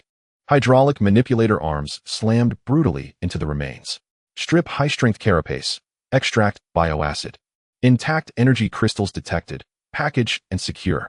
The drones navigated the artillery-laced battlefield with uncanny agility. Several still-witching insects were pinned against asteroids by dozens of units at once and dissected alive on sight. Madmen, all of them, Ilya whispered hoarsely, but deep within her terror of the abyssal swarm had been wholly supplanted by awe bordering on reverence for Lin Fan. This was the might of Xinghe Mining Corporation. Before absolute heavy industrial firepower, even cosmic catastrophes became mere resources awaiting extraction. Within 20 minutes the battle neared its end. From behind the spatial rift, a gargantuan brainworm, its body studded with luminous writhing tentacles, sensed imminent doom and attempted to recoil back into the fissure. Trying to flee. Did you ask my quantum foam stabilizer first? Lin Fan snapped his fingers. An absolute Zero-class cruiser, long concealed on the flank, surged forward with terrifying momentum. Its reinforced physical ram struck the brainworm's bloated form, heat impaling it irrevocably upon the fabric of space itself. Battlefield cleanup proceeded with ruthless efficiency. Soon after, Long Yi's holographic projection materialized in the bridge chamber. He held a metallic case slick with viscous green fluid. Boss, during neural core dissection of that brainworm, the miners uncovered this. Long Yi wiped the slime from the case's surface, revealing a golden insignia unmistakably familiar. Ilya, still kneeling beside him, jerked her head upward, her pupils contracting violently. That is, the supreme authorization seal of the Holy Empire's Royal Senate. So the brainworm's cranium housed the Holy Empire's central control chip. Lin Fan's lips curled wider, a slow predatory smile spreading across his face. It meant the cataclysmic infestation, nearly fatal to the Empire, was no accident but a calculated act of internal sabotage orchestrated by its own ruling elite. Seems your homeland has rotted far deeper than I imagined. But this gives me an excellent pretext. Lin Fan tossed the case aside, carelessly strode forward, seized Ilya's silver hair in one firm grip, and forced her chin upward. Since they cannot even control their own vermin, allow me, interstellar contractor Lin Fan, to conduct a thorough housecleaning on their behalf. He turned toward the star map where the vast expanse of the Holy Empire shimmered. Fleet-wide order target locked. Capital system of the Holy Empire. We are going to claim our new mining concession. Neutron Worcester, the highest security laboratory. Long Yi and Ling stood around the control chip extracted from the brainworm's core as torrents of data streamed across the holographic interface before them. Boss, decryption complete. Long Yi removed his protective goggles, his eyes blazing with the feverish excitement of a child discovering a new toy. What's hidden inside this thing is more thrilling than an entire gold mine. Lin Fan strolled over leisurely, holding a cup of coffee. Get to the point. Yes, sir. The point is, this entire insect plague was engineered by the Holy Empire itself. Ling projected a meticulously decrypted log file. Her voice, cool and synthetic, began recounting a world-shattering conspiracy. According to the logs, Duke Valentine of the Holy Empire's Senate deliberately lured the swarm's progenitor from the abyssal forbidden zone to weaken the Imperial fleet's direct command structure, and attempted to catalyze it into a controllable biological weapon using engineered pheromones. But during one experiment, he erred catastrophically, triggering premature hatching and total loss of control. This chip contains not only his full chain of command orders, but also the foundational control protocols he had embedded in the first 50,000 Leviathan-class combat insects before the outbreak occurred. Upon hearing the report, Lin Fan remained silent, but behind him Yulia trembled violently with rage. Valentine, that treacherous old fox. Her silver teeth clenched, and for the first time her exquisite face twisted with searing bone-deep hatred. To seize power, he would willingly annihilate the entire empire. Lin Fan let out a soft, mirthless laugh and reached up to grip her chin, forcing her gaze upward. So you've only just recognized the true face of your own kind. Isn't that rather late? Yulia's eyes instantly welled with tears glistening at the edge of her lashes. Gazing into Lin Fan's profound, glacial eyes, the last vestiges of her pride and lingering affection shattered utterly. She wrenched free from his grasp and dropped to her knees on the cold alloy floor barefoot and unbowed. Master, this time the title carried no trace of coercion, only absolute heartfelt submission. Yulia humbly petitions your grace, purge the Holy Empire's corrupt lineage. She raised her hand and sliced open a private imperial database, a vault accessible only to royal bloodlines. Here lie all classified hyperspace corridors, full military deployments, and the private fleet anchorage of Duke Valentine himself. My life, my loyalty, my very soul, I surrender them all to you. An exquisitely detailed star chart unfolded before Lin Fan, annotated down to the psychological vulnerabilities of every factional commander. Lin Fan looked down upon the kneeling empress, his lips curling with predatory amusement. Excellent. Your letter of fealty has been accepted. His gaze swept across the vast holographic map. The Holy Empire's sprawling dominion now appeared before him not as a sovereign realm, but as a colossal and signed promissory note awaiting his seal. Ling, assume control of those protocols. Lin Fan issued his first order. Reassemble every scrap of the captured xenobiomatter, or we seized. I want a perfectly obedient zombie swarm. Understood, boss. Over the general channel, Zhao Gang's voice erupted, brimming with barely contained exhilaration. Brilliant, boss. Fighting bugs with bugs? That's genius. Should we paint our zombie swarm with Xinghe Mining outstanding employee decals? Unnecessary, Lin Fan replied coolly. Recycled slag doesn't merit formal commissioning. A burst of laughter echoed across the comms channel. Lin Fan ignored the banter. He walked to the panoramic viewport and gazed down upon the Xinghe Pioneer fleet, already taking formidable shape below. 100 Leviathan-class battleships and 30 Hive-class aircraft carriers hung motionless in the void, radiating an aura of austere, unyielding steel. Yulia, Lin Fan said without turning, lead the way. Yulia rose respectfully, approached the command console, and input an extraordinarily complex spatial coordinate sequence. Master, this is the shortest concealed route to the Imperial capital system. Good. Lin Fan swept his arm forward. Full fleet, advance. Destination, the Holy Empire. The colossal Xinghe Pioneer fleet ignited its engines in unison.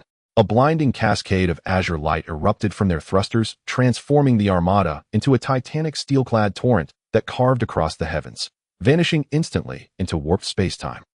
3 days later, the Holy Empire's frontier, designated Storm's Eye Sector, Lin Fan's fleet emerged silently from a concealed hyperspace aperture. Before them stretched a vision of hell. Millions upon millions of abyssal insects tore savagely into a defensive armada comprising over 1,000 Imperial warships. Laser beams and explosive ordnance pulsed erratically across the void, bathing the battlefield in strobing light. Shattered hulls and chitinous corpses drifted together in a vast, silent necropolis. Report, boss. Battlefield scan complete, Ling announced. Imperial forces are retreating on all fronts. Collapse of their defensive line is inevitable and imminent. Yulia watched, her expression flickering with fleeting sorrow as familiar Imperial vessels vanished beneath the swarming tide, then hardened again into glacial, implacable hatred. Lin Fan reclined in the captain's throne, fingertips tapping idly against the armrest, his face utterly devoid of expression. He observed the chaos below as though watching two colonies of ants wage war. Ling, he spoke at last, his voice frigid, absolute, stripped of all warmth. Deploy our zombie swarm. Let Duke Valentine witness with his own eyes the taste of betrayal, by the very hounds he bred and commanded. The space trembled violently as the brilliant transition channel was forcefully torn apart. 100 Leviathan-class interstellar battleships and 30 Hive-class aircraft carriers surrounded the neutron battle star, resembling a fortress amidst the starry sea, descending upon the Holy Empire's border star domain like a torrent of black steel awakened from the abyss. Ahead lay a colossal ring-shaped artificial celestial body spanning over 1,000,000 kilometers, the Shield of God ring. It was entirely crafted from platinum superconducting metal, its surface engraved with intricate and magnificent divine reliefs, enveloped by a layer of faint golden high-dimensional energy, shield emanating an air of sacred inviolability. Warning: an unidentified fleet has entered the Holy Empire's absolute defense zone. A haughty gravitational wave broadcast swept across the starry sky. Shut down your engines immediately and submit to the Imperial Border Guard's inspection or face annihilation for heresy. In the neutron battlestar's captain's chamber, Lin Fan lounged in a large chair, enjoying the gentle leg massage from Ilya. After hearing this cliché, he couldn't even be bothered to lift his eyelids. These fanatics' opening lines haven't changed in tens of thousands of years.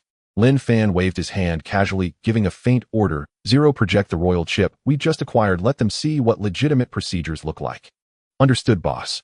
In the next second, a golden emblem engraved with the highest authority mark of the Imperial Senate was magnified thousands of times, suspended in the void at the border of the two nations, shining dazzlingly. Inside the command center of the Shield of God ring, the border guard general stared at the emblem representing the Supreme, while his mind instantly blank, completely caught in a logical collapse. Meanwhile, Lin Fan's lazy voice echoed through the full-frequency amplification across the interstellar battlefield. "Listen up, we are the pioneering fleet of the Galaxy Mining Group. Holding the exclusive rights granted by your country's Senate, this star domain has been designated as our company's legal mining area. Your fortress seriously obstructs the mining operations, I declare it an illegal structure and will commence immediate demolition with all scrap metal belonging to our company." As his words fell, the entire starry sky seemed to freeze for a moment. The border guard general trembled with rage, shouting, "Absurd. This is a desecration of the Empire. All main cannons." His words were abruptly cut off. Lin Fan's gaze suddenly turned cold, uttering just two words: "Commence operations." Boom. 100 Leviathan-class battleships had already completed their energy accumulation. At the moment, the border defense AI fell into a 0.5-second logical deadlock due to the identification of the royal chip. Hundreds of azure antimatter beams erupted, tearing apart the darkness of the universe. Without any probing or warning, it was a direct, saturated strike of maximum firepower covering the entire area. The faint golden sacred shield crumbled like butter under a hot knife in the face of the violent physical bombardment. "Boss, the shield is down. Brothers, charge." Zhao Gang's voice exploded through the public channel, filled with excitement. 200,000 T-1000 fully automated mining machines poured out from the belly of the aircraft carrier like black marching ants that had caught a whiff of blood, overwhelming the Shield of God ring. To these cold machines, the towering artistic towers and precise defensive turrets were meaningless. They were all high-quality minerals awaiting recovery. The massive high-frequency vibrating drill violently pierced the platinum armor, and amidst the flying sparks, hundreds of tons of rare alloys were brutally torn apart by mechanical arms and directly swallowed into the storage compartment. This was not war, it was naked demolition, an unabashed act of interstellar plunder. Madmen, have they turned the Empire's fortress into a junkyard? The Imperial soldiers let out desperate screams on the communication channel. Ilya leaned on Lin Fan's knee, her faint golden eyes reflecting the collapsing scene outside. That was the Empire she had sworn to protect with her life. But after personally experiencing Lin Fan's absolute power that crushed everything, her values had been completely reshaped. Rather than accompany the decaying Senate to the grave, it was better to cling tightly to this overlord of the starry sea. "Master," Ilya straightened up, her slender fair fingers pointing at a certain spot on the holographic star map. "The core energy hub of the Shield of God ring is beneath the refractive tower in the third quadrant. Destroy that, and the fortress metal framework will be rendered completely inactive, making it easier for the mining machines to cut." Looking at this former Imperial Empress who had completely put aside her dignity and actively led the way, Lin Fan's lips curled into a satisfied, sinister smile. "Longy, did you hear the mistress instructions? Go all out at that position." "Received, boss." Longy excitedly struck the control panel. Quantum bubble generator overloaded, main cannon power increased by 300. A terrifying beam of light several times thicker than before instantly pierced through the fortress' third quadrant. The dull sound of a catastrophic explosion echoed across the starry sky, rendering the Shield of God ring, spanning millions of kilometers, completely immobilized, reduced to a massive scrap mine for the mining machines to feast upon. Lin Fan's fleet charged straight in, officially entering the core belly of the Holy Empire. But when the star map radar swept across the first stellar system ahead, the entire bridge fell into sudden silence. On the holographic projection, there were no prosperous life planets, no imperial civilization buildings. There was only a disgusting celestial body completely enveloped in dark purple viscous flesh, its surface riddled with pulsating thick blood vessels and giant insect eggs, emitting an eerie aura of the abyss. The Imperial Senate had secretly bred abyssal worm swarms in the core star domain. Everyone was horrified by this terrifying sight. Only Lin Fan suddenly stood up from his seat, his eyes bursting with astonishing brightness, as if he had seen the ultimate financial report for the year-end bonus. Good heavens! A whole planet's worth of biological minerals. Today our galaxy mining group is going to strike it rich. In the silent starry sky, the enormous capital planet of the Empire radiated a nauseating dark purple halo. The thick biological matter of the insectoid species enveloped this planet that should have been resplendent in gold and jade. The surface of the planet lacked an atmosphere, with countless thick fleshy tubes slowly writhing in space, spewing out phosphorescent green spores into the depths of the universe. In the captain's chamber, Ilya stared intensely at the holographic projection, her nails digging deep into her palm. They actually turned the entire capital area into an insectoid hatchery. Her voice trembled, filled with despair following the collapse of her faith. The Senate has gone mad. They have betrayed the divine. Lin Fan finished the wine in his glass and casually tossed the goblet onto the expensive fur carpet. Let me correct you. On my territory, there are only unfinished minds, no so-called divinities. Lin Fan walked to the control panel and pressed the ship-wide broadcast button. Attention, all departments, ahead is a planet-level super biological composite mine. The reserves are immense, but there are numerous impurities. Battleship formation switched to scalpel mode.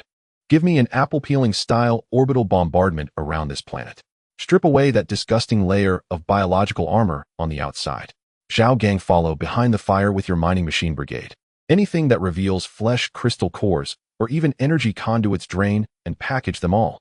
The communication channel erupted in excitement. Received, boss. Brothers, whether we can get new battleships by the end of the year depends on this shiver. Dig 3 feet into the ground for me. Zhao Gang's raspy voice was so excited it nearly split. At the moment the order was given, 100 Leviathan-class interstellar battleships roared to life. They formed a perfect circular formation surrounding the dark purple planet.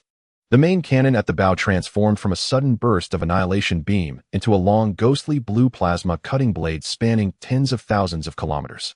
100 light blades simultaneously sliced into the biological layer of the planet's surface. As the battleships flew in synchronized orbit, the thick, dark purple flesh blanket hundreds of kilometers thick rolled and peeled off in large chunks, as if being peeled like an apple. A massive amount of green insect blood and fragmented biological tissues scattered in the vacuum. Following closely behind were 200,000 T-1000 mining machines, their eyes glowing red. They dove directly towards the rolling flesh, their mechanical arms slicing madly, hydraulic extraction tubes mercilessly stabbing into the thick blood vessels, greedily siphoning high concentrations of biological energy. This was an act of pure heavy industrial violence. As the surface was peeled away layer by layer, the true face of the capital planet was finally exposed to the fleet.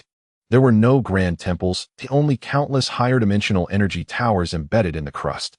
These energy towers had been transformed into massive syringes, continuously injecting the core energy from within the planet into truck-sized insect eggs.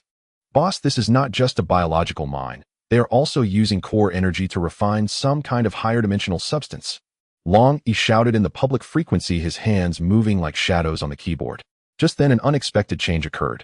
The remaining energy towers on the planet's surface suddenly erupted with blinding golden light. Several enormous waves of mental energy burst forth, converging in space to form 3 towering golden holographic projections, each tens of thousands of kilometers high. They were 3 elderly figures clad in ancient imperial robes, their faces gaunt, but their eyes burning with eerie green flames. Lowly ants of the lower dimensions, how dare you disrupt the Senate's eternal life plan? The central elder opened his massive mouth, unleashing a visibly solidified mental shockwave that swept towards Lin Fan's fleet like a tsunami. This was the high-dimensional mental obliteration that the Imperial Senate had painstakingly cultivated for over 10,000 years. Even a standard interstellar fleet would face total brain death from such an attack. However, the shockwave struck the shield of the Annihilator, merely causing a ripple of insignificant magnitude. Ding. Detected low-quality, low-frequency noise interference automatically filtered. The system's alert chimed brightly within the bridge. The three once mighty elder projections stared in disbelief at the unscathed black fleet, their expressions instantly freezing. Impossible. This is a high-dimensional power bestowed by the Abyss Mother Queen. How could you possibly withstand it? Lin Fan looked at the three frantic old men on the holographic screen and couldn't help but chuckle. After living for over 10,000 years, this is the best plan you could come up with to release insectoids. Lin Fan turned to Ilya beside him and asked, "Is this the Senate you have always revered? A bunch of old fools who have turned themselves into insect fodder." The last trace of hesitation in Ilya's eyes completely vanished. She coldly gazed at the projections and rapidly operated the control panel. "Master, their true forms are hidden in the royal vault beneath the equator. The walls there are made of superconductive memory metal." She had completely sold out her old employer. "Very good, I will remember this achievement." Lin Fan squeezed her cheek with satisfaction, then coldly ordered into the microphone. "Long, shatter those three holographic projections for me. They are an eyesore." "Got it, boss." Main cannon overload, send these old geezers to their end. Three thick antimatter beams instantly pierced through the universe, tearing the three golden projections, each tens of thousands of kilometers high, into countless specks of light. The divine oppression of the old monsters was nothing before the starry mining fleet's cannons. At the moment the projections shattered, a series of piercing screams echoed from deep within the planet. Immediately after, the entire capital planet began to tremble violently. The land plates near the equator were forcibly torn apart by a terrifying power from within, spewing forth scorching magma. Along with the massive collapse of the crust, a dark red giant insect egg, twice the size of a neutron star, slowly emerged in space. The surface of the egg was covered with intricate golden divine patterns, and from within came the thunderous sound of a heartbeat. With each thump, the surrounding space twisted violently. "You lunatics! Since you've interrupted the hatching, then you shall all become nourishment for the Mother Empress' new shell." The Senate's vengeful curse reverberated through gravitational waves. The entire ship's alarms flashed frantically. It was a high-dimensional energy reaction that even the system radar found alarming. Ilya's face turned pale as she tightly grabbed Lin Fan's clothing. Yet Lin Fan stood before the enormous floor-to-ceiling window, gazing at the super insect egg that seemed capable of swallowing everything, not retreating an inch, but rather his eyes burst forth with unprecedented fervor. "Zero, immediately connect to the rear dock." Lin Fan licked his lips, his smile as sinister as a world-ending tyrant. "Ordinary mining machines can't break through this thing. Stop the battleship production line and weld me a planet-class supercutter overnight. Today I will feast on this royal-grade mine." Bang, bang. The dark red, giant royal insect egg pulsated violently in the vacuum, each throb accompanied by visible high-dimensional energy ripples. The thick layer of golden divine patterns on the surface of the insect egg seemed to come alive, morphing into grotesque human faces that emitted piercing shrieks. This was a mother queen of the abyss whose power could easily crush an entire conventional interstellar fleet. If it were traditional interstellar mercenaries or imperial elders, they would be on high alert, ready to face a life-or-death battle. However, aboard the bridge of the Star Destroyer, the atmosphere was unusually relaxed, even tinged with a sense of urgency to meet deadlines. Lin Fan sat on a large leather sofa, his legs crossed. He didn't even glance at the oppressive insect egg, instead focusing on the financial reports displayed on the holographic projection. "Long, your engineering team's efficiency has dropped. This egg is severely obstructing our infrastructure plans in the capital star zone. They'll give you 10 more minutes. If you can't break it open, all bonuses for this month will be deducted." A voice full of gritted teeth came through the communication channel. "Boss, please calm down. The shell of this damned egg is mixed with superconducting memory metal. Conventional drill bits will slip. But rest assured, I've just converted 3 planetary engines into plasma-cutting discs, and they'll be assembled shortly." A blinding light suddenly illuminated the starry sky a few minutes later. There was no heroic duel nor flashy magical exchanges. In space, 3 colossal mechanical constructs comparable in size to moons slowly approached. These were 3 temporary assemblies of planetary-class circular cutters. The stout mechanical claws gripped the giant insect egg, which was even larger than a neutron war star, tightly. The insect egg seemed to sense the deadly threat, unleashing a catastrophic spiritual storm within, attempting to tear apart these lifeless iron clumps. However, industrial machines lack a soul. Full power. "Cut this piss egg open." Long laughed maniacally over the public frequency. Zing. 3 plasma-cutting blades, each over 100 kilometers wide, came crashing down into the surface of the insect egg in a V shape. Accompanied by a grinding sound that made one's teeth ache, the indestructible high-dimensional biological armor rapidly disintegrated under extreme physical heat. Massive amounts of energy-rich golden biological fluid gushed out from the cut like a burst dam. "Zhao Gang, Don't let this premium fuel leak. Turn on the pumps. Got it, boss. Engineering fleet, deploy the pipes. Thousands of modified heavy engineering ships surged forward. They forcefully inserted alloy pipes with diameters exceeding 100 meters into the insect egg through the cutting seams, initiating maximum power extraction mode. The unfortunate Mother Queen of the Abyss hadn't even shown her face before being treated as a giant biological gas container by Xinghe Mining being drained alive. Lin Fan watched the resource income notifications jumping wildly on the system panel, a satisfied smile finally appearing on his lips. This was the rhythm he desired. Leveling up by defeating monsters. That was the kind of labor only poor powerless boys did. As the absolute ruler of Xinghe Mining, his war was a calculation of costs and benefits in corporate mergers. The stronger the enemy, the higher the quality of, or in his eyes. Zero, calculate the spoils from this forced demolition of the Holy Empire's capital star. Understood, boss. Zero's electronic voice echoed in the bridge. Extracted 170 million tons of ordinary insectoid shells, 30 billion standard cubic meters of high-dimensional biological fuel. The underground treasury of the Imperial Senate has been completely cleared out, obtaining several rare ores, technical blueprints, and high-dimensional crystals. Very good. Invest all these resources into the stellar furnace. Lin Fan stood up, his gaze fixed intensely on the star map. Reader feedback was right. Constantly engaging in battles was indeed unbecoming of an interstellar contractor.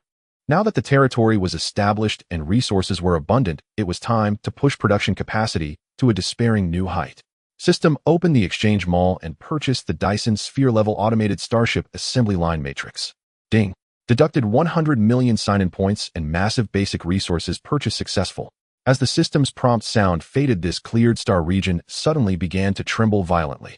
Then large mechanical factories that were breathtakingly immense materialized in the vacuum like a puzzle. They interconnected and meshed, ultimately forming a supergiant ring-shaped industrial belt spanning the entire star system. Countless mechanical arms waved in the cosmos, and dazzling sparks from electric welding formed a river of stars. Boss, that is. Aaliyah stood behind Lin Fan, covering her mouth in shock.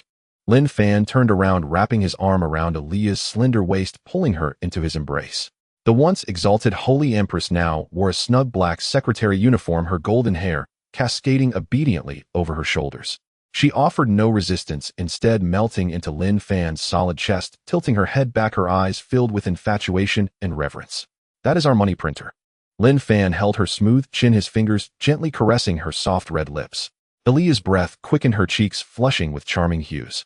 She could feel the absolute control and dominance emanating from Lin Fan, a force that utterly shattered her previous pride, making her long to completely succumb to this man's shadow. Master, you truly turned the Empire into a factory. She exhaled softly, her voice tinged with a hint of unhealthy excitement. Lin Fan lowered his head and kissed her, declaring his absolute possession over this perfect body through action. The temperature in the captain's room gradually rose. Outside the window, the interstellar assembly line that shook the universe had already begun its first roar. The biological energy extracted from the giant insect egg was continuously injected into the core reactor of the assembly line. Under Zero's precise calculations, the massive gate at the terminal of the assembly line slowly opened. 1 ship, 10 ships, 100 ships. Brand new Leviathan-class battleships gleaming with cold metallic luster flowed out of the factory at a terrifying pace of 1 every 10 minutes, as if they were toys stamped out of molds. No trained pilots were needed. Everything was taken over by the AI core. No fatigue, no fear, only pure industrial violence. This is the truth. In the communication channel, Zhao Gang looked at the dense, overwhelming flow of steel, tears of excitement welling in his eyes. Brothers, did you see that? We won't need to go out and fight monsters ourselves anymore. With millions of battleships pushing forward, even gods will have to obediently mine for us. Lin Fan released Aaliyah, watching her gasp for breath in his embrace, her gaze dreamy, and he patted her tight curves with satisfaction. Notify the entire fleet to cease all meaningless solo combat. Lin Fan adjusted his collar, his voice cold and authoritative, echoing through every factory and battleship. We are capital, not enforcers. From today onward, Xinghe Mining will fully enter the era of industrial warfare. Any indigenous forces, cosmic beasts, or universal disasters that obstruct our mining will no longer be dealt with through single-point breakthroughs, but rather through a saturation assault with assembly line warships. Lin Fan walked to the holographic star map, his finger gliding over the vast territory of the Holy Empire. The Holy Empire has become history. This star region is officially renamed Xinghe Mining 01 Mining Area. Just then Zero's voice echoed again. Boss, the deep space radar of the assembly line has detected abnormal signals. In the Andromeda spiral arm 400 light-years away, an extremely high-density vein of extraordinary crystals has been discovered. However, it has already been occupied by a massive power known as the Pan-Universe Star-Spirit Business Alliance. They are currently engaged in large-scale mining. Lin Fan's eyes suddenly turned sharp upon hearing this. Compared to fighting those mindless insects, he preferred this kind of business competition among peers. Business Alliance. They dared to mine on Xinghe Mining's territory. Lin Fan scoffed, looking at the fleet of unmanned battleships that had already swelled to 100,000. Long E incorporate the newly built 100,000 battleships into the advanced engineering team. Bring all mining equipment with you. The target is the Andromeda spiral arm. We're going to forcefully acquire this competitor's business. A distance of 400 light-years is nothing more than the time it takes to drink a few cups of wine in front of the Star Destroyer equipped with a quantum foam stabilizer. In the spacious and luxurious captain's office, a holographic projection is rolling out the production capacity report of the assembly line in real time. Lin Fan comfortably leaned back against the wide chair. Once an untouchable sacred Empress, Elia is now kneeling beside him. She is dressed in a high-level secretary uniform customized from high-dimensional silk, the tight fabric perfectly accentuating her exaggerated curves. Her long legs wrapped in black sheer stockings are crossed. With her fair, slender fingers, she peels a crystal-clear interstellar spiritual fruit and gently feeds it into Lin Fan's mouth, her eyes sparkling with spring-like vitality. Master, the production capacity at the third node of the assembly line has increased by 15%. Elia exhales softly, her warm breath brushing against Lin Fan's hand, her golden eyes filled with unshakable tenderness and submission. The industrial empire you built is more captivating than any divine doctrine. Lin Fan chews on the spiritual fruit, casually wrapping his arms around her slender and supple waist, pulling her closer. Feeling the astonishing softness and obedience in his embrace, a satisfied smile curved on Lin Fan's lips. Why bother leveling up by fighting monsters when being a capitalist is so much more enjoyable? When there are matters to attend to, he sends out hundreds of thousands of battleships. When there are none, he sits in the captain's office strategizing and holding the once empress. This is the monotonous life that a starry overlord should lead. Alert! The fleet has exited the jump channel. We have arrived at the target sea area, the Andromeda spiral arm, a cluster of extraordinary crystal mines. A robotic voice echoed in the bridge. Lin Fan patted Elias' curves, signaling her to stand up, then pressed the external communication button on the command desk. Outside the enormous floor-to-ceiling window is a dazzling nebula. Countless extraordinary crystals glowing with a ghostly blue light float in the universe like islands stretching endlessly. Amidst these crystal islands, thousands of elegantly designed pure white star spirit battleships are docked. They are carefully peeling the mineral shells from the crystal surfaces using an extremely slow and gentle energy extraction method. At this moment, the Star Spirit Commercial Alliance's escort fleet has also detected the sudden arrival of this black iron torrent. A full 100,000 Leviathan-class battleships gleaming with a cold metallic sheen are lined up in a suffocatingly dense formation, filling every corner of this starry sky. The oppressive feeling is enough to make any carbon-based life form stop breathing. A gravity wave communication with a distinctly arrogant tone immediately connected to the Star Destroyer. On the holographic screen appears a tall and handsome Star Spirit commander with long pointed ears. Unknown barbarian fleet. This is in a class private mining area of the Pan-Universe Star Spirit Commercial Alliance. The Star Spirit commander frowns, seemingly disgusted by the rugged, heavy industrial design of the Star River mining fleet. You have violated Article 321 of the Interstellar Commercial Trade Law. Immediately retreat 10,000 kilometers, or we will exercise our right to self-defense. Hearing the serious warning from the other side, Lin Fan in the captain's office nearly laughed out loud. Zero check their mining efficiency. According to calculations, they can only extract 300 tons of extraordinary crystals a day, with a purity of 60%. Lin Fan shook his head, his eyes filled with pity for these primitive people. What a waste of resources. Such a large gold mountain, and they let a bunch of fools with nail clippers dig it. Lin Fan looked back at the communication screen, losing interest in negotiation. Listen up, Longyeard 1. Star River Mining never abides by interstellar commercial laws. We only care about production capacity coverage. Now I officially announce a forced asset acquisition of your alliance's mining area. The Star Spirit commander's face changed dramatically. Are you crazy? This is blatant robbery. All troops prepare for battle. Let me correct that. Lin Fan snapped his fingers, his gaze suddenly turning cold and cruel. This is called phasing out backward production capacity. Dragon 1 fire. Boom. No complex tactics are needed, nor do we require the extreme maneuvers of ace pilots. 100,000 battleships produced en masse by automated assembly lines locked onto their respective targets in the same second. 100,000 thick antimatter beams like a dense storm instantly submerged the pride of the Star-Spirit Commercial Alliance's White Fleet. In the face of absolute numbers and industrial violence, the Star-Spirit's energy shields couldn't hold for even a second. The Star-Spirit battleships, once elegant and noble, were reduced to a sky full of wreckage in the next moment. There was no brutal entanglement, only unilateral crushing and pushing. This is the true meaning of disregarding martial virtue. Boss, those guys' hulls are made of star silver, a precious material.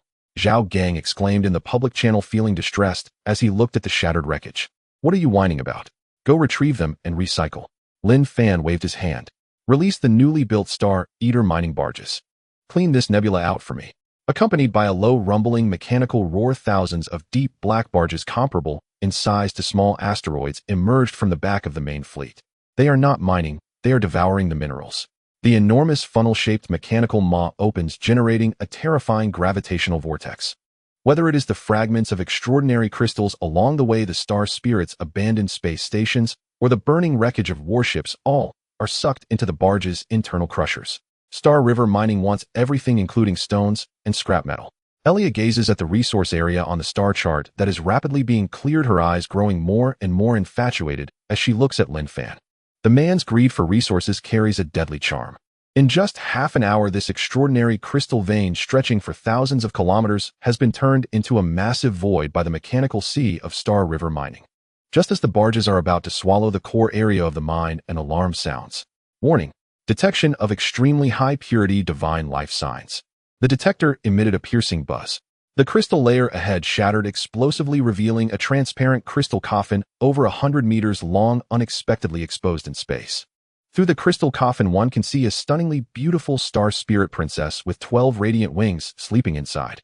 Her hands are crossed over her chest, her skin as translucent as jade, exuding a pure energy far beyond that of the previous star spirits. Ding. Special mining source sign-in task triggered.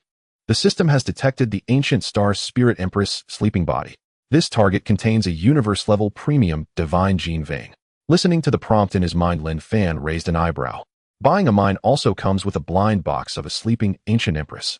Lin Fan turned his head and looked at Elia, dressed in her secretary uniform, a playful smile curling at the corner of his mouth. It seems the executive office of Star River Mining will have another high-level executive soon. A 100-meter-long transparent crystal sarcophagus was firmly locked in place by several high-intensity tractor beams and drawn directly into the colossal main cargo bay of the Star Destroyer Stellar Annihilator. With a deep, resonant clank of mechanical locking mechanisms, the sarcophagus settled steadily onto the frigid alloy deck. Lin Fan approached this premium trophy accompanied by Elia, flanked by several heavily armed combat robots. Up close, the ancient stellar spirit empress proved breathtakingly beautiful. Her eyes were closed, her skin radiating a soft, ethereal glow, and 12 iridescent light wings were folded gracefully at her sides. Even in slumber, the high-dimensional divine aura emanating from her body caused subtle warping in the surrounding space.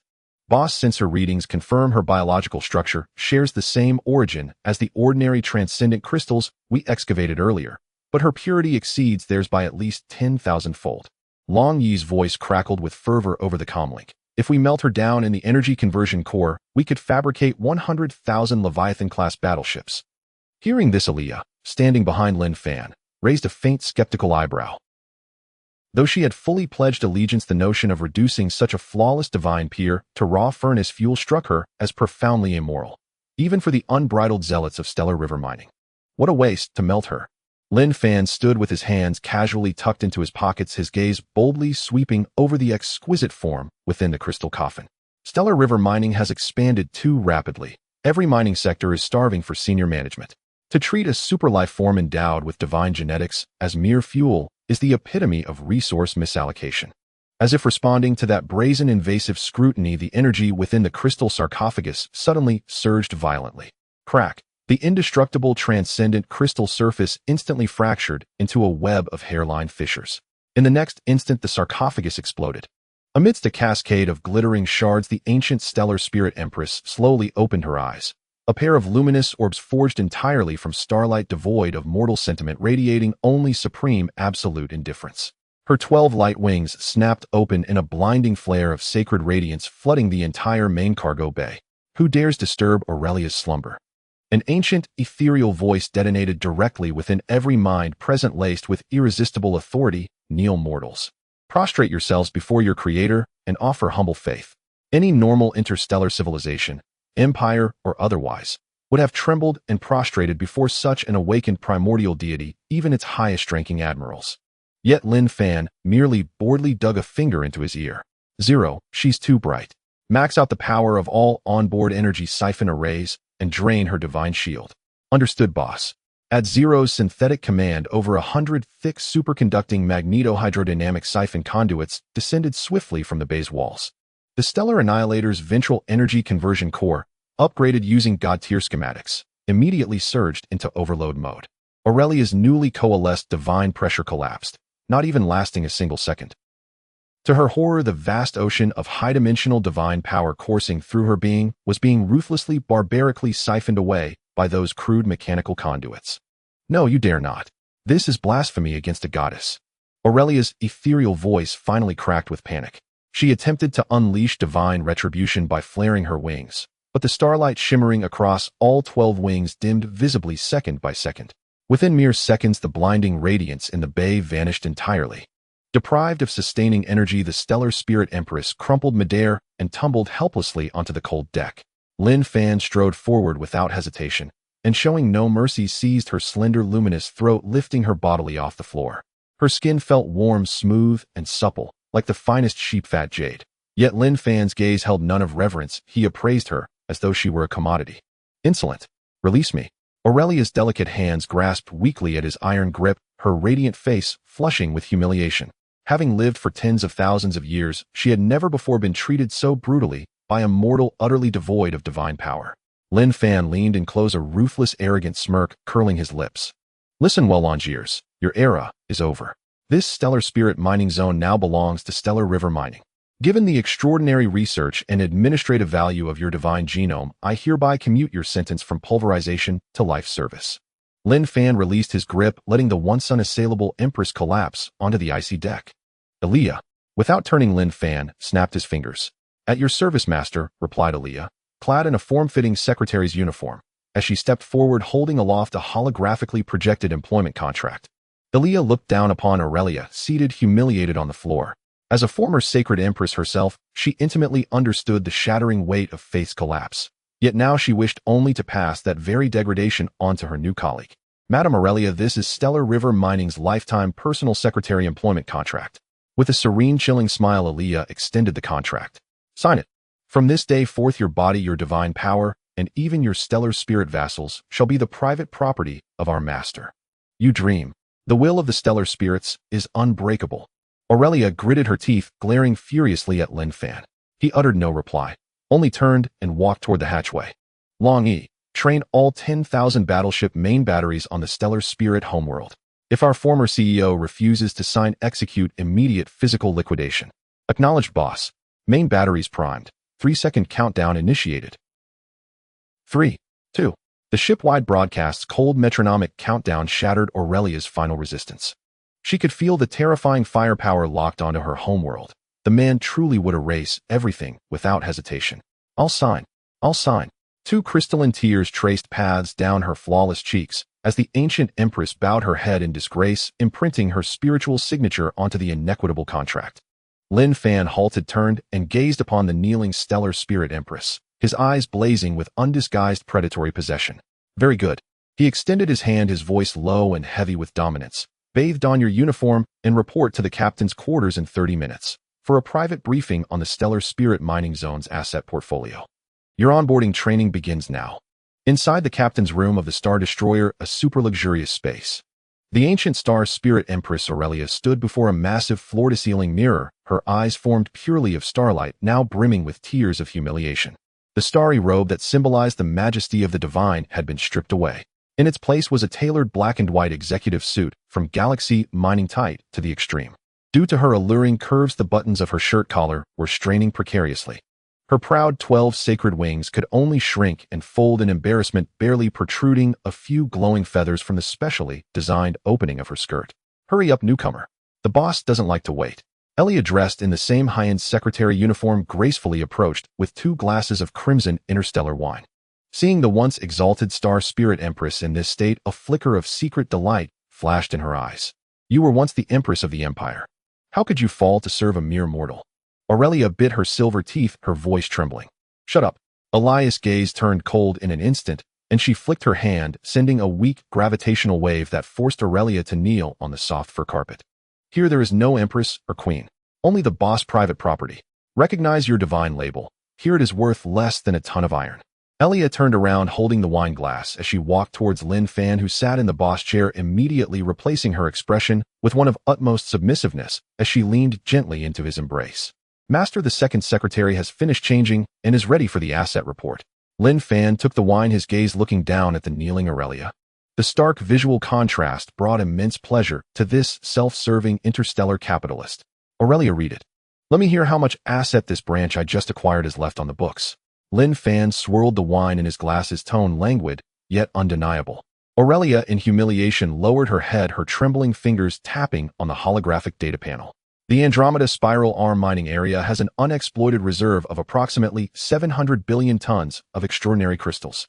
As she struggled to report on her former territory, a blinding light suddenly erupted outside the bridge. The shrill alarm of a high-level enemy attack instantly shattered the tranquility of the captain's room. Boss, we have a situation. The holographic projection of Long E sprang up, his tone excited to the point of being deranged.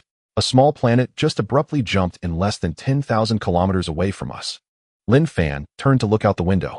In space, an armed planet constructed entirely of pure white jade and etched with countless ancient divine patterns had forcibly intruded into this star field. On the planet's surface, over 1 million armored star spirit knights rose into the sky. They had no battleships and relied solely on their bodies and the wings behind them to float in the universe, wielding massive swords ablaze with sacred flames. A psychic broadcast that shook the entire star system swept over. Shameless heretics. Immediately release Empress Aurelia. Seeing this scene, Aurelia, kneeling on the ground, suddenly lifted her head, her eyes bursting with fervent hope. It's the Judgment Hall. The strongest hidden power of the star spirit race. They have come to save me with the divine punishment star. You are finished. Aurelia fixed her gaze on Lin Fan, her exquisite face flushed with excitement. That is the divine punishment star of the star spirit race. Its strike can penetrate an entire star system. You worthless scrap metal cannot stop it. However, Lin Fan did not show the fear she expected. He didn't even lift his eyelids, merely turning back to the asset list on the holographic data panel. Aurelia, your work attitude is quite improper. I asked you to read the report, who allowed you to stop? You. Aurelia was enraged by this complete disregard. Lin Fan pressed the communicator in front of him, his voice as calm as if ordering takeout. Zhao Gang. I'm here, boss. We have a group of stubborn residents resisting forced demolition, and they are piloting a jade planet. This severely hinders our production targets for today. Lin Fan downed the wine in his glass. That jade planet looks like it can yield quite a lot of high-dimensional crystals. Send 500,000 star-eating barges over to chew them up. Remember, do not send anyone out to fight. We are a legitimate heavy industry enterprise that only does crushing and recycling. Got it. Brothers, a big order is coming. Preheat the crushers. The horrifying industrial scene unfolded in the starry sky. Facing over 1 million aggressive star spirit knights ready to unleash their magnificent sacred sword, Energy Galaxy Mining had not fired a single main cannon. Instead, 500,000 massive crushing fortresses comparable in size to moons directly jumped out of the void. These star-eating barges didn't bother with positioning or tactics. They simply opened their mechanical jaws over 100 kilometers in diameter, their interiors flashing with bluish plasma-crushing gears. A terrifying gravitational vortex formed in an instant. For the Empress. For the Starlight.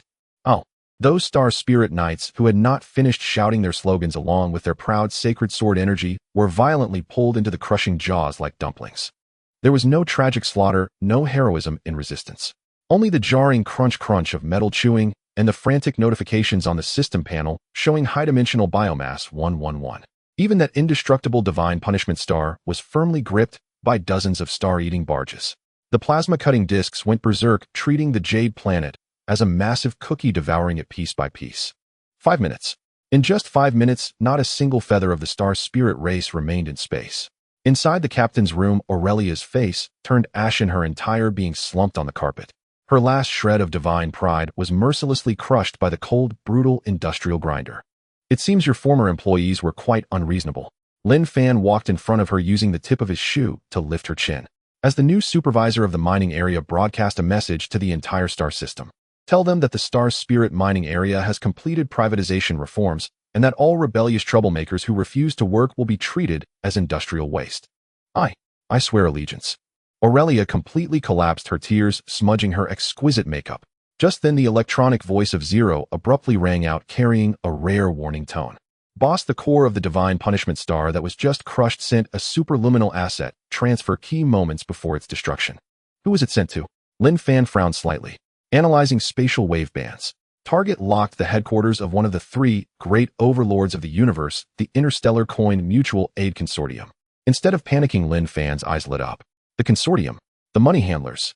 Lin Fan smiled a smile that revealed a chilling greed. Find out their treasury coordinates immediately. Fighting monsters is too exhausting. Let's go rob a bank next. The Star Annihilator emerged smoothly from its hyperspace transit corridor.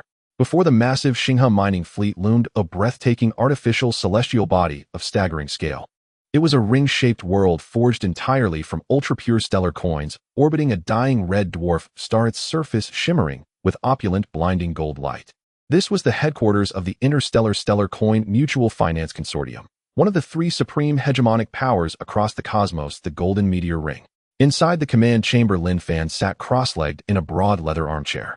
To his left, the former divine Empress Aliyah, now clad in a black silk uniform, gently kneaded his shoulders with quiet obedience.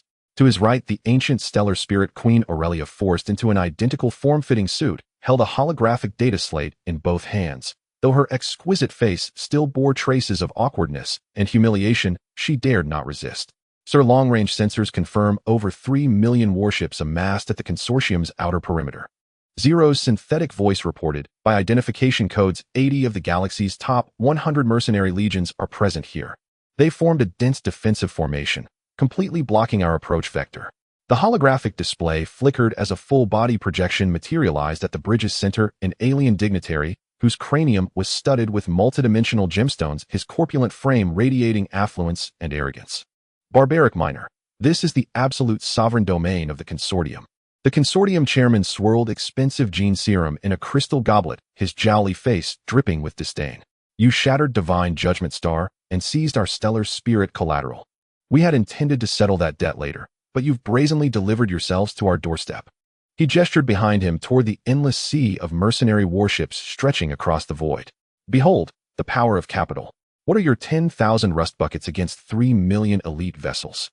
With mere pocket change, I hired the deadliest assassins in existence. Now kneel. Surrender your production line technology, and I may grant you the mercy of an intact corpse.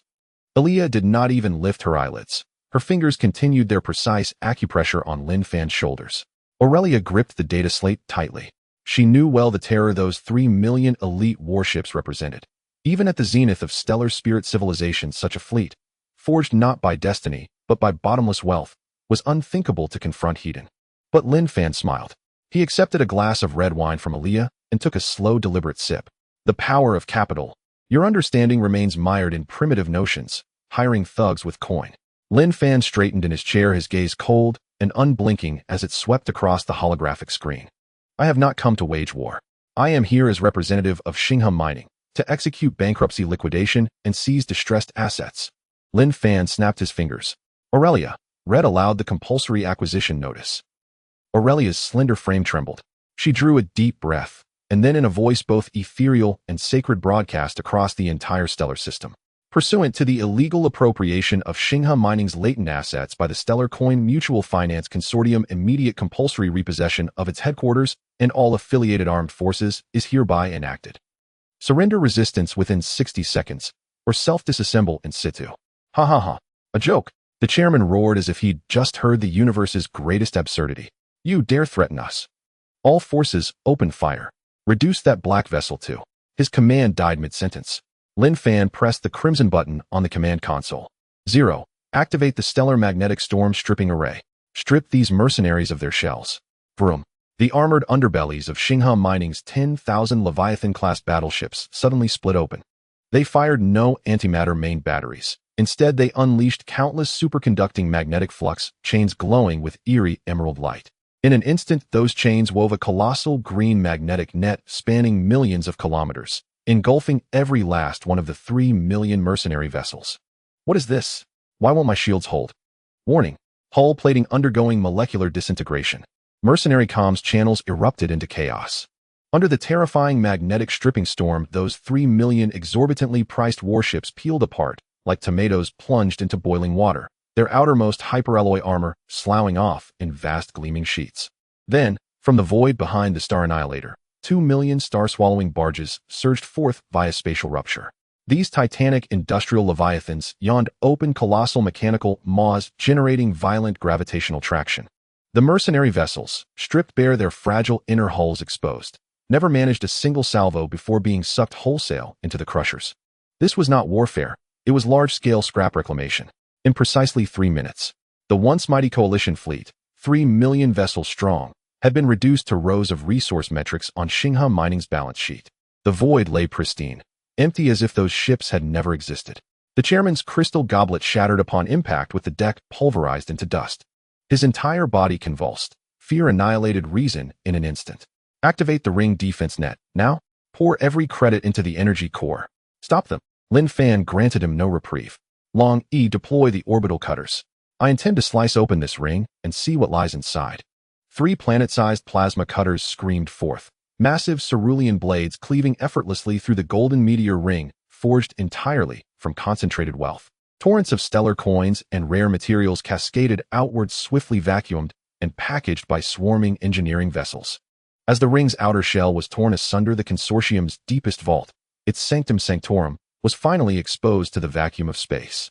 Yet no mountains of physical currency awaited within. Instead stood a quantum computing matrix of unimaginable scale. At its heart, countless fiber optic cables, pulsing with multidimensional data streams, were fused directly into the spine of a woman. She was a cybernetic life form of flawless artifice, biomechanical skin grafted seamlessly over advanced prosthetics, silver white hair flowing weightlessly, her naked form traced with luminous glyphs, the living encryption keys to the Cosmic Wealth Network. Alert! Cosmic Unique Artifact detected. Wealth Network Core, mechanized divine consort. Designation confirmed. Sole custodian of 60 of the universe's bare account passwords and encrypted resource repository coordinates. Lin Fan's gaze locked onto the silver-haired woman bound by cables, his lips curling into a smile both lethal and incandescent. Robbing banks. Trivial. Seizing the central motherboard that governs the banks. That is true acquisition. Let's go, my secretaries. Lin Fan rose, smoothing his collar. Time to meet your new colleague. Inside the core vault, there were no mountains of gold, silver, or jewels, only rows of cold, silent server racks. Lin Fan strode toward the massive quantum computing matrix. The cybernetic divine maiden, suspended midair by countless fiber optic cables, suddenly snapped her eyes open. Her gaze shimmered with cascading silver data streams, devoid of human emotion, radiating only absolute rationality and chilling detachment. Warning: unauthorized intrusion detected. The divine maiden's voice resonated through miniature speakers across the vault. The consortium's highest tier defense protocol has been activated, deploying Ragnarokless neural virus to destroy the intruder's neural core. As she spoke, the vault walls split open, revealing tens of thousands of neural assault probes extending from their recesses. Boss, watch out! Aurelia cried instinctively. Though she loathed Lin Fan, she feared far more being caught in the indiscriminate crossfire of such electronic warfare. Lin Fan didn't even remove his hands from his pockets. Playing a computation game with me, eh? He sneered. 0. Teach her what a dimensional downgrade feels like. Affirmative, sir. Initiating full motherboard takeover. No dazzling light effects. Only pure, overwhelming, high-dimensional computational force. In precisely 3 seconds, the vault's shrill crimson alarm ceased abruptly. Every assault probe trained on Lin Fan powered down, instantly collapsing lifelessly. The silver data streams within the divine maiden's eyes surged violently. For the first time, her expression, once icy and haughty, twisted into unmistakable hyperrealistic terror. Core logic corrupted, firewall breached, administrative privileges revoked. Impossible. How could your AI's computational power surpass the consortium's ultimate mainframe? She thrashed wildly, sending her suspension cables clattering like storm-racked chains. Her flawless synthetic skin flushed with an unnatural crimson glow, the telltale sign of catastrophic system overload. Unplug her, Lin Fan commanded. Brutally simple, brutally final. Click, click. Hundreds of high-dimensional data conduits attached to her spine snapped simultaneously. Her cybernetic body plummeted from midair, caught effortlessly in Lin Fan's single hand, and drawn securely into his arms. Her frame was unexpectedly light, her synthetic skin warm, supple, and subtly elastic, carrying a faint intoxicating scent blending refined lubricant and synthetic pheromones. What do you intend to do? The divine maiden slumped weakly against Lin Fan, her silvery hair spilling across the floor like liquid moonlight. Lin Fan tilted her delicate chin upward, forcing her gaze to meet his. Simple. Star Mining is undergoing industrial restructuring. I require a world-class chief financial officer. Understood, sir. Lin Fan accepted a freshly minted digital appointment decree from Aaliyah and slapped it firmly against the divine maiden's chest. Sign it. Transfer all consortium-controlled off-the-books cosmic accounts, 60% of total holdings, to Star Mining's corporate ledger. You're declaring war on capital itself. The entire cosmos will rise against you. The three sovereigns will never let this stand, she gritted out. That is my concern. His fingers traced downward from her cheek, tapping once, deliberately, against her metallic clavicle. You need only remember this: refuse to sign, and I'll dismantle you piece by piece. Sell every component on the black market. Confronted with Lin Fan's utter moral irreverence and Zero's absolute systemic domination, the cyber deity who governed the cosmos' financial arteries bowed her exalted head at last. I accept employment.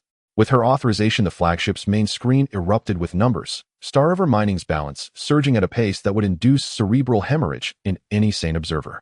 Incoming 3 quadrillion stellas. Incoming 80 trillion tons of ultra-pure source stone. Incoming ownership deeds to 120 private resort planets. Watching the torrent of figures, enough to purchase half the known universe, Lin Fan snapped his fingers in quiet satisfaction. Aaliyah, escort our new CFO to change attire. He glanced at the divine maiden's bare synthetic form. Select a silver-white executive pencil skirt, tailored precisely to her cybernetic lattice patterns. And under no circumstances is she permitted to remove it without my express command. Yes, master, Aaliyah replied with a serene smile, stepping forward to seize the divine maiden's arm with firm authority. Aurelia watched this newest victim, and astonishingly her own sense of humiliation softened almost imperceptibly. So even the sovereign intelligence governing the cosmos' wealth was reduced before this man to little more than a uniformed clerk punching in each day. 10 minutes later, clad in Star Mining's custom-fitted silver-white uniform, the divine maiden stood obediently before Lin Fan's desk. The form-fitting skirt accentuated her mechanical contours with surgical precision, her long legs sheathed in bespoke stockings pulsing with soft cerulean daylight, a vision of lethal aesthetic beauty. Sir, asset transfer is complete. She inclined her head slightly. Her voice remained crystalline and cool, yet now carried unshakable obedience. Well done, Sylvestar. That is your name henceforth. Lin Fan had just raised his wineglass when the bridge erupted in blinding blood-red emergency lights. Alert! Catastrophic spatial resonance detected. Long Yi's voice crackled urgently over the comms channel. Sir, the instantaneous mass transfer of funds has triggered the Cosmic Supreme Arbitration Tribunal's Level Red foundational alert. They have classified us as a Class X cosmic terrorist organization. On the holographic star map, deep crimson threat markers surged across the void, warping toward their sector at terrifying velocity.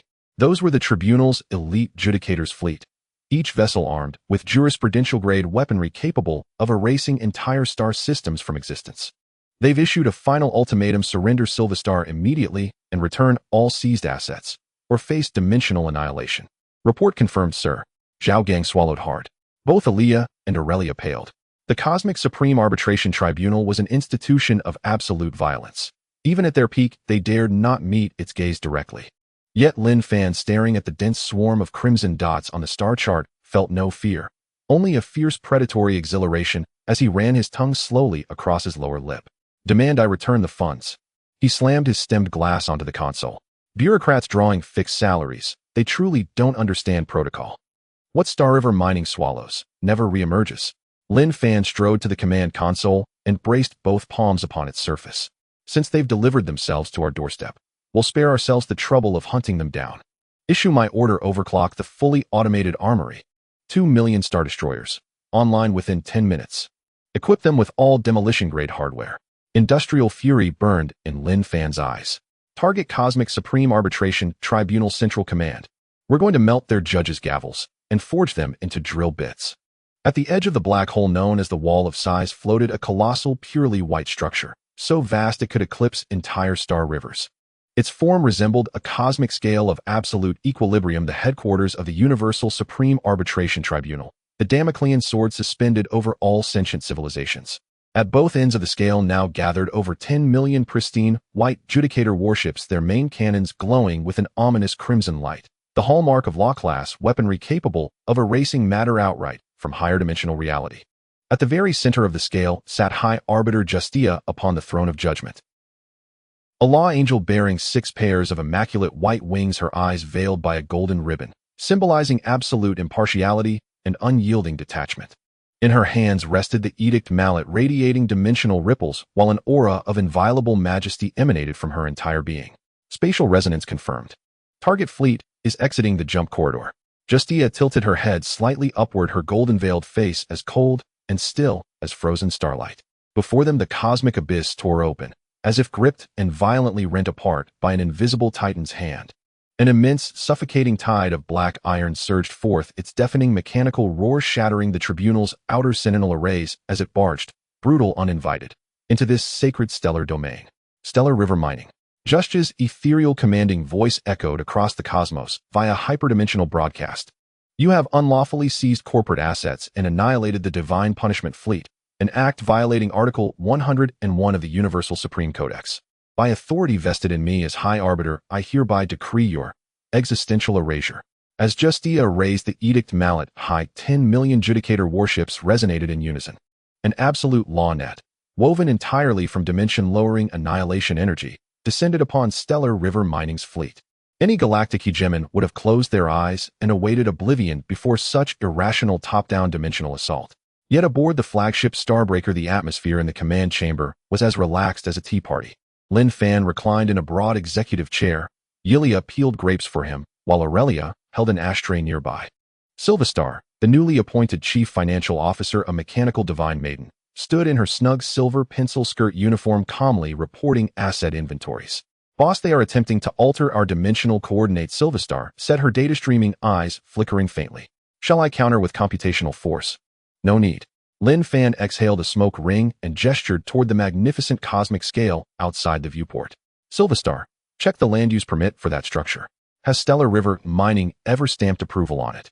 Data cascaded rapidly across Sylvestar's ocular interface. 1 second later she replied, with solemn professionalism, response, boss, Stellar River Mining has never issued a land use license to this institution. Lin Fan slammed his palm onto the desk and shot upright, his expression flashing the indignant proprietary fury unique to capitalists. No permit, and yet they dare erect structures willy-nilly. This is blatant illegal construction. Lin Fan pressed his comm device. Zhao Gang, Long-Yi, demolish it immediately. Any vessel obstructing enforcement will be melted down on-site at scrap metal rates. Acknowledged, boss. The sledgehammer is starving. The canvas of space erupted into apocalyptic chaos. Facing the cataclysmic law net, Stellar River Mining did not engage in energy-based counterfire. 2 million freshly commissioned heavy engineering vessels surged forward, not armed with main batteries, but each bearing an antimatter gravitic pulverizer sphere over 100 kilometers in diameter at its bow. Boom! A collision devoid of elegance or finesse. 2 million pulverizers carrying kinetic force sufficient to collapse space-time itself smashed straight through the vaunted law net and slammed deep into the Judicator fleet's formation. High-maintenance shields, sacred law barriers, all crumbled like parchment before absolute mass and savage gravity. Millions of Judicator warships never even had time to scream before being flattened into glittering metallic pancakes. Then tens of thousands of telescoping mechanical claws extended from the Black Armada, locking precisely onto the scale-shaped edifice, the very symbol of universal sovereign authority. Insolence! You dare desecrate the highest court. Justia's aloof composure finally shattered. She rose abruptly, brandishing the edict mallet, preparing to personally detonate the black hole's latent energies. Excessive noise. Lin Fan scoffed coldly. The Starbreaker's main cannon charged instantly. A Viridian superconducting magneto-hydrodynamic beam lanced across the void, striking the throne of judgment dead center. Justia's revered law divine body breached instantly under Stellar River Mining's overwhelming, unreasoning energy barrage. Her mallet vaporized as she tumbled downward like a severed marionette. Agile salvage drones darted forth, swiftly binding the gravely wounded sightless law angel and dragging her aboard the Starbreaker. Meanwhile, the colossal scale structure groaned, a grating, teeth-rattling shriek of metal tearing, before collapsing in on itself under the relentless pull of countless manipulator arms. Vast quantities of transcendent construction materials were devoured one after another by star-swallowing freighters. 3 minutes. The Universal Supreme Arbitration Tribunal, ruler of the cosmos for tens of millennia, became a lucrative line item on Stellar River Mining's quarterly financial report. Inside the primary cargo bay, High Arbiter Justia, once untouchable, sat slumped on the cold, unforgiving deck plating. Her golden blindfold had slipped away, revealing a pair of crystalline silver-white eyes, clear, exquisite, and brimming with stunned disbelief and profound humiliation. Lin Fan approached, flanked by his 3 senior secretaries. Your Honor, the illegal construction has been demolished. Now let us discuss your re-employment prospects. Lin Fan looked down at her, accepting a document from Yulia. Stellar River Mining happens to require a legal director well-versed in law to handle all documentation necessary to legalize our demolition operations. He tossed the contract before her. Yulia, fit her with a black business suit and a pair of black-rimmed glasses. I prefer my legal counsel to look impeccably professional. You delude yourself? Justia bit her bleeding lip. Law cannot be enslaved by wealth. Is that so? Lin Fan crouched beside her, gripping her delicate chin. Then I shall reduce every planet behind your tribunal to raw mineral slag. Feeling the absolute ruthless resolve burning in Lin Fan's gaze, Justia closed her eyes in despair. She knew this man would do exactly what he promised. Half an hour later, clad in a form-fitting black business suit and rimless spectacles, Justia stood, reluctantly, at Lin Fan's desk. Her 6 wings were forcibly bound behind her by hyperdimensional chains, amplifying her austere ascetic aura to its zenith beneath the tailored uniform. Boss, though the tribunal is gone. Justia gritted her teeth, speaking with visible effort. During your demolition, you ruptured the seal at the base of the scale. There lies imprisoned the primordial famine, the remnant hunger born at the moment of the cosmic Big Bang. At that name, Yulia and Aurelia paled simultaneously. A devouring entity feared even by gods. Yet Lin Fan exchanged a glance with Sylvestar, and the capitalist gleam in their eyes blazed incandescent. Primordial famine. Does it eat well? Lin Fan rubbed his palms together, exhilarated. Excellent. We've been needing a massive-scale biological waste processor.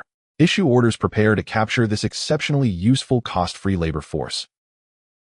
The arbitration tribunal's pristine white pedestal was violently torn apart by engineering vessels. A pitch-black abyss spanning tens of thousands of kilometers was exposed in the void of space. Countless twisted, crimson-hued fleshy tendrils surged from the abyss's rim, greedily snaring scattered stellar debris. This was the primordial calamity born at the dawn of the cosmos. The primordial hunger, a terror so absolute that even deities recoiled in dread. Inside the bridge chamber, Justia, now clad in a sleek black OL business suit, adjusted her rimless glasses. Though stripped of divine authority, confronting this ancient horror still sent tremors rippling through her entire being. Sir, it has no fixed form. Its very existence is predicated upon the consumption of matter and concepts alike. Justia gripped her legal dossier tightly in both hands. The arbitration tribunal itself sacrificed 3 generations of supreme justiciars to barely seal it here. Lin Fan gazed through the panoramic viewport at the ever-swelling abomination, a grotesque amalgamation of pulsating flesh. Consumes everything. He stroked his chin. So it eats anything and digests with terrifying efficiency. Yes, that's one way to put it. But if it breaks free, excellent. Stellar River Mining's industrial waste has long been an intractable problem. Lin Fan cut her off and pressed the comlink. Long E retrieved the half-finished, higher-dimensional gravitational containment sphere from Dock 3. Boss, that thing was originally designed to contain stars. Are you sure it'll hold? Long Yi's voice crackled over the channel. Install an antimatter electrostatic net inside the chamber. If it stirs, give it electrotherapy. Lin Fan issued the order. Now move. Across the void, tens of thousands of heavy engineering vessels dispersed into formation. A colossal, transparent metallic sphere, woven entirely from pure gravitational fields, was hauled forth. The primordial hunger sensed the threat. From the abyss, a star-sized maw erupted, lined with millions of jagged obsidian fangs, and unleashed a dimension-rending roar. It lunged toward Stellar River Mining's engineering fleet, seeking to devour those iron behemoths in a single ravenous bite. Deploy bait, Zhao Gang's gruff voice commanded. Several freighters laden with highly radioactive industrial slag were propelled to the vanguard. The primordial hunger spared no discernment. It swallowed the freighters whole. In that instant of gluttonous triumph, the gravitational containment sphere snapped shut from all directions. Boom. A violent antimatter high-voltage grid activated instantly. Azure lightning arcs convulsed wildly within the chamber. The primordial hunger shrieked, a sound of excruciating cosmic agony. Its star-devouring, reality-warping flesh convulsed violently under the overwhelming industrial-grade electrocution. shrinking relentlessly until it solidified into a dark crimson orb mere kilometers in diameter. Titanic mechanical claws extended, clamping the writhing orb immovably at the sphere's exact center. Connect the waste discharge pipeline. Pump all 80 billion tons of accumulated slag from Mine 2 directly into it. At Lin Fan's command, a massive waste conduit plunged straight into the primordial hunger's core. An avalanche of toxic residue poured forth. The entity had no choice but to writhe uncontrollably, humiliated yet compelled, to ingest and metabolize the industrial waste, transforming it into pristine foundational energy, which was then siphoned continuously through an adjacent extraction conduit. This seamless, masterful operation left the 3 female secretaries on the bridge utterly spellbound. The primordial scourge that had once made gods across the cosmos flee in terror had in under 10 minutes become Stellar River Mining's living bioreactor and waste disposal unit. Did you see that? Lin Fan returned to his desk and sat down, his gaze sweeping across the 3 executive women, each distinct in beauty and bearing. At Stellar River Mining, nothing is beyond utilization. Whether divine or monstrous, if it generates output, it is a valued employee. Lin Fan produced a blank holographic document and slid it before Yeshja. Director Yeshja, your first legal assignment begins now. Yeshja drew a slow, steadying breath, suppressing awe, and bowed slightly. Please issue your instructions, sir. Draft a formal legal notice to the 2 remaining cosmic hegemonies, the Academy of Truth and the Multiversal Mercenary Alliance. Lin Fan leaned back in his chair, fingers steepled, a smile of unbridled avarice blooming across his face.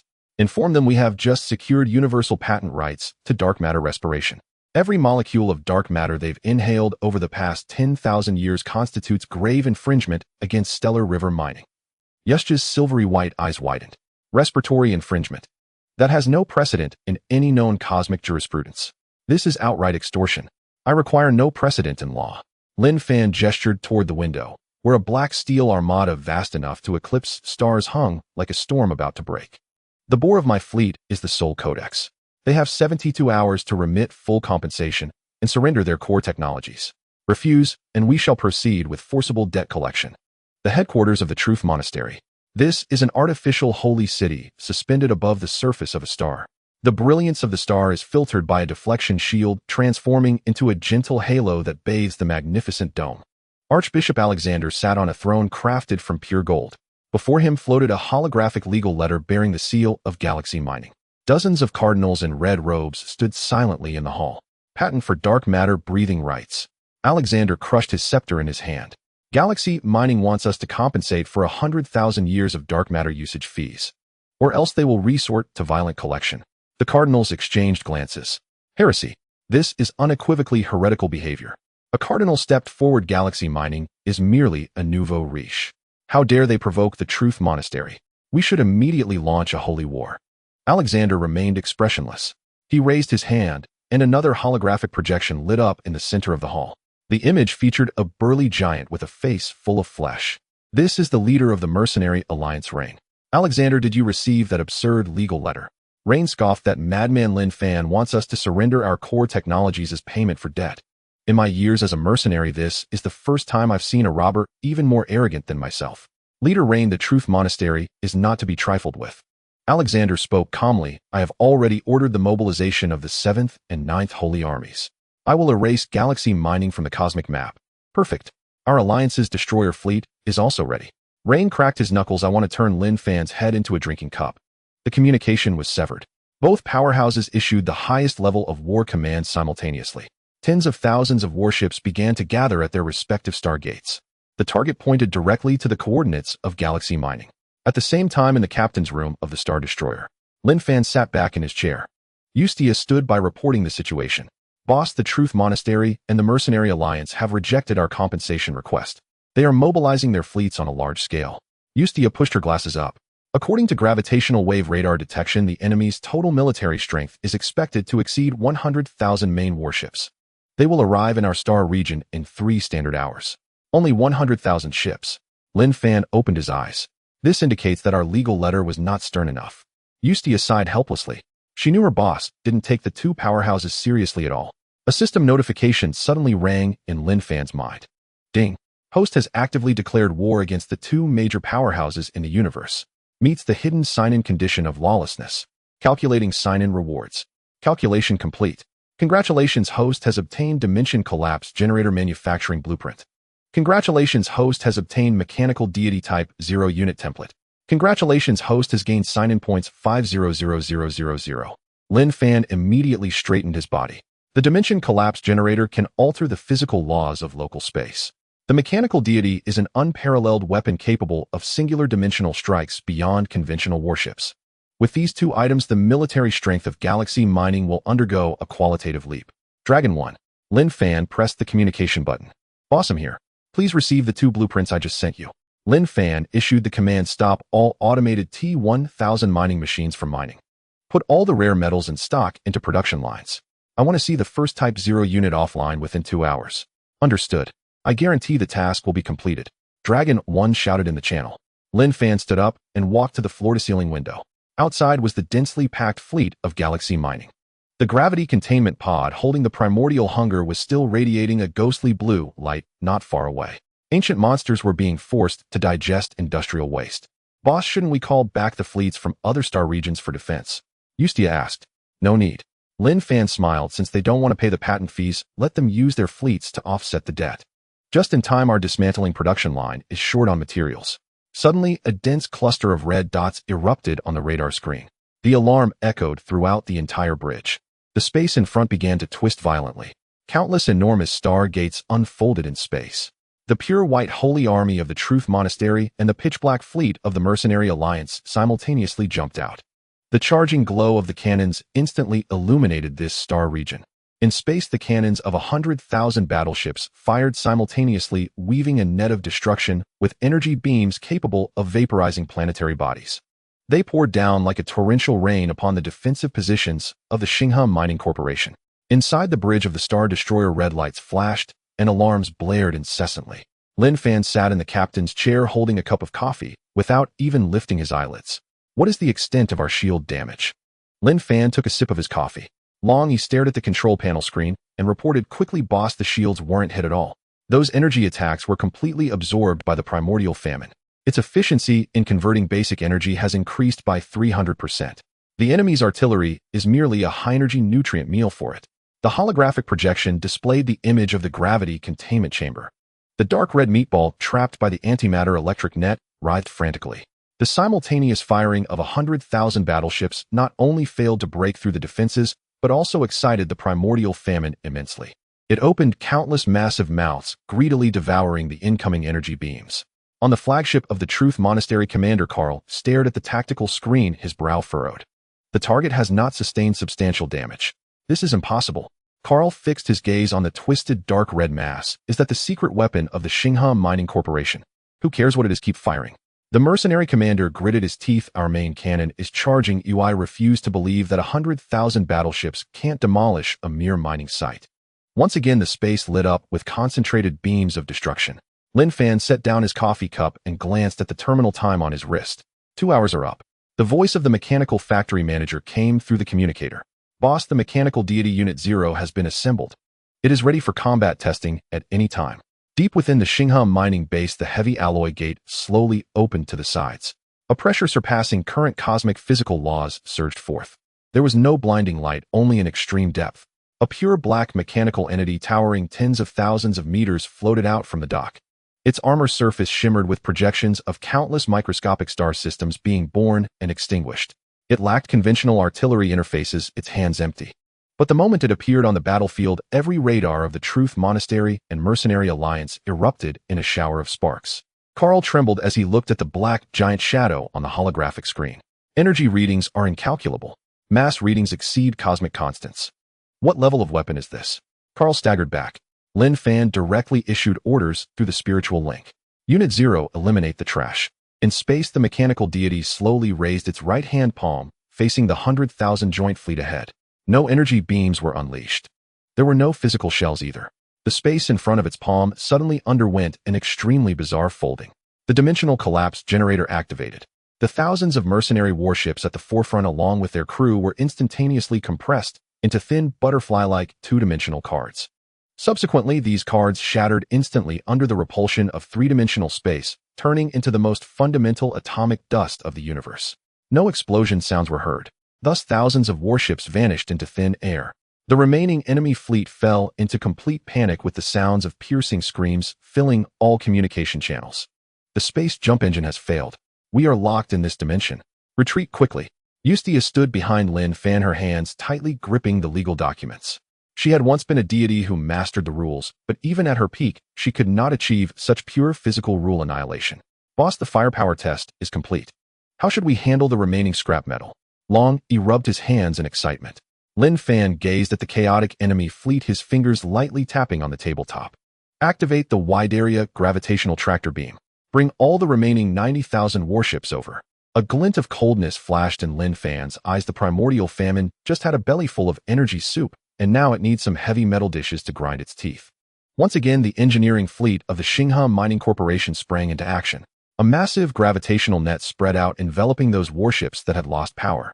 Lin Fan leaned back in his chair and added, "Leave the commander of their flagship alive. I want him to personally carry a bill back to the two overlords." In space, 90,000 warships were crowded together under the pull of gravitational beams. The hulls collided and deformed with sparks silently bursting in the vacuum. The primal famine eagerly expanded its body. The abyssal maw opened to its limit, swallowing one massive warship after another, each thousands of meters long. The jarring sound of metal breaking was transmitted through gravitational waves into every individual's detector as it chewed on these high-strength alloys. Liquid pure secondary Edmund metal erupted from the conversion tube. The transport ships of Xinghe Mining lined up below to receive the metallic solution. Inside the bridge of the Star Destroyer, two mechanical guards threw a bloodied man onto the pristine floor. He was Karl, the commander of the 9th Holy Army of the Truth Monastery. His platinum power armor had been reduced to scrap metal. "Boss, we brought him in." The commander from the Mercenary Alliance resisted too fiercely and accidentally severed his life support tube. Couldn't be saved. "This is Longy reporting." Lin Fan sat behind his desk, flipping through the holographic bill just generated by Yusha. "It's fine as long as there's someone alive to send a message back." Lin Fan didn't look up. Karl struggled to lift his head, gazing out at the towering black mechanical deity and the ancient monster treating the Holy Army's warships as snacks. His mind was blank. He couldn't comprehend how such a level of power could exist in this remote star zone. "Lin Fan, you are declaring war on the entire universe. The foundation of the Truth Monastery is beyond your imagination." Karl gritted his teeth.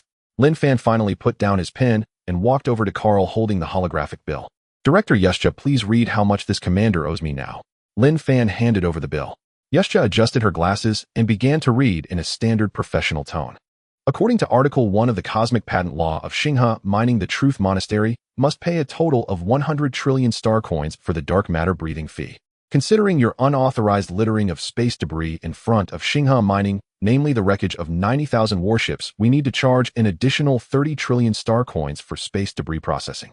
Adding in the compensation for mental distress, the mechanical deity appearance fee, and the depreciation cost of the gravitational containment pod, the total comes to 150 trillion star coins. Or you can offset it with an equivalent stellar-level energy source and divine blueprints." Karl's eyes widened in shock. "Space debris. You destroyed our fleet, and now want to charge us for garbage disposal?"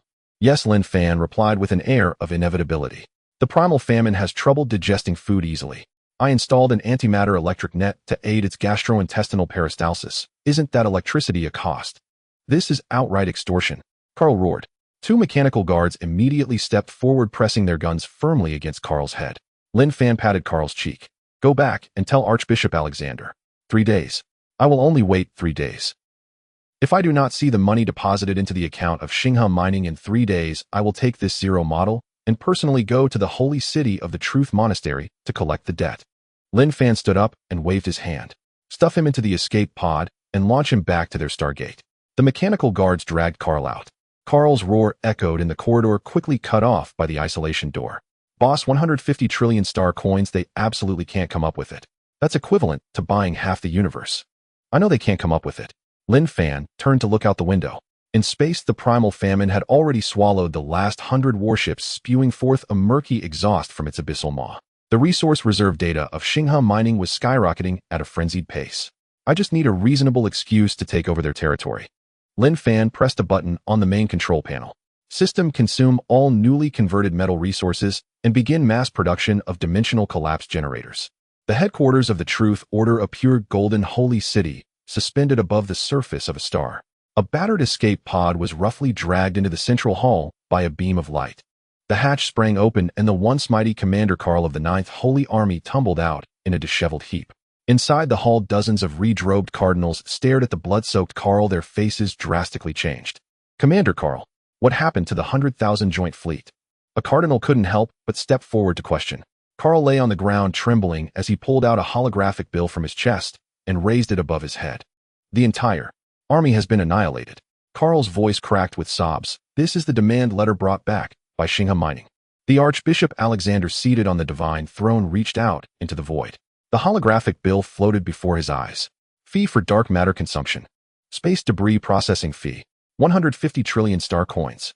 Alexander stared at the extremely arrogant seal of Xinghe Mining at the bottom of the bill, the veins on his forehead throbbing violently. Deep fingerprints were pressed into the surface of the golden scepter. Absurd. Arrogant. A red-robed cardinal shouted in anger. This is an affront to the majesty of the truth order that has lasted for 10,000 years. Archbishop, please issue the command to awaken the sleeping holy knights. Alexander took a deep breath, his gaze coldly fixed on Carl. 100,000 main battleships, even if they were 100,000 pigs, Lin Fan couldn't possibly wipe them all out in 2 hours.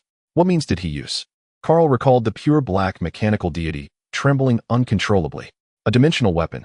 He possesses an ancient mechanical body towering over tens of thousands of meters. No need for cannons, it directly compressed our thousands of warships into two-dimensional sheets. Plus, there was a terrifying monster that devoured energy, treating the wreckage of the battleships as snacks. A series of gasps echoed through the hall. Dimensional weapon. No wonder he dared to be so arrogant. Alexander sneered, standing up from the divine throne. Does he think that by digging up the relics of some ancient advanced civilization, he can challenge the cosmic overlords? He knows nothing of what true heritage means.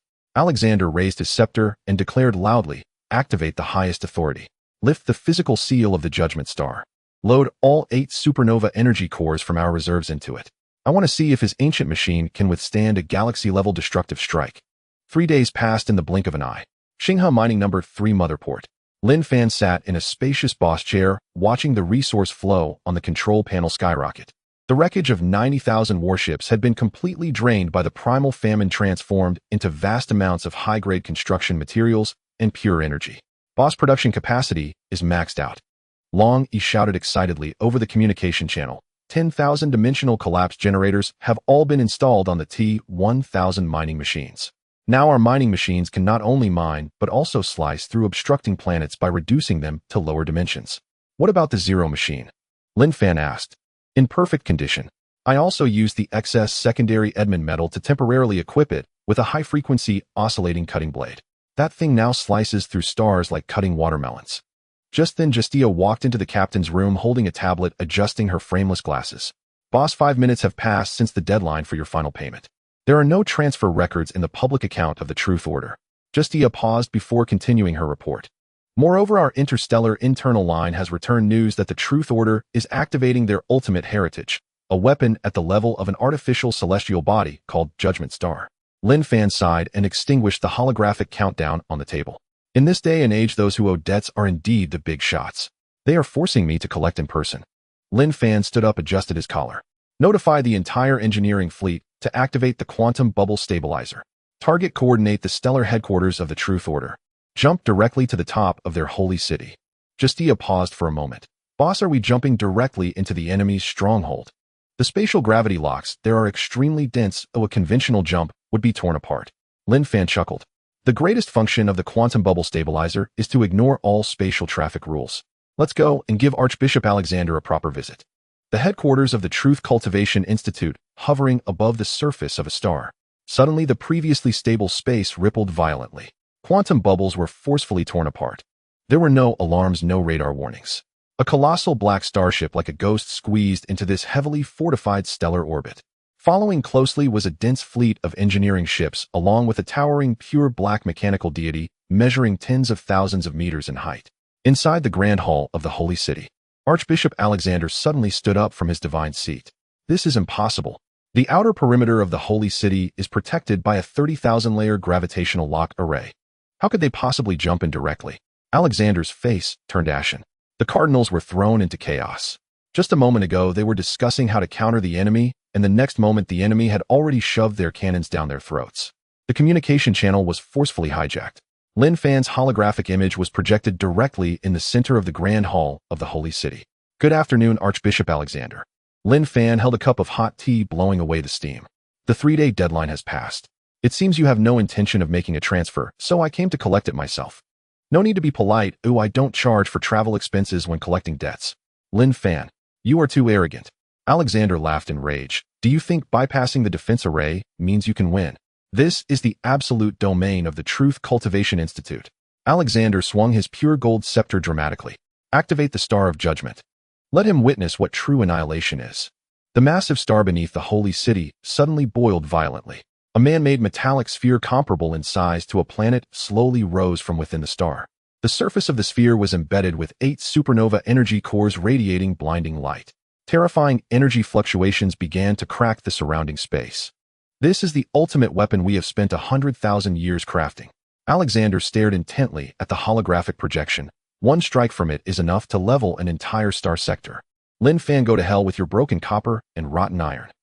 The 8 supernova energy cores erupted simultaneously. A destructive beam of light over 100,000 kilometers in diameter hurtled toward the Star River mining fleet. Lin Fan watched the world-destroying beam of light without even putting down his teacup. Long he test the new toy of Unit Zero. In space, the mechanical deity Unit Zero made no evasive movements. It faced the beam of destruction and slowly drew out the high-frequency oscillating cutting blade that had been temporarily installed on its back.